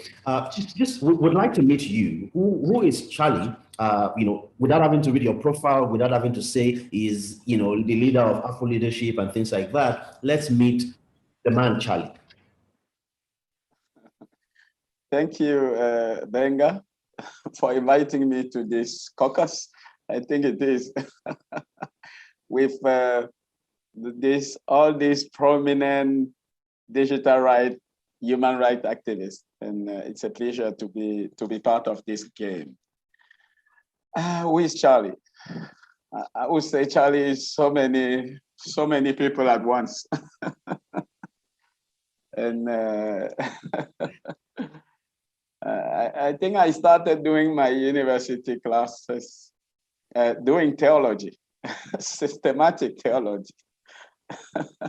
That's where it started, and then I move on to do how do you call it, information science, and then I move on to do kind of management science when I was doing my master, and I did management science, and while I was doing that, I was already involved with working as an engineer, for kind of, in information system applied to, to finance and accounting.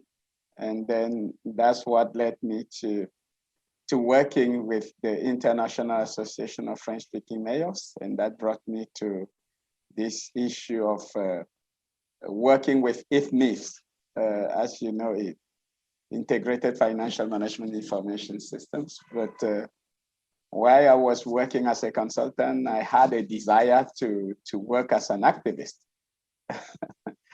And I think this is because when I started working with government and companies, since 2007, I felt like we have a kind of, we miss true leaders. That's what inspired me to found or to co-found Afro Leadership. And you see clearly the link. And I was led to co-found Afro Leadership because I started doing what is being called today as coaching. And I was a then student of business and life coaching. And through this, we had to work on leadership. And then I was inspired to found Afro Leadership. The goal of Afro Leadership at that time was actually, trying to teach and to coach leaders. And that was actually the space I started doing this. But as I had to work with public finance and all those things, that relates to public services, I was led to work in the field of human rights. That's how it came. It came because I'm not actually I don't have a background on human rights, actually. So it would be surprising for people to see me talking human rights, talking, things like digital rights. And maybe when you get to digital rights or data rights, they have link with information science, because why we do all these things, we talk of data. And we have been talking data since I started doing computer science 25 years ago. So yes, when you say this, but I didn't know how we could do a kind of link with human rights. I was not even aware of this. And then while working on public finance, I saw clearly the impact of, misgovernance, how corruption and all those issues on human rights, actually. And that's where I started seeing, the relationship that exists between what they do in government, in public administrations with, the kind of rights that citizens might enjoy. And that's where I started linking human rights with public finance, given that while I work with the International Association of French-speaking Mayors, I'm still working with this international organization. I've been there for 12 years now, and I'm actually the program manager for governance and public finance systems. And that's why you will see me traveling in all these countries to try to set up these financial systems. And my last one is in Central African Republic, where I'm actually leading a mission on installing the financial systems for Central African Republic and working with the Ministry of Finance. So I got into this issue of digital rights just par hasard, as we say in French. It's just that I had been working with the International Budget Partnership, with the Global Initiative for Fiscal Transparency, and you see that those things relate with governance, transparency, and public finance, and so on. And meanwhile, I started being a bit visible on the internet because I had to work with these guys and being kind of a researcher for some of their indexes, and we have the Open Budget Index that, try to do a classification of all those countries on several indicators, transparency, citizen participation, accountability. And so I started being renowned and linking now these things with human rights. And so that's where it started. And I saw the link with data as it goes, and then linking with data, you have to talk of big data, you have to talk of artificial intelligence that is fed with data. And so I found myself just where I should be, where I had to be. And so while doing this, we had this internet shutdown in our country. And then it just lighted up my passion for digital rights, because I saw clearly that without internet, you have no data. So you cannot take data for yourself, because we have been led to be working on internet all this while. Most of our archives is in our Gmail box or Yahoo Mail for those who still use that mail service. And I understood clearly that we need to fight for internet rights, for digital rights. We need to make sure that those who decide, that they understand they cannot be deciding for all this, for our virtual life that is becoming kind of life altogether. So that's where we got to meet you. That's where we got to meet you, Benga, and to have this first training session that we had at Hotel Azure, and where we saw clearly that we were on the right track, because we had received a support from Internews that was trying to, and actually Internews was the one giving us, the right encouragement to move this side, because with Internews, we started seeing clearly the link with all what I know as a computer tech, as an information system guy. So I saw automatically the link, and also with human rights that I had become acquainted with, through my work as a public finance expert. So that's what I can say up to now. And when you browse my LinkedIn profile, you will see clearly that I have so many kind of passion,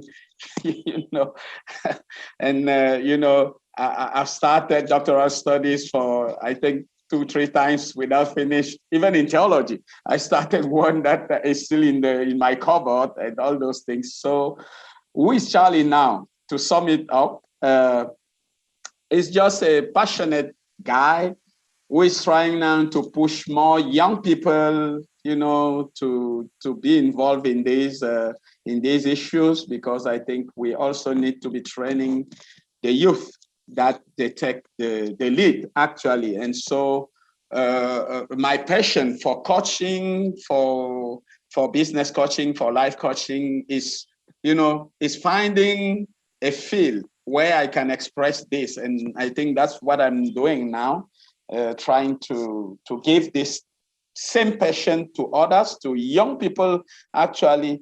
And I think you won't be seeing me, all over the place as previously. I will try to pass the ball to some of those guys, try to bring this passion to others and tell them there are so many things to do. Africa is plagued with so many, frailties, with so many fragilities, but I think we can create our own passion. We can create our own way, especially in all these issues that are very critical for human rights, for human development, for human welfare, and for Africa. As we need to think Pan-African. Thank you.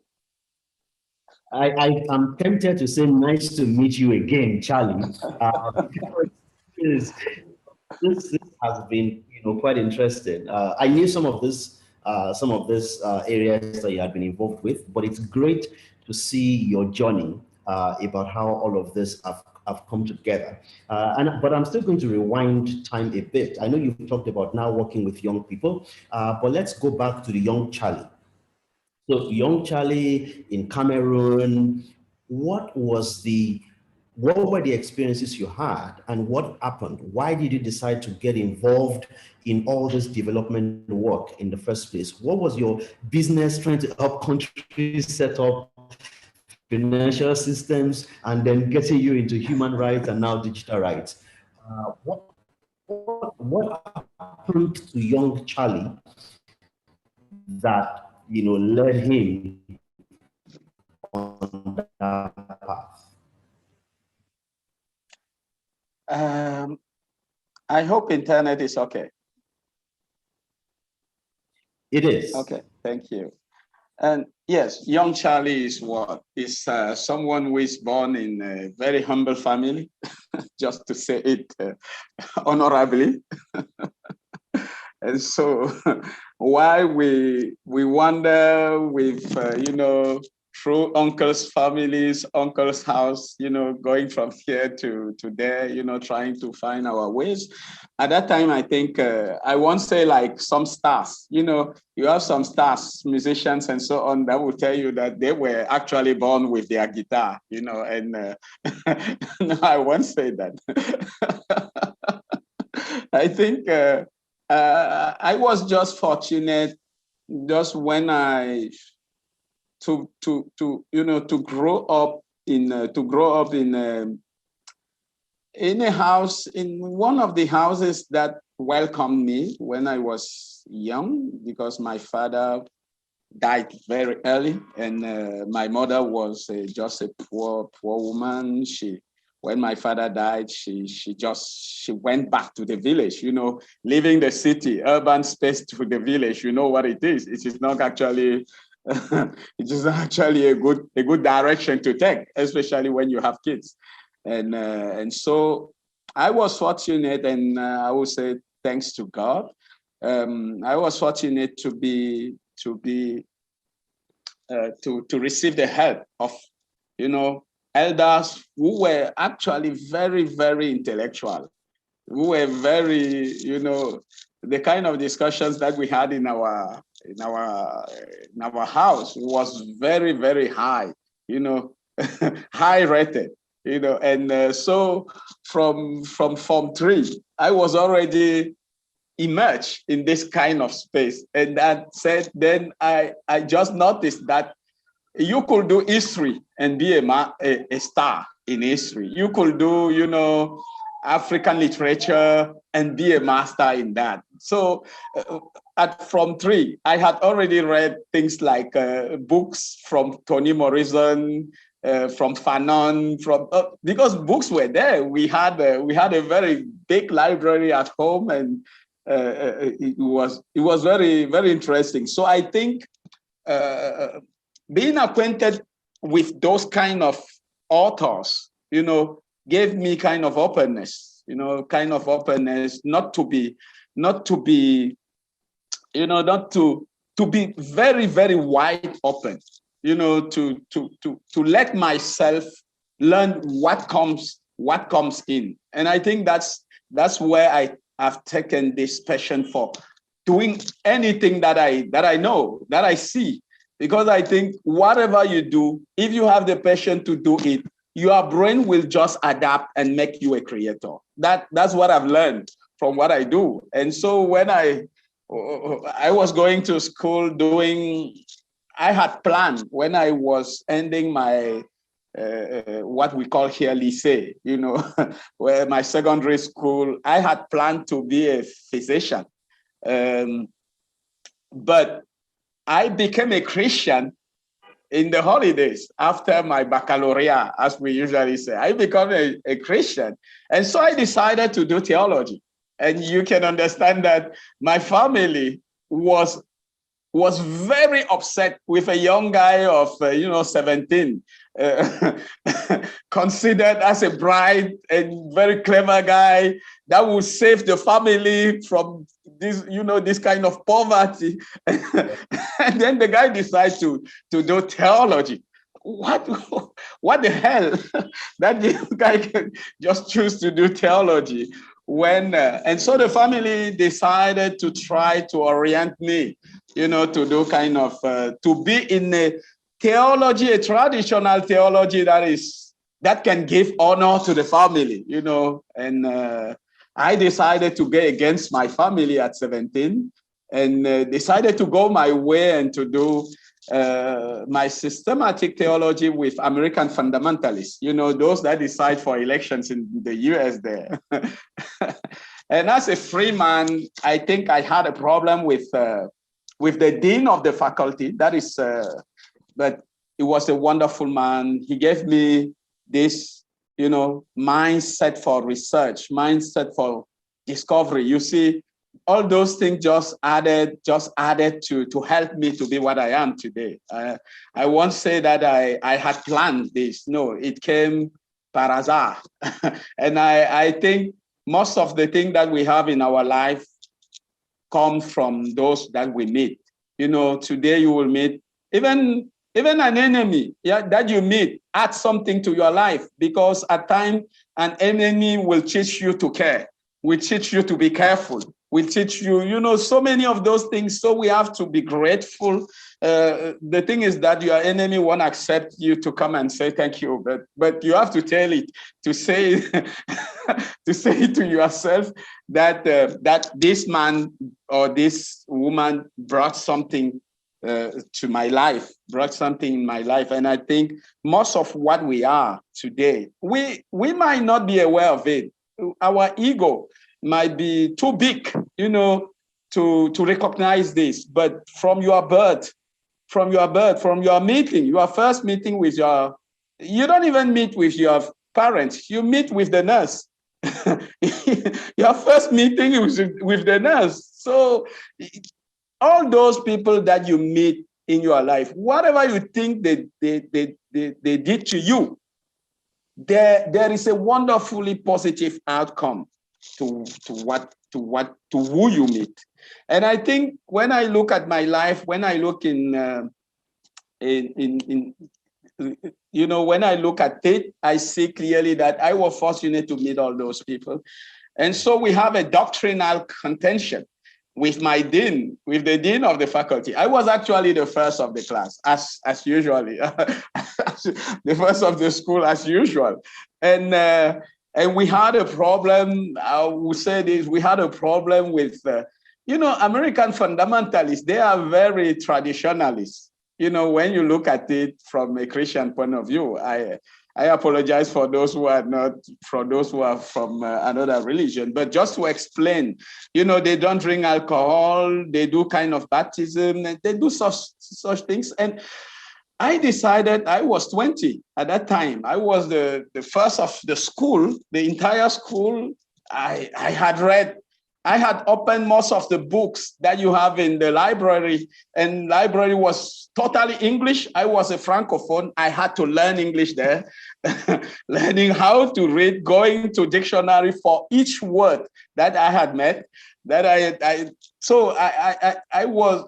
I've never been in an Anglophone school. I somehow have the opportunity today, but there I was compelled to learn English, because that was the only way to understand, most of theological doctrines that was being brought by those American fundamentalists that were teaching things that I was not acquainted with, because we were in the traditional religion that we usually have here in Cameroon, Catholic, those Protestant and so on. And I was compelled to go against them with alcohol. I had told them, I don't see this in the Bible. And I was actually being prepared to go to Bob Jones University to do my doctoral theology. I had already been given a family that would welcome me in the US and so on. But I decided to resign for that contention. And I was actually 21,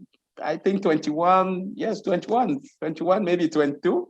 And I resigned. And then I had a second problem, because I had separated with my family. And then I was separating from the school. That was the cause of my separation with the family. So I decided to go and live with a friend of mine that had decided to, because I couldn't even think of going to see my family. So I decided to go and live with friends somewhere in a village. And my school was already over. And then one day, friends in Yaoundé, because I was living very far, going to farm. I was 22 then, going to farm, because for me, school was already over and I had just abandoned my theological studies and I had not finished. So I couldn't I was nothing actually. And so I was famous as a theologian, even though I was not, I didn't finish where I had to, but I was famous even as a young guy, you know, being very rational, you know, very logical in the way I was. I could ponder on doctrines, you know, in the Bible. And one day, you know, people that I didn't know, one day they had a problem, a very serious doctrinal problem in the Bible. And as they were looking for someone to explain and to try to sort it out, they were, you know, someone told them that they know a young guy that has a very serious knowledge of the Bible. And who is very sincere, who will not take sides for anything. And then they send news in the village where I was living in the west part of the country. And you probably know the city, Bafoussam and so on. And I was there going to farm in that family that had welcomed me. And so they sent me money to come to Yaoundé. And when I came here, I went there, I spent a whole night explaining what was happening and what was the tricks of that doctrine. And I just solved the problem for them. They get united. Everything was just fine. And I was about to go back to my farm, you know, to that family. And then I decided to pay a visit to one of my uncle. That was you know, I thought, and I think I was right. He was the more open-minded of my family. So the one that will not reject me. And I went there and I saw him. And fortunately, he was there. And he just greeted me and laughing and telling me, you have abandoned everything now. And I said, yes. And he said, can you go back to school? Is it possible? Do you want if I give you the opportunity? And I said, yes. And he just told me, okay, go and take your things and come back here. And that's how I came back. And so after 5 years, after my baccalaureate, I had to go back to when my friends was going to first year doctorate, I was going back to my first year university once again. And and then it restarted there. So you have it all now.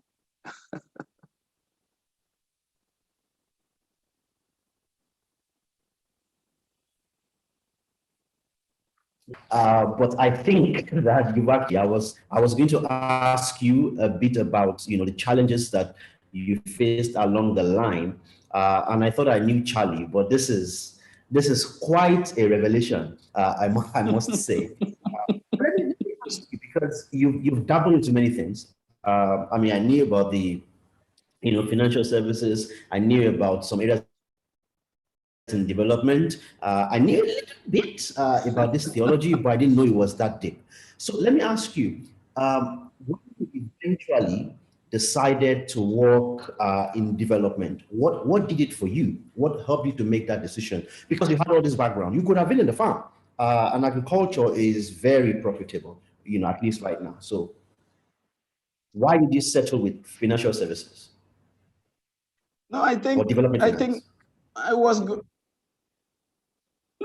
going to the farm, not as an not as someone that knows anything about farm. I was just, you know, using my days because I had abandoned University for Science, because to go to the theology, I had to abandon University of Yaoundé. At that time, it was very hot here. You know, that was 1991. It's been long.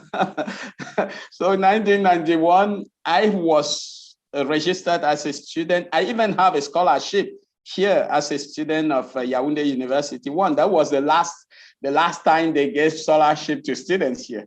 And then they stopped it that time. And I had abandoned that. I had abandoned my my theological studies.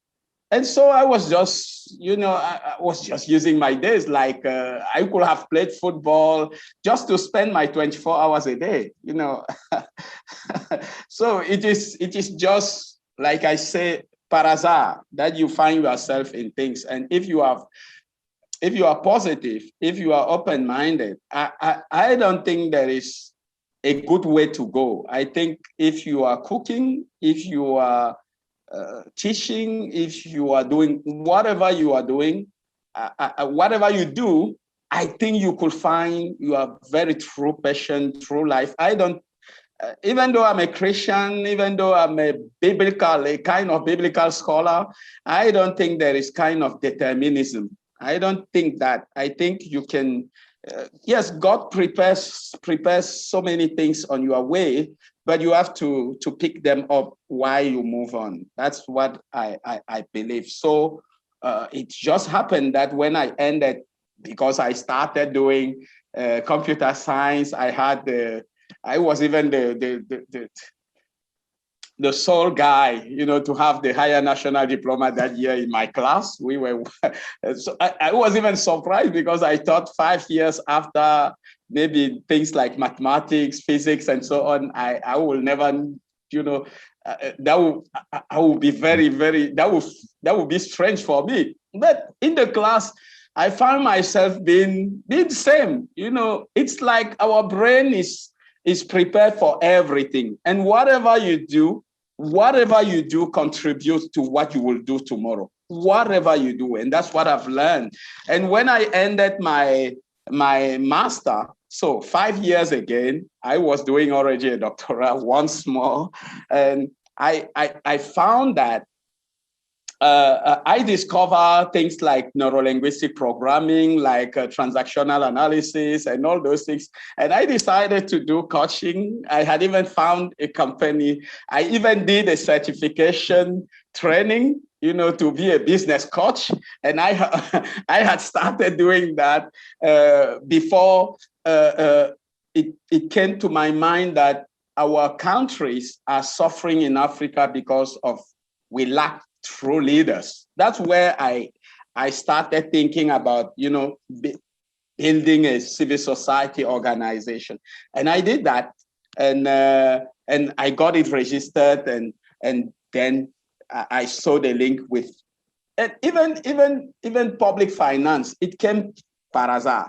I had trained, someone hired me as a consultant, as a computer tech, to prepare, that was to transfer training manual in PowerPoint 5.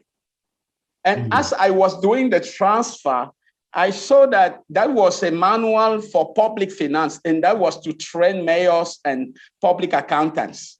But during my computer tech studies, I had done accounting, and that's why I usually encourage all those who follow us to learn whatever you have. You don't know where it might help you tomorrow. Don't neglect anything in your life. Whatever you do it deeply. Even if you just have it for 1 hour, do it deeply. So I was doing computer science, and we had a course on accounting and so on, and I decided to know more about accounting. I didn't know. When you do computer science, you don't know, you have nothing actually to do with accounting. And your accounting is just counting computers, and and so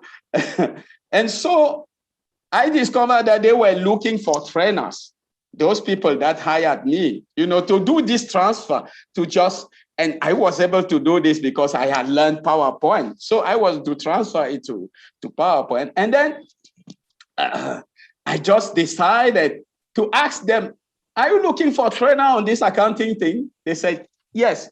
And I said, I could train. And they said, no, you cannot. And so they started the training. I was a computer tech for the training tour, because we had to do the tour in our 10 regions. And as they started doing it, we went to Yaoundé, Ebolova, Douala, and then they had to go to Buea. And they didn't know English. And I was the bilingual one among them. And you see where I learned English, doing my theological studies at the seminary there. And then that day, they decided to let me jump into the pool. And they knew that, let's just do this because we have no choice. when they called the first day of the training in Buea, when they called to ask, because we were there with, very high profile staff of the Supreme Audit Institution, those guys told them that you have a pastor. He is teaching like a pastor. And then we are very pleased to have these guys. And then those guys, those elders, they call me and say, okay, we have about 6 regions left. You will just lead that. And from there, that was the link with the International Association of French-speaking Mayors, because they were informed that there is a guy in Cameroon that is very well versed in this issue of accounting and public finance and budget matters. And that's how I got into these issues. And so the development, the link with development, link with, with human rights, as I said, and then you can do the round of this. Interesting. Okay, I didn't see that coming. Let me.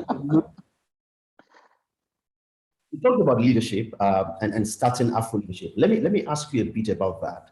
What are some of the as a man of many parts, right? What are those lessons you've picked up along the way? I know you had a grand vision when you started, and many of us do that. We want to change the world in one day, and then you start, and then you realize, oh wow, I really can't change the world in one day or even 1 week. What are the major lessons you've picked up in terms of building an institution? You've mentioned one thing about being deliberate, but in addition to that, what are the other lessons you've picked up in terms of building an institution, either building with someone else or building something that you're co-starting or something that you're starting by yourself? A tricky question. Because at times when we look at building institutions, the first thing I see it with start-uppers and all those people, even start-uppers in the civil society sector, there are start-uppers everywhere. And the first thing that they think about is, it's money. I see it everywhere. It's people say resources and all those things. My very deep view is that we need to have someone that is very passionate for human beings. It has nothing to do with what we create. It has nothing to do with the institution. It has nothing to do with how good names we give to what we believe to be our creations. I think what we have to do is to be fully human. Because when you are fully human, you work for human, you work for the mankind, you work for those around you. Even though you don't have money, you can wake up in the morning, even if your institution is not big, is poor, has no resource, you can come to the office in the morning. Even if the landlord have locked your office, you can still create a kind of smile on people's face. And this one depends on nothing else. It depends only on you and the kind of mindset you have and the kind of understanding you have of what life is. And what life is not actually what we have. And that you learn it theoretically from the word of Jesus Christ in the Bible. He tells you that your life is not what you have in your hands. It's not your belongings. Your life is, a grace that God gave you, that you can wake up in the morning and you breathe. And you breathe, and you can turn that breath to be something that bless others. And for me, it's when you do this that you can build institutions, because that will be the byproduct of this mindset. And for this, you need to be a great leader. Being a great leader, I would call it, yes, there are so many type of leadership that is being taught everywhere, but it relates to the same. Being servant leader, transformational leader, or whatever you want, transactional leader, it leads to something that is unique, creating hope for others. And we need that in Africa. And actually, because I work in public finance, I have a deep deep tough that we will never get out of this, vicious cycle of indebtedness that we are in. That's my deep thought, that it is impossible because we have no resource left.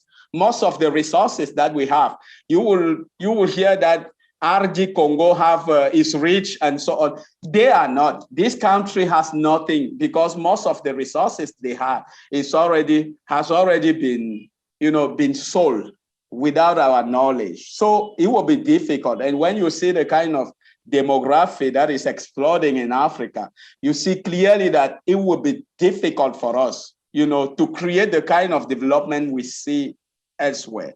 Maybe when you say this, people will say, no, you are being pessimistic. No, I'm being realistic, and I think we need to create true hope for people and telling them the truth, because it starts there. It's when you tell people what they are, where they are, that you can lead them to where they want to be. And if you are already misleading yourself in what you are and what you have, it's clear that you will certainly get lost somewhere. And that's why my view is that building institutions, whatever the kind of institutions, it might be a family.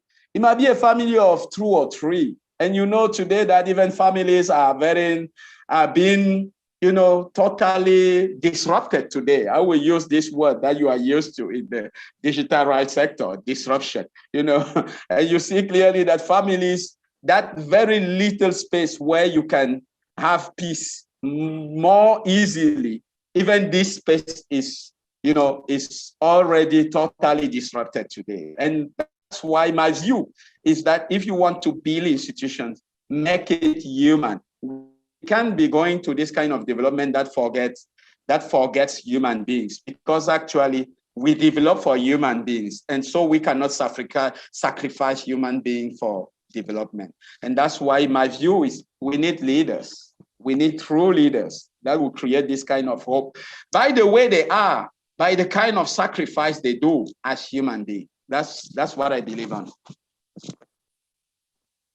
Okay, thank you. And I'm not surprised that the path you chose was Afro leadership. So let me ask you about sustaining ideas.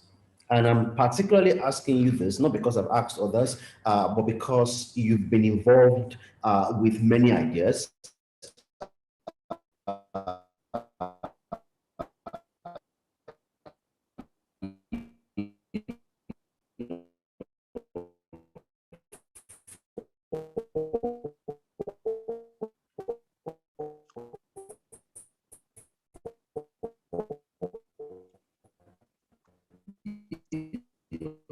Different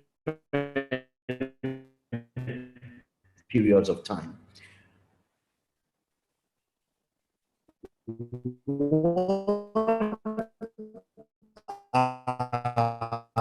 Some of the lessons you've picked up along the way to stay adequate resource support, or something that you're working on? How do you make that sustainable?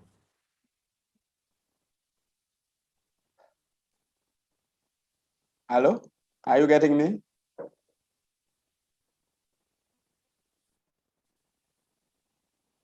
I don't know if you heard the last part of what I said, Charlie. No, please repeat. I think internet was not good. Yeah, internet was not good, please. Did you get my question? I was asking about sustainable.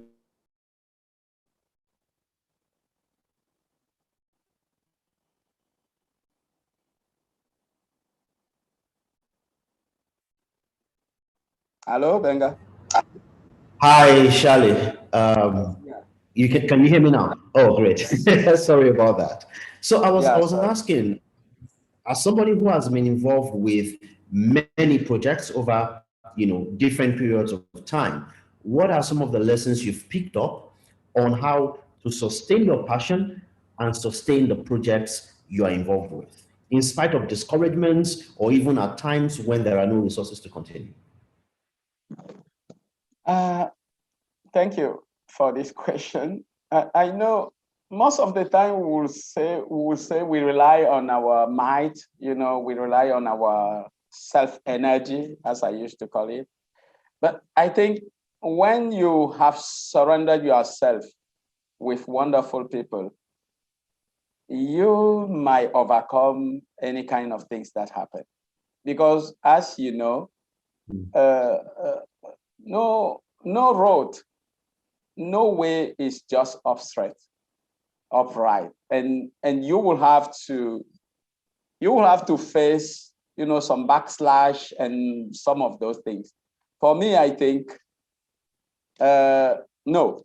If you get to surround yourself with wonderful people, you might get anywhere.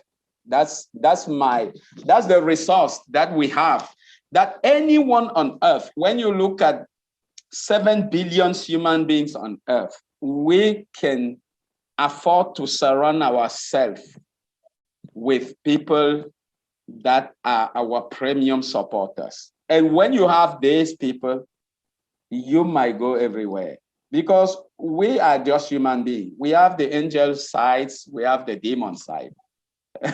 It might happen that maybe you are more angels than demons, but you have a bit of both. But when you get to have others around you who are more angels than demons, and to have this kind of people, you need to build it, you need to expect it, and you need to work for it. You need to work to have this kind of people. And that means you need to have kind of integrity yourself. You need to be accountable to people so that they know that the kind of energy they are spending on supporting you, on supporting your vision, and taking your vision as theirs, that they are not losing their time and their energy. And I think for this, we have to be grateful to those, little hands that people don't see, because when you see me like this, there are so many little hands here at Afro Leadership, and you have been here, and there are so many, but it's easy to neglect those people. Without who, you won't be here. And for me, that's the key for sustainability, because when it comes to money, it's clear that if you receive billions of dollars every year, you will have kind of apparent sustainability. But this might stop tomorrow, and you won't be that sustainable anymore. And for me, those human beings that you have, I usually call those guys and those ladies infinite energy available, because it's there. It's just that if you know how to trigger the motivation button, you will have it. You will have that energy. You will have people staying at the office longer hours in the office, at the office here until 10 p.m. When you have something to do, when you have some kind of failures, they will come in there to tell you, guy, keep doing what you are doing. We are supporting you. And I think this is more than money. Without neglecting the effect, because we do this for money.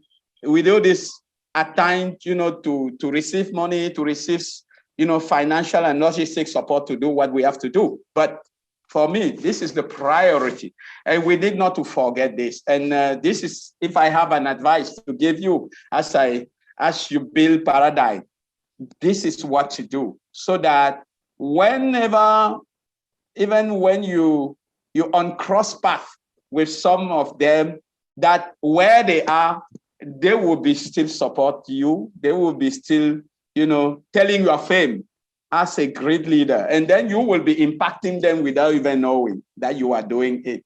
And I think that's what we keep, because when it comes for money, you have already received a bunch of money. But if you have to look at it, that's in the past, and that won't come back anymore.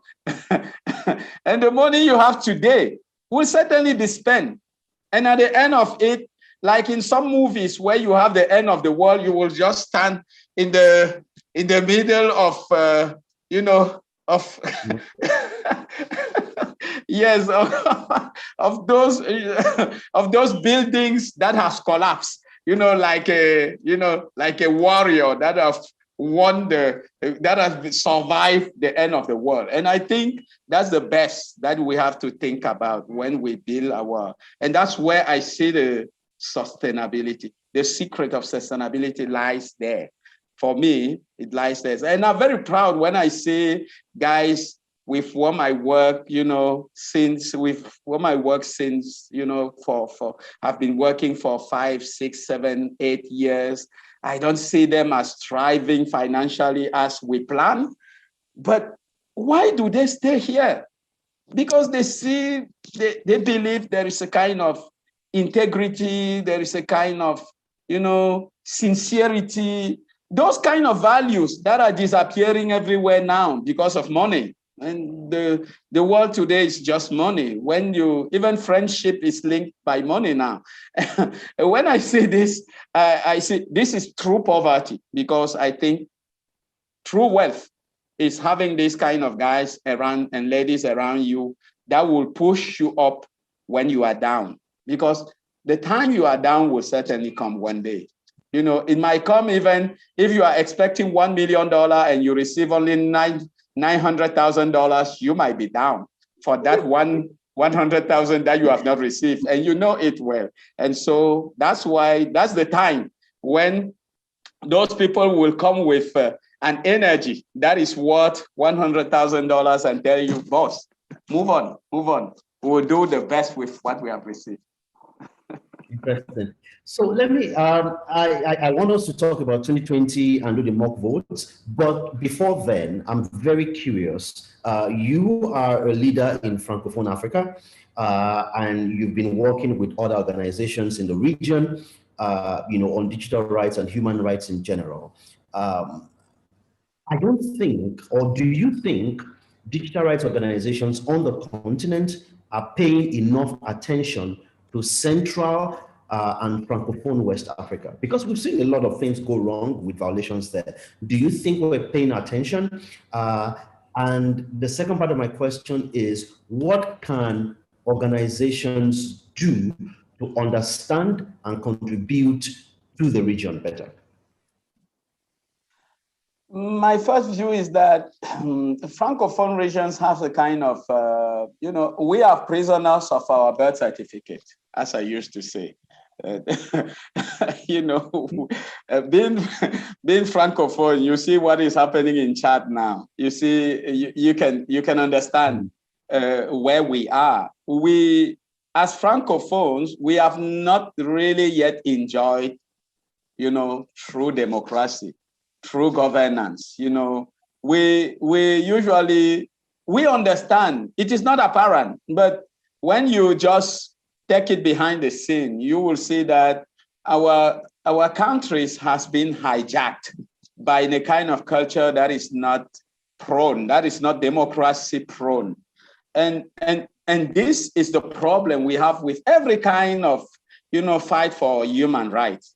And you will also add that the kind of support that you enjoy in Anglophone regions, in Africa and elsewhere, you don't have it in Francophone countries.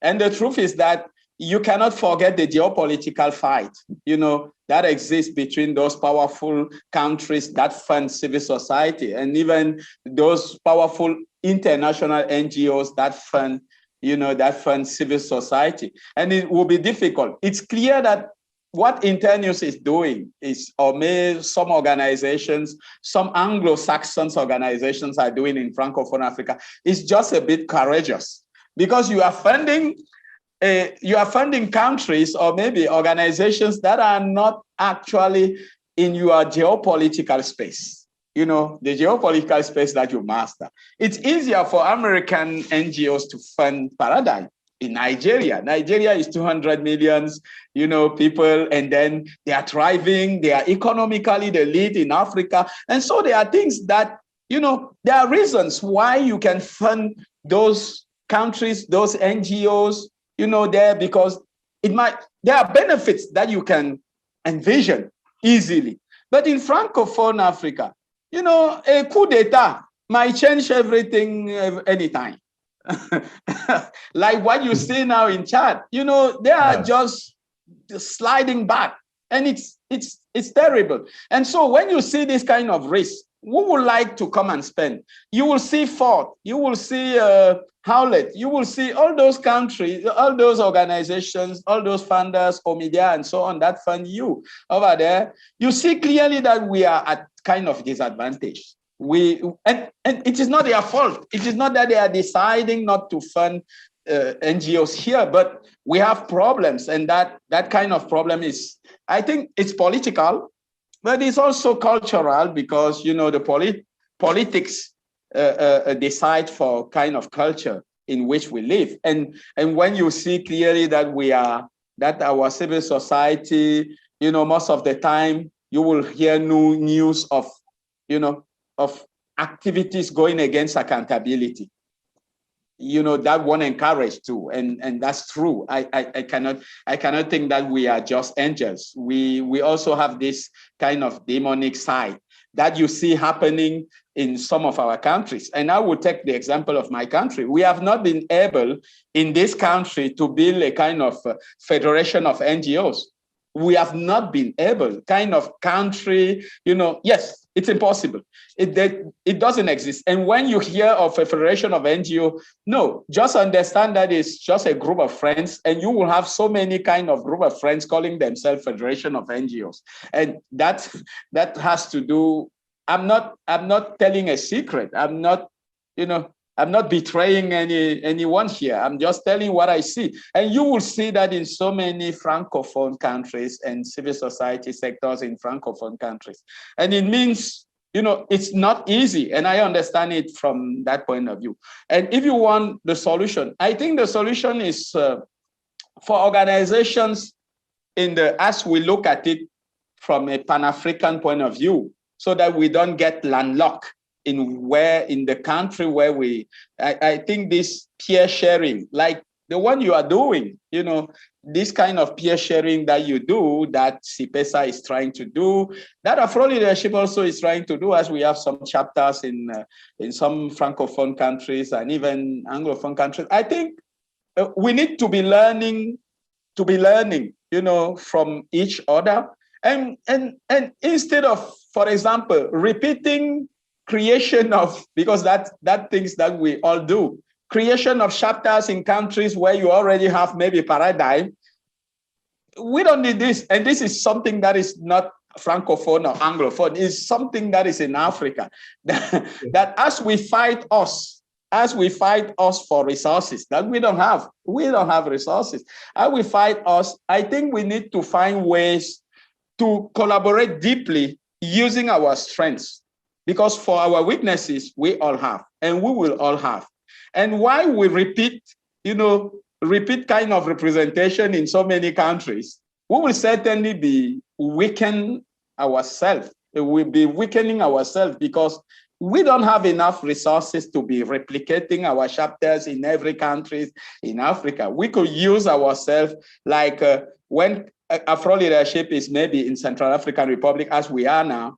If Paradigm get there, it just work with Afro Leadership, or maybe work with, and if Afro Leadership goes to Sierra Leone, it have to work with Paradigm there. So those are the kind of things that can mitigate this kind of situation we are in. And that will help probably to learn from your experience and to learn from others' experience too, without reinventing the wheel. Wow, thank you, Charlie. Let's very, very quickly, I feel very, very concerned about, when we have this conversation about Francophone Africa and resources. And the reason is very simple, because a lot of the violations that we talk about happen in the region. And my gut feeling is if we're able to address many of those, then we would be preparing ourselves for what is likely to come in some other countries. But since we have only 3 minutes, let me see if we can use 2 minutes for a summary. What is your view of 2020 as far as ICT, digital rights in specific, in particular, and Africa are concerned? How would you summarize 2020? A minute and a half. 2020 or 2021? 2020, last year. The year? Last year. No, I think last year we saw clearly that the digital divide is a wonderful reality and it's just deepening. Because when you see the kind of problems that we have connecting to internet, you see clearly that if you don't have internet, you are down, you are dead. And that's, for me, that's 2020 because we had to work online. And you see clearly that we were not able to work online as we will. And you see also that most of the organizations and businesses and schools and even governments, they have turned to online, elsewhere there as COVID was leading the game. But Africa is out of this game because, and I've taken time to look at what is going on with artificial intelligence, with all those autonomous things, autonomous objects, Internet of Things, and so on. And when you look at all these things, you see clearly that we are very, very far behind. And I'm a bit scared. I'm a bit scared about what is happening on digital right, because I think we are fighting in Africa. But when you compare Africa with what is going on elsewhere, we are being recolonized, and not because of you have colonizers and those who are colonized there. No, but because of the reality of technology, and we are just not ready. And we need now, when we talk of digital right, we need to go from there to campaign and advocate for our governments, to build infrastructure that will give us a kind of edge. Because without infrastructure, without literacy around internet, around computer science, around computer tech, around information system, we won't be here because tomorrow is automatic. Interesting. So let me ask you, this is the moment where we vote for the best the worst of 2020. Last minister, in your own view, for example, who was the demon of digital rights violations in 2020, and which country would you consider the angel of digital? I mean, I don't want to use angels and demons now. That's very strong. But which country or which president or prime minister or head of government violated rights the most, or cultivated a culture of violations the most, versus which is the country that you think is a at least fairly good example? This question is tricky. I was not prepared. I think at times you have to send the questions before. No, this is not that type of conversation. Okay, I think when I relate to what happened with COVID-19, the way, for me, the way Benin, to look at what I say in Francophone context, the way Benin is, using digital tool is something incredible. As I work in those question of information system, I see that country. Yes, it was not quite perfect, but the race they are in on digitalization, on doing this, it's very wonderful. And I commend that country in the Francophone space. And for me, it's very, very, very interesting. What about who did the worst in this context? I don't know if I have a specific country, because I have a mix with what happened. I have a mix with what happened in 2021. Who was the one there?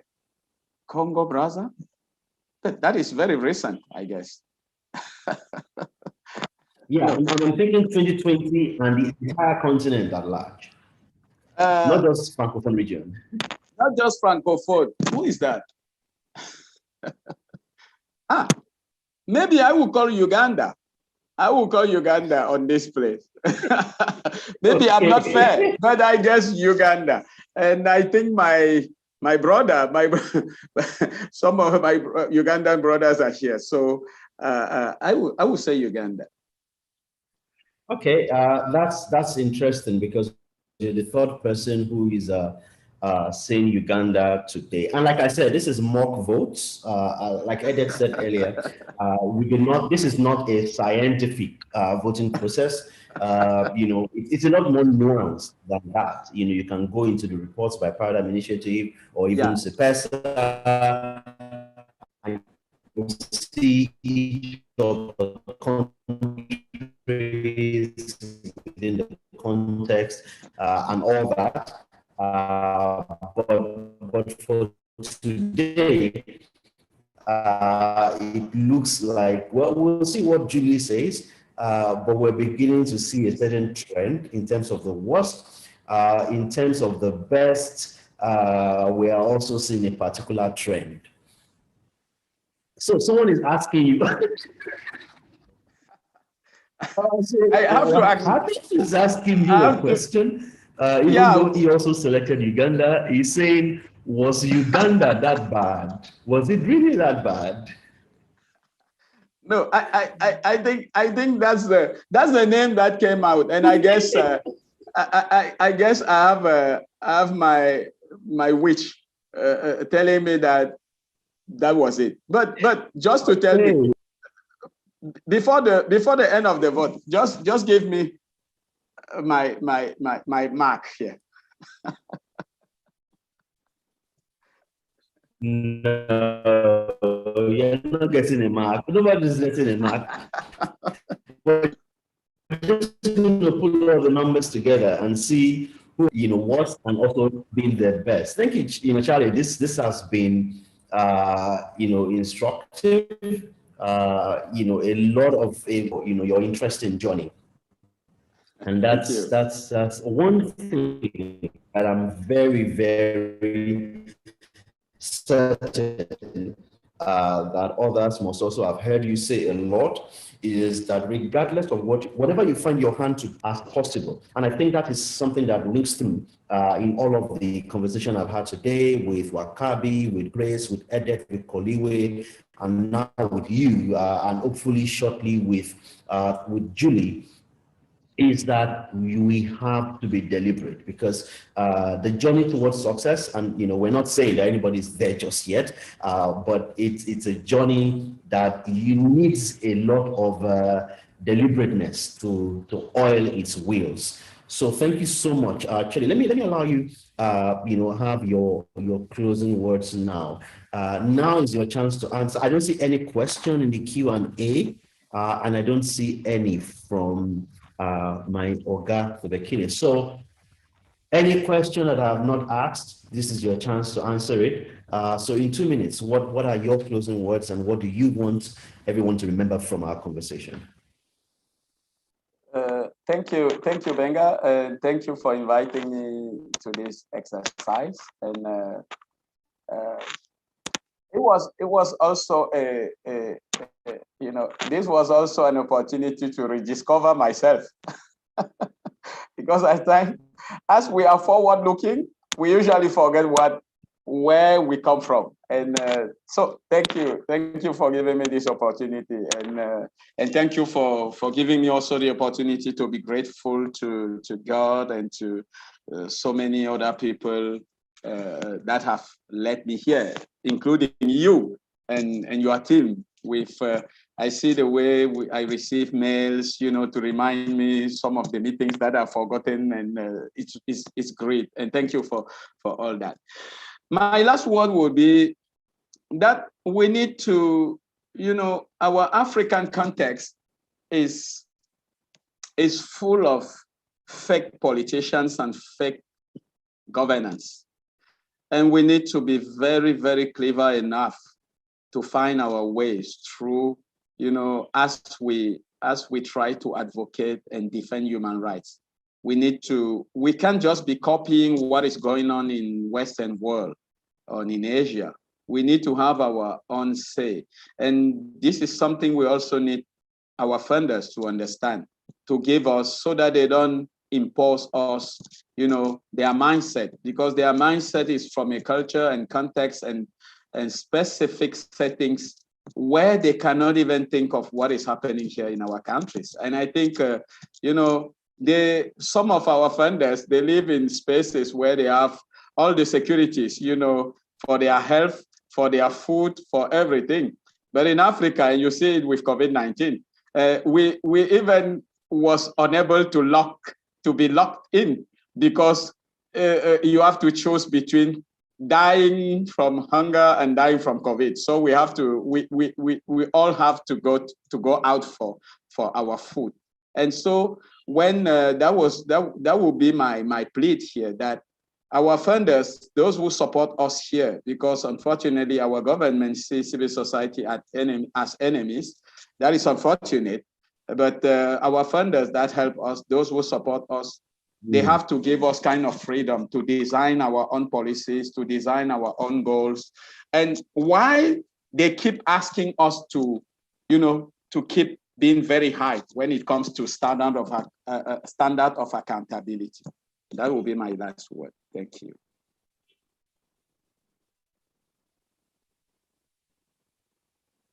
Thank you very much, Shirley. And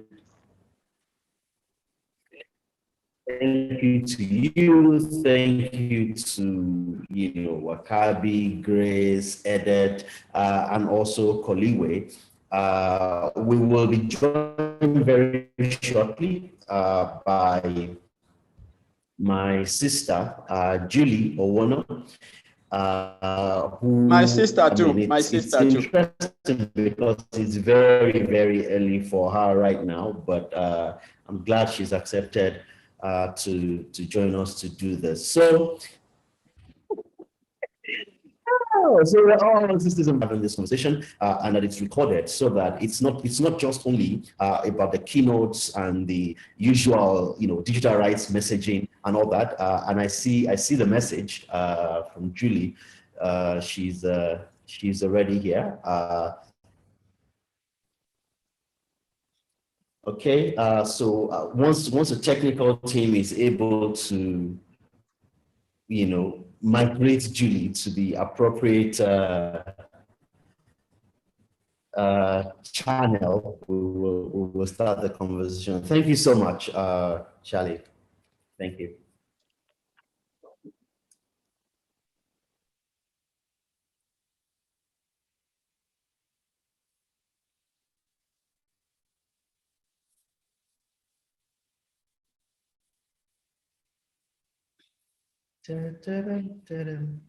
Hello? There she is. Yes.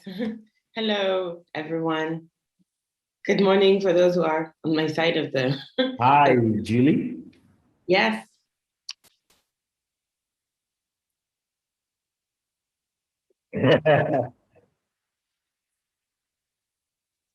Yes, it's pretty early for you, and so I'm very, very glad that you were able to join us, Julie. Thank you so much for this. Thank you for the invitation. It's always a great pleasure to be either at sorry.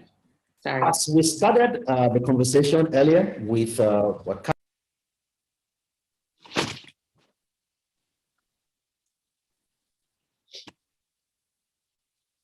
Do you hear me? Yes, I. Okay. There's a little delay, I think. Great to.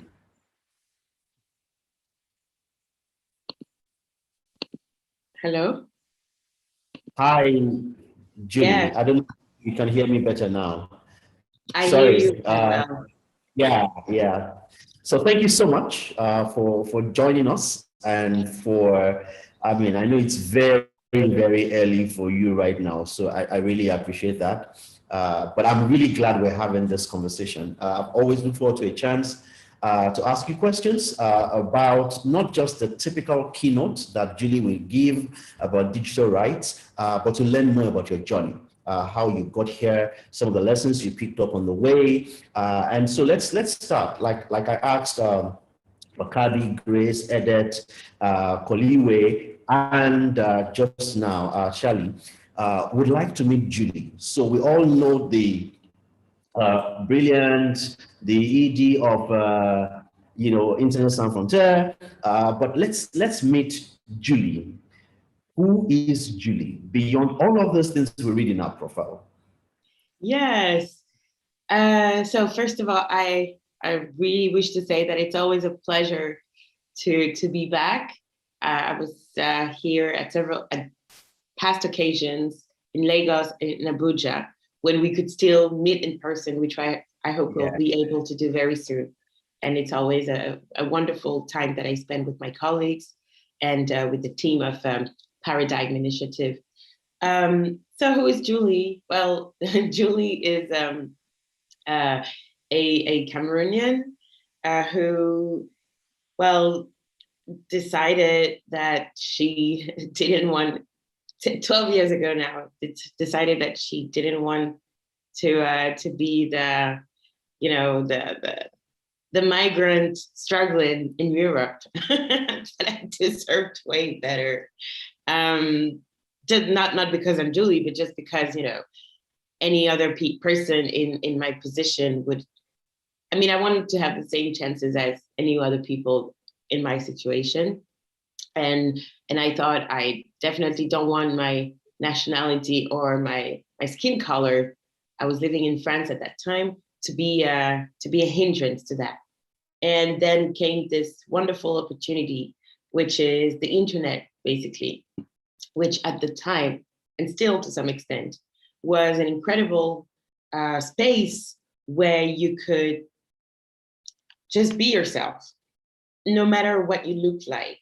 It was quite unique in my personal, very short history, but I would say also in the history of humanity. You could be there and just show who you were and not be rejected because of that, even in spaces of power, especially in spaces of power.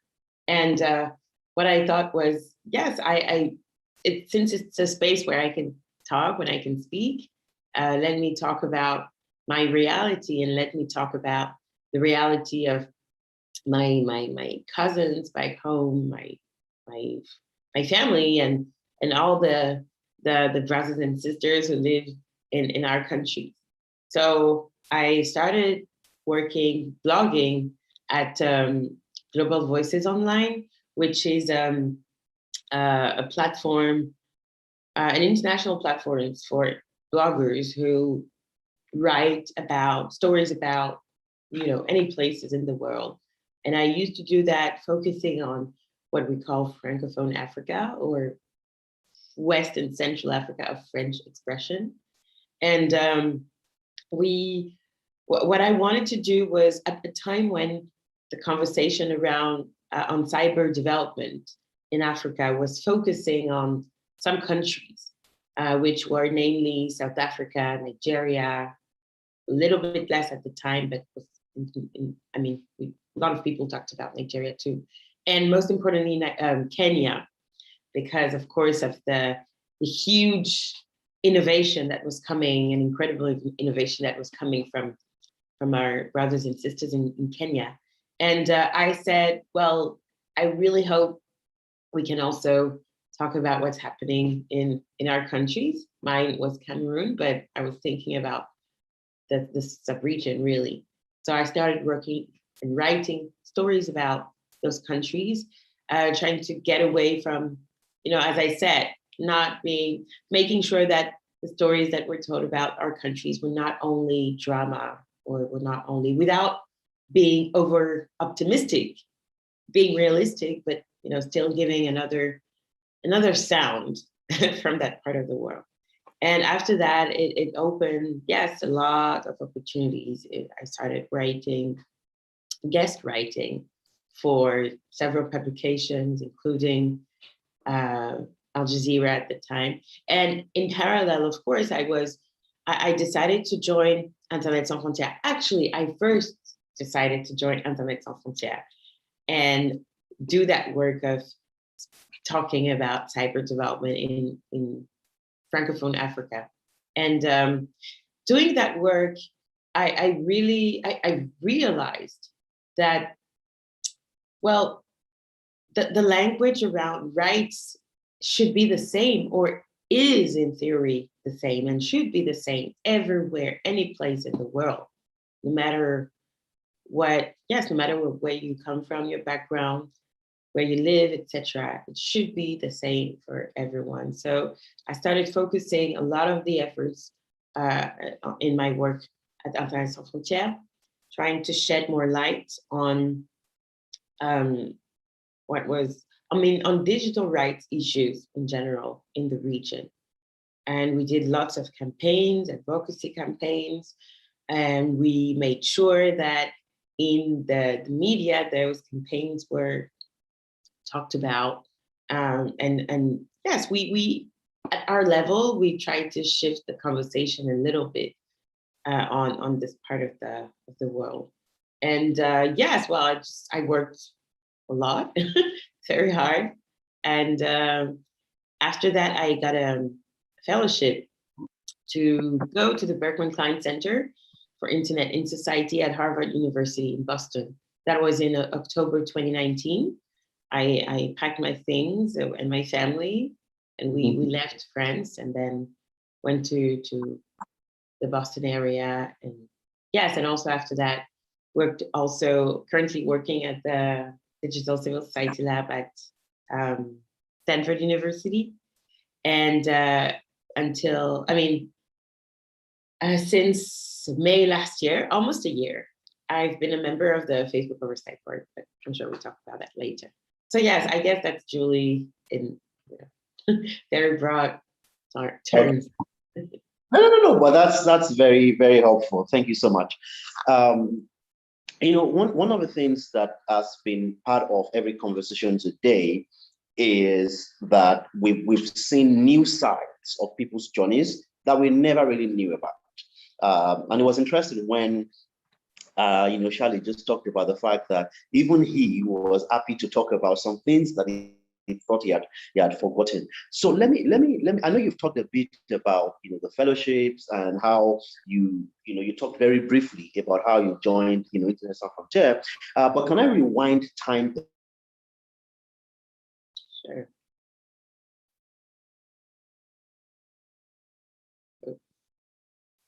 I don't hear you, Benga.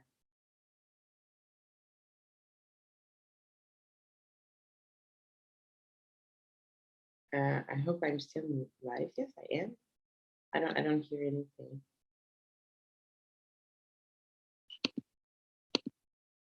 Je pense qu'il arrive, Julie. Okay. Ça doit être coupé. Hi, Julie. Yes, hi. I'm sure Benga is going to reconnect and join with us shortly. So since this is Ask Me Anything, I'm just going to shoot a question. I'm Tobegile. I'll just shoot a question while we wait for Benga to join. Just hearing you talk and, having gone through your bio and appreciating your expertise in this area, in the digital rights ecosystem, I'd just like to know what you could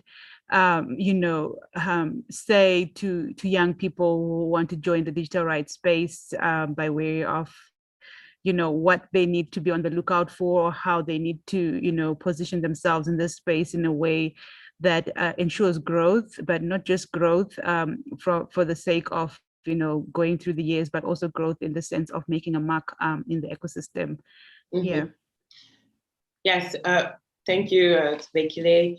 The first thing that I would like to say is all these young people have to understand that that's their space. They're not that's their home basically, and also think that's what I tell myself to calm my fears. We only live once. It's not when you're dead that you're going to do things. So as a general advice, I would say that. But most importantly, and more particularly, what I think is important in this space is, on the one hand, having what makes our difference is our localized expertise. The fact that we live in our countries, we know the realities. We are experts, basically. You have to become an expert in digital rights in your country, what it looks like, and of course, question yourself about the other realities and how that intersects with issues around digital. And also, as much as possible, try to gain access to the knowledge that is produced in organizations such as, of course, Paradigm, Internet Sans Frontières, many others, and also academic institutions. I think this is a link, a bridge that is lacking in our countries. And I think it's unfortunate because academic institutions, I mean, there is interest for both sides. Academic institutions, they have a theoretical framework and they're really excellent at that. But sometimes they do lack the, how do you say, empirical knowledge, you know, the experience. They make theories, but they, even before those theories become reality, or probably they don't know that those realities are already out there. So I think there is an opportunity there as a young activist, as someone who's interested in digital rights, to bring that, you know, empirical experience and also to learn the scientific framework and way of thinking.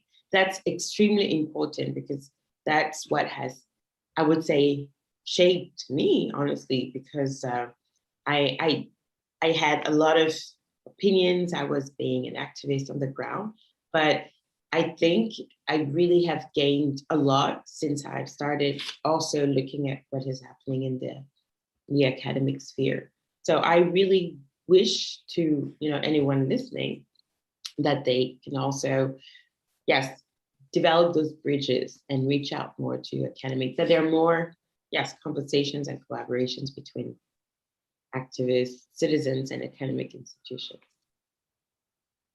Thank you so much. And I'm just listening to you, I'm also thinking about the space and how is it for women in this space, if we're to look at, you know, the gender aspects and, you know, from your experience, how has it been, and is this space, you know, more and more becoming, you know, also, you know, a space where you find more women participating in, or if not, what do you think would be the challenges for that, and possibly draw from your own experiences? No, I would say that the industry, if we can call it like that, of the digital rights civil society is quite feminine. Of course, I don't have stats, but from my personal experience, I've had the pleasure of attending panels, speaking on panels where a majority were women, and that's I would say a very good sign, although a lot needs to be done.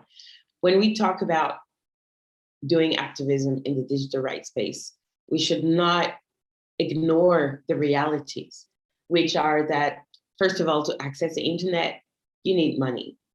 And currently it can be very expensive in certain parts of the world, at least in my country, especially for majority of women. Women have less economic opportunities than men. So that's something we have, a reality we have to be conscious of. But once you put aside this reality and, you know, try to still push, I think it's really it's a space that is being built. So it's definitely a historic opportunity to not reproduce the errors and the mistakes and you know, putting aside parts of the population like we have done so far. So and the fact that we are in this construction time means that everybody everybody's hand is more than welcome. And that's a great opportunity that women should not, you know, prevent themselves from from taking. Of course, it's going to be difficult. I am a woman executive director. I am an African woman, a Black woman. So it comes with a lot of challenges, But those challenges are actually an incredible strength, really. I'm so proud of my resilience, honestly. I mean, I'm extremely, extremely proud of that. And I'm also proud of the creativity that I've had to unleash when faced with very complicated situations. So yes, I guess the two words would be, the words would be the time is now. We're building this together. We need everyone, and particularly, and I insist on that, we particularly need those who traditionally we did not listen to, because I don't know, I'll give an example. I don't know if you've watched on Netflix this documentary called Coded Bias. It's a documentary about facial recognition. It aired on Netflix. I think it's still there. So if you have time, please check it out. And if you can, please check it out. It's a documentary about facial recognition. And what gave me hope is that when you see who is at the forefront of the fight for human rights and facial recognition, who are the persons who first talked about it, it's a Black woman. It shows the extent to which minorities, like we say, or marginalized communities, like we say, women in this example, and Black women in general, they are the future because they know the threats and they can better be prepared. So yes, that's my advice. You are the future. Take your space, but do it with intelligence. Do not shy away from getting scientific knowledge. It's difficult, but it's necessary. And it gives you, yes, the expertise, definitely. Thank you so much for those great insights. I'll say amen to that. And I'll hand over to Benga to continue. I hope he did not drop off again. If not, we can keep this interesting conversation going. I actually hope that I drop off again so that you can continue with the conversation with Bekele, because I was listening and enjoying that. Thank you so much, Julie. And I wanted to follow up on the challenges a bit. And the reason why I want to follow up particularly on the challenges is because we're still going to talk a bit about some of the successes, some of the projects and processes you're most proud of and that you're involved with. But in your view, and this is not specific, of course, to the region of the continent or to gender or any people group, what are some of the challenges that you look back, when you look back now, what are some of those challenges that you were able to overcome and that you're, willing to quickly share with people who are either just starting out now or younger people? Mm-hmm. I guess for our industry, the common challenge has been that a lot of people didn't know what we're talking about and didn't think that it was important. When we used to say, hey, privacy, nobody listened, it was boring. Or when we told government, don't shut down the internet, it's bad for the economy.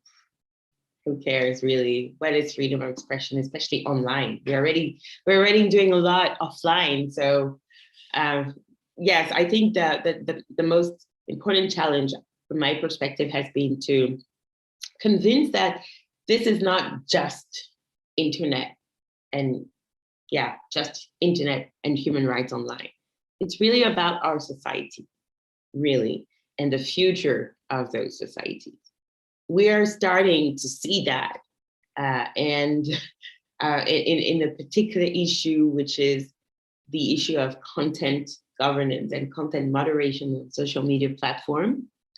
I'm very grateful for the former president, US President, Donald Trump, for helping us realize how important it was to, pay attention to what private companies such as Twitter and Facebook and others can decide on what you can say or not. So yes, thank you to them, because thank you to him, sorry, because it was something that was very difficult to advocate for in the past few months, years. So yes, that's been a challenge, but like I said, a challenge is always an opportunity to be more creative. So being more creative in how to speak to those audiences that do not seem that interested. How to be creative in, yes, anticipating the future, so that when it comes, you're ready and get to work instantly. So yes, that would be my answer. All right, thanks, Julie.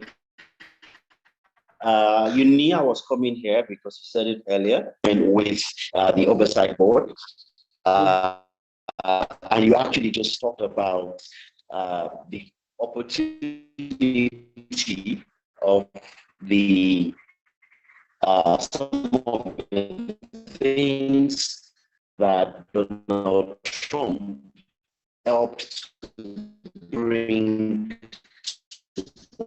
forth in terms of having these conversations about content management.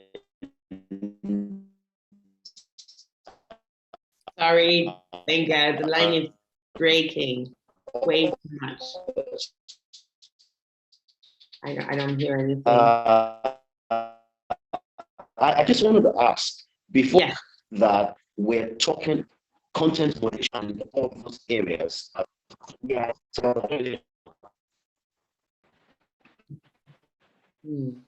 I didn't catch the question. If you can hear me, please just go ahead. Okay, I'll talk about the board. No problem. Yes, I got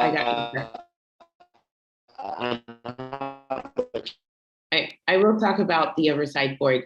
No problem. So, and thank you for the opportunity, by the way, because we have a lot of challenges, making sure our messages reach the continent. So thanks to Drift for the opportunity to talk about the board. So the oversight board, the Facebook oversight board, is a body that was set up by the company Facebook a year ago. Actually, it was a 2-year project, and it was launched last year. And it's a body of 20 independent experts who make binding decisions and principled decisions regarding content on Facebook and Instagram. What are these type of content? So if you're a Facebook user or an Instagram user and your content has been taken down, deleted by the platforms, or you are not happy to see, I don't know, hate speech on the profile of a prominent public figure in your country, well, you're able to appeal to the oversight board. So we focus on appeals from users whose content has been taken down, or who are not happy to see content that is still available and they think the platform should take it down. Well, what we make and also we accept referrals or appeals from the company itself. So in the case of the former president of the United States, it's actually Facebook who asked us, did we make the right call in suspending access to his account, of Mr. Trump? So we make those decisions on, first of all, the Facebook community standard. So as you know, Facebook and Instagram have rules that users must respect. And it's when they don't respect those rules that the company can therefore take down the content. And so we look at whether or not in a particular case, the company has applied in a right way its own community standards. But what's most important, I think, and most interesting with this body is that we also talk about whether this decision was compliant and the way that Facebook applied it, whether or not it was compliant with international human rights law and principles.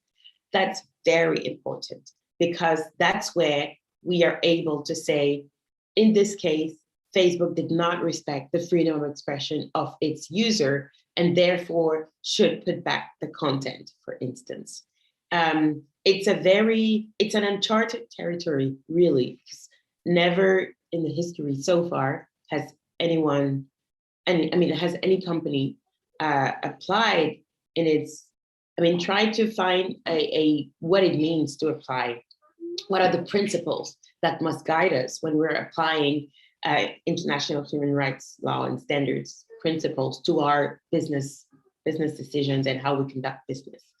And it's a very fascinating exercise. What we usually do is to take cases that can have implications not only for the user in that particular case, but for the larger issue at stake. For instance, we have published our first decisions. One of them was about a conflict in a region between Azerbaijan and Armenia, where there has been a conflict for a long time. And that region is called the Nagorno-Karabakh. And we received a case from a user who was complaining that Facebook had deleted his publication. And in that publication, the person was, denouncing alleged destructions by the Azeri government against Armenian churches or Christian churches. So anything related to the Armenian heritage of the city. But by doing so, the person also used extremely strong words, derogatory expressions towards Azeri populations and making generalizations. So the question here was Facebook had taken down the publication because it had identified those derogatory slurs, basically targeting a whole population. And it concluded that it was against its hate speech policy, which indeed forbids individuals, users on the platform from using hateful discourses and hateful words against other communities based on nationality, on gender, and other protected characteristics. And in that case, the oversight board agreed with the decision of the company. And it was basically a discussion around, is a platform, a digital platform like Facebook, entitled to designate some slurs which are forbidden on its platforms and can be therefore used to justify a takedown by the company. So yeah, just to say that we do not look at cases just through the lens of, who's the user here and Facebook's decision, but we really try to take cases that can make us, a ruling, a decision that can make it a decision that can be applied in other examples. And what's also very interesting is that the oversight board makes recommendations to the company, to Facebook, and what's interesting, and Instagram. And what's interesting is that both of them have to respond in a matter of 30 days, I think, why or why not they will implement the recommendation that we made to them. And I think it's been a very interesting, dialogue that's been happening between the board and Facebook. We've seen that with our first decision, some changes have been made by the company, changes on its disinformation and misinformation policy related to the COVID-19. Yes, I think it's a very interesting dialogue there, and that it's a way forward in matters of content regulation, because I guess that's what we're talking about here. Why? Because so far, as an activist, I've been very wary of government implications in, telling platforms when or not they should delete content. Because what we have seen so far is that it's mostly an exercise of control for them, control of the speech, control over the platform, and it's rarely been about rights and freedom of expression. that's problematic for us and for me, for us at Internet Sans Frontières. So that's why I accepted to join the initiative, because I thought we need to come up with solutions. We cannot just, sit back and complain that you shouldn't do like that, governments or companies, you shouldn't do like that. We actually have to come up with interesting solutions. That's what we did with Internet Sans Frontières. We never stood and just waited for things to change. We actually pushed for that change through innovating, and that's what we're doing. Also, I think the board is really an innovation. It's an experiment, a very interesting experiment, which I hope will last, and will give some a very good idea of what can be achieved when we all come together to try to protect our so much needed freedom of expression online, but in general. Awesome. So let me just give you, having had what you've been talking about with your work, just two questions, or two in one, questions. First of all, so do you think, with the background that you've been giving us, do you think that we've talked enough about content moderation? And if not, should we continue to do so, and from what angle? And also in your work, what you've been doing with the Oversight Board, what are the lessons that you've picked up that you can also share with everyone who is following this conversation in the space? Mm-hmm. So to your first question, should we talk more about content moderation? Absolutely. And the time to do it is now. Otherwise, that conversation is being confiscated by governments who want to have their dialogue only with the companies and putting aside civil society organizations. So we must really invest in this space too. That's one reason. The other reason why we should, as Africans, be there is that, well, honestly, the conversation so far is very northern. And that's a problem, because the issues around content moderation start first in our countries, produce effects first in our countries, in Asian countries as well, in Latin American countries, but not in the North. That's not true. The North is, comes after, when the things are even more complicated. So I think that's a reason for us to there are certainly a lot of things that we're seeing that are not right, but we don't know that they're not right. Because like I was saying in my introduction, we do not necessarily have the scientific knowledge. So that's why I was insisting on making sure that we gain that scientific knowledge. There are lots of papers that are published. There are platforms of discussions around these issues. I really hope to see way more Africans. Actually, as part of my fellowship at Stanford University, the Digital Civil Society Lab, one of my projects is to organize a workshop with experts from Africa, Asia, Latin America, and yes, places that we don't really see in the content moderation conversation. And yes, have a discussion with researchers, experts who are here at Stanford, who are at Harvard, who have been working and trying to define those issues for the past years. So for me, it's important to do that, because there is no way this conversation can involve only Northern institutions, because that's not the reality of content moderation. And then your second question was, sorry, Swekely, can you please remind me the second question? Okay, I just wanted to know from your work with the Oversight Board, what are some of the important lessons that you've picked up? Yeah. Yes.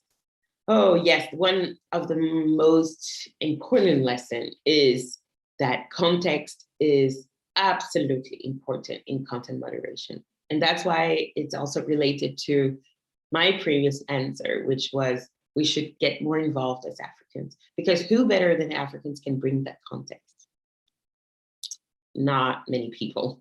So I would really encourage us all to, not shy away from these expertise in the context, in the African context that we have. And it's even more important because we are seeing how these companies are interested in our continent. You know, Facebook is investing billions, Facebook and Google are investing billions to connect a lot of Africans. That's wonderful. And we've seen that Twitter now is in Ghana, finally, after so many years of operations in Africa. So it means that these companies have an interest, but unless we hold them accountable, they are not gonna, on their own decide to operate responsibly, because they probably don't even know what being responsible in Africa means. So we should be there and in conversation with these platforms. They need that. That's what I've learned, is that they do need that. They're lacking some of the granular knowledge, experience that we as citizens and experts have. So yes, let's not shy away from being present in these spaces and speaking, sharing our context. Great. Thank you. You mentioned something, very key on accountability. Allow me for a moment to just, pick a question from the Q&A. There is an attendee who says, "Hello, Julie.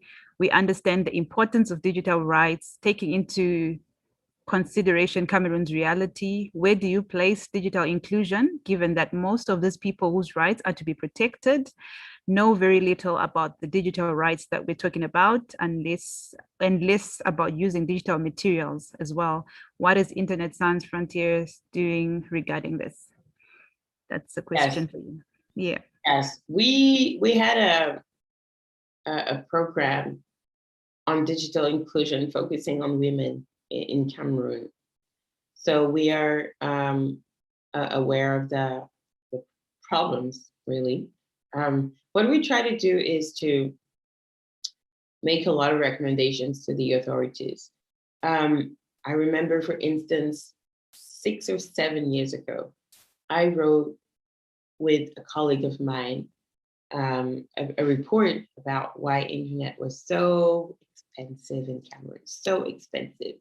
7 years ago, it was ridiculous.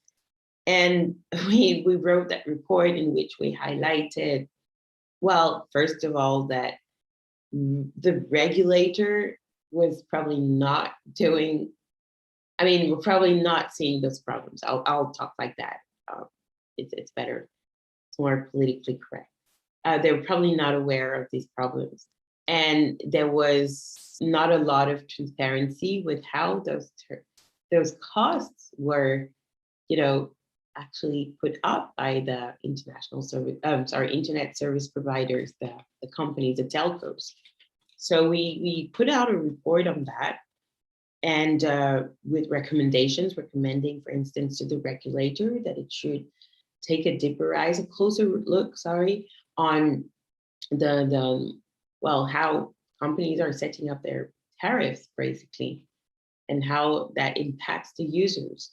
And we were extremely, surprised and positively surprised that I believe a few months after this report was published, the regulator put out one of its first decisions in which it asked. So the regulator receives a catalog of connectivity prices. I'll summarize like this: a catalog from the telcos. Basically, the telcos tell them, well, this is what we're planning to charge for this service.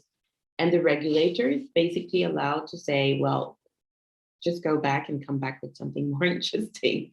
And that's what happened in that case. The regulator told some operators, I don't remember exactly which one it was, but it was one of the major ones, that yes, these prices are just not possible, or at least they're not justified. So please come back. And it was the first time that there was a public discussion on the cost.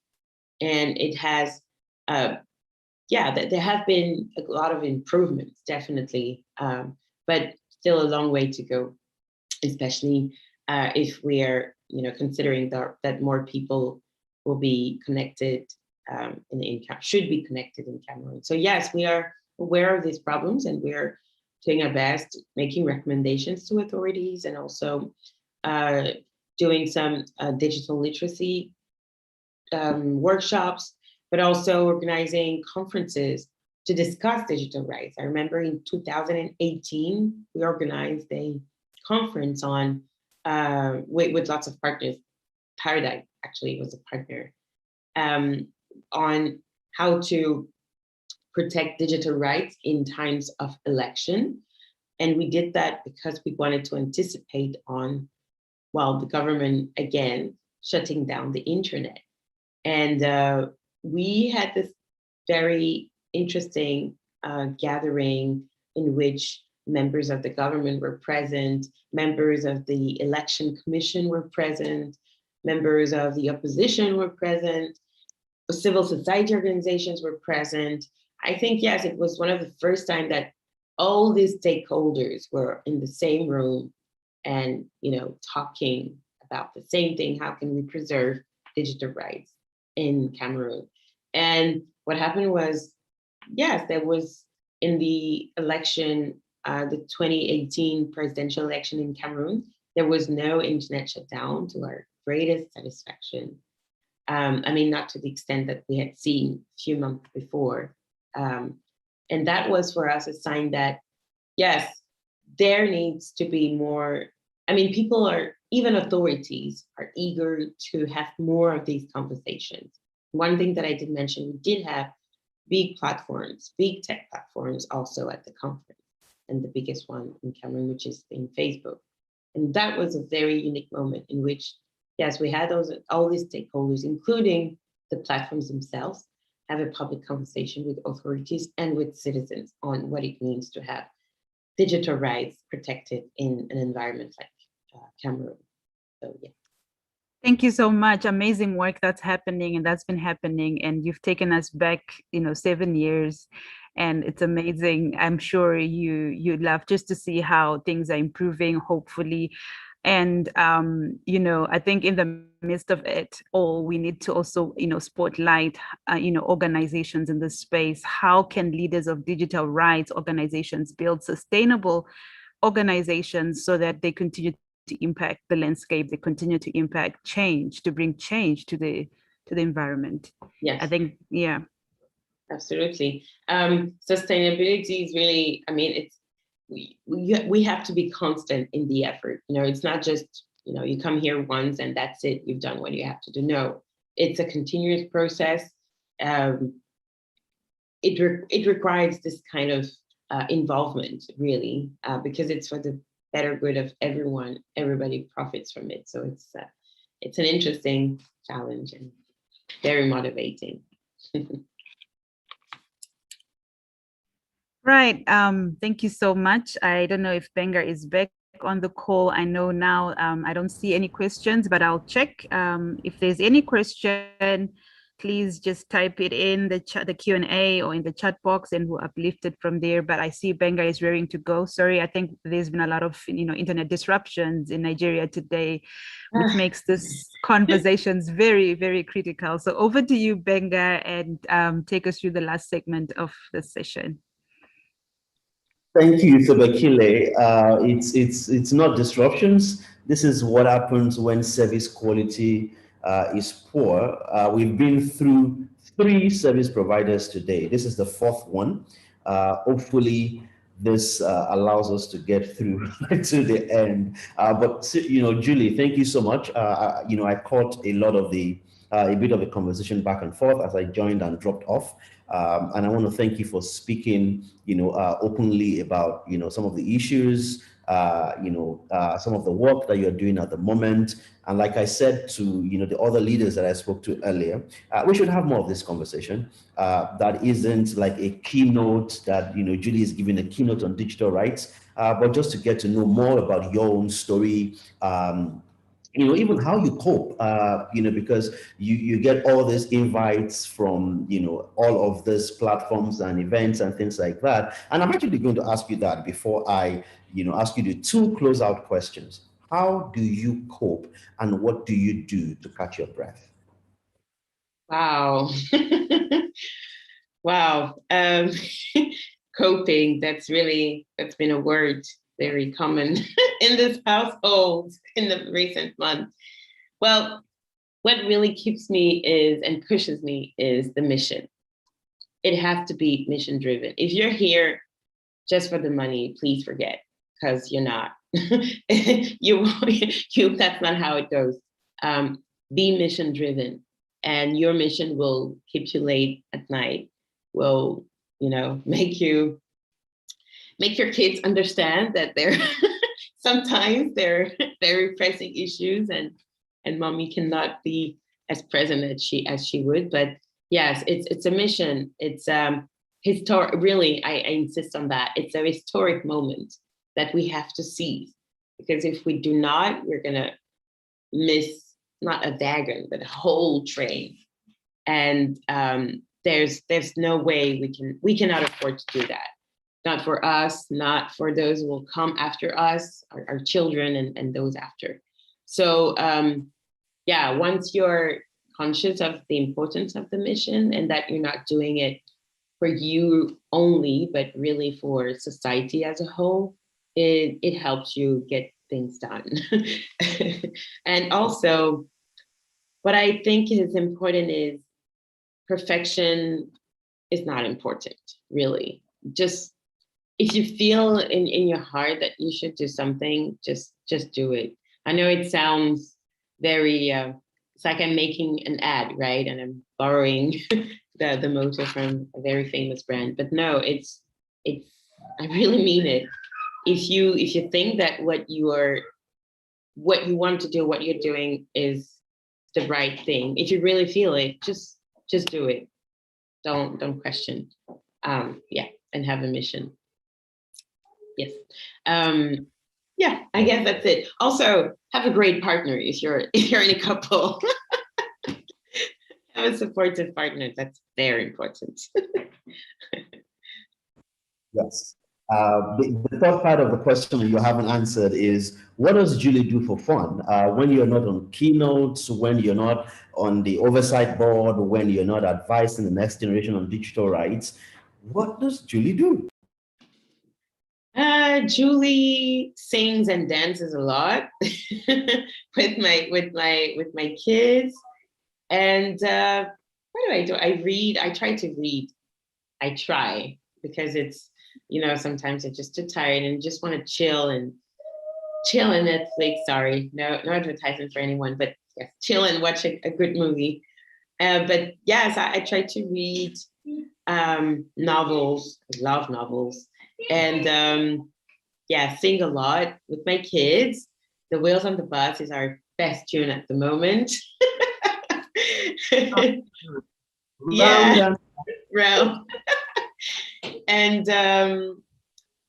also, training. Trying to do some exercise to train my brain. Draw a little bit. I'm not a very good drawer, but just trying is important to make some connection, neuronal connections up there. Yes, in touch with my mom on WhatsApp, gossip about the latest news. That's what I do. All right. Yeah. Thank you a lot for sharing. I'm not surprised about the music. I can just imagine being in your home when music, from both sides are going on. But we'll see.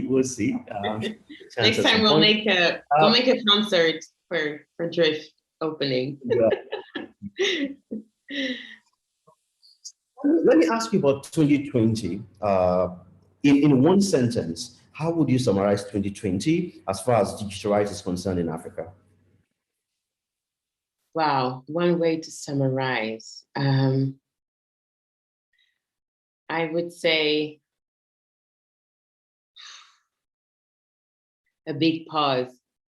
Why? Because, with all that's happened, we were all completely, upside down, to say the least. At least at Frontier, it was very challenging. And so I think that some have taken advantage of that and, and have done very terrible things that wouldn't have happened had we been in our best shape at the time. That's a really, for me, it's a sad situation. I'm thinking particularly about a case, a journalist who was put in jail for fake news while being himself at a conference, allegedly to fight fake news. It is a Beninese journalist, Inya Susum, who has been freed since then, thankfully, but who's nevertheless spent 6 months in jail for nothing. And that yes, I think yes, we could have done much more had we been in a better situation. I mean, we never know, but yes, that's probably, I think a lot of things happened that shouldn't have happened in a normal setting if we hadn't had the pandemic. Definitely. Yeah, thank you. And I think if you want to have a conversation about a new normal and the impact on that for digital rights, that will take a whole day. So let's wrap it up with our mock African Digital Rights Awards. Now you get the chance to choose the best and the worst of African leaders. Who was the worst violator of digital rights in 2020? And who would you give the best? Even if they don't meet your standards of what should be good, but amongst their peers, who basically digital rights the most. And once you announce your choice or your choices, I will announce the winners for the day. Yeah, okay. Okay, I'll start with the worst. Sorry. Late President Deby, really, for digital rights. He made a lot of very bad decisions, unfortunately. The best. The best. Wow, I'm trying to think. That one's a tough call. Let me see. Who has been quite, I don't know. Benga. That's a tough, oh, it's horrible. No, I shouldn't say that. It's, let me think. I don't know. I really don't know. That you should also give us the worst that is still alive. Deby has come up also, but since that gone, is still alive. Oh yes. Who would be number 2? That is still alive. The worst that's still alive. Okay, not alive either, so I won't say that. I think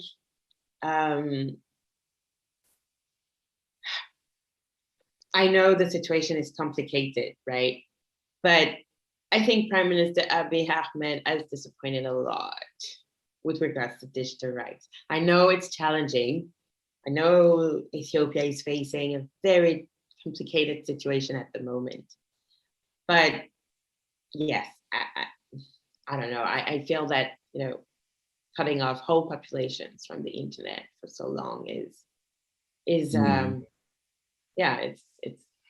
not necessarily a very productive call to make, in my opinion. So I would say Prime Minister Ahmed has not been at his top recently when it comes to digital rights. And then the best, well, I don't know, maybe when we talk about digital rights, maybe President Macky Sall, maybe.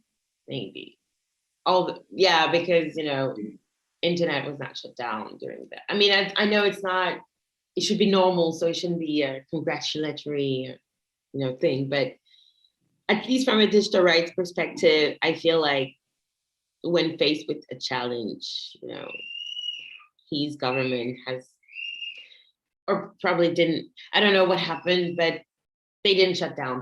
That's what I wanted to say. And that's rather a good sign, even when faced with extreme difficulties, allowing your citizens to continue speak online is a sign of, I think, 21st century democratic maturity, definitely. Okay, now that you've announced your choices, drum roll, tabulation of votes, and we have the best and the worst. With 2 votes, the best goes to Ghana's Akufo-Addo. Yes. And the worst goes to Uganda's Yoweri Museveni, aka M7, aka I Want Another Rap. So that is the result of our mock African Digital Rights Awards. There you have it, the results. Ghana versus Uganda. And somewhere in between, people know where they are. Okay, I see Charlie's comment about loving Museveni. I don't know if he's talking about Museveni or Addo actually, but he will clarify in the chat. But seriously, thank you so much, Julie, for joining us today. And I sincerely apologize. Oh, you were also part of a call last night when my internet also messed up. So the journey towards quality internet service continues. And it's very practical, because this is why we changed the name from Internet Freedom Forum, focus on internet freedom, to Digital Rights and Inclusion Forum, because we can't talk about rights without talking about inclusion. I want to say a huge thank you to you, Julie, and to everyone I've spoken to today. Starting with Wakabi. Thank you so much, Wakabi. And I think Wakabi is actually still here. Oh, okay, he left, but he did stay for all of the sessions, including yours. He left moments ago. After Wakabi, I spoke with, okay, I'm having a brain freeze here. Somebody help me. Who are the people I was talking to today?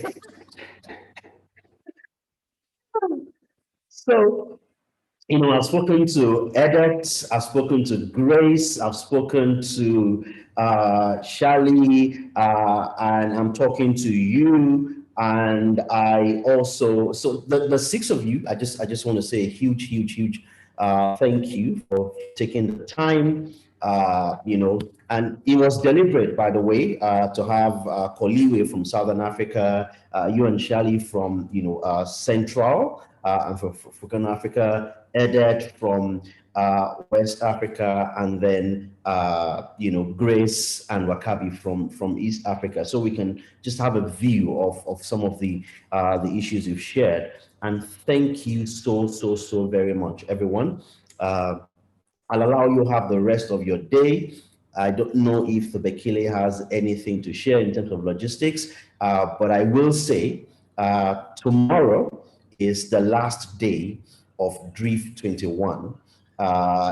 Since April 12th, tomorrow is April 30. We have a lot of sessions lined up, and then the day ends at 4 p.m. GMT with the closing session. Thank you so much for your support, for everyone who's participated.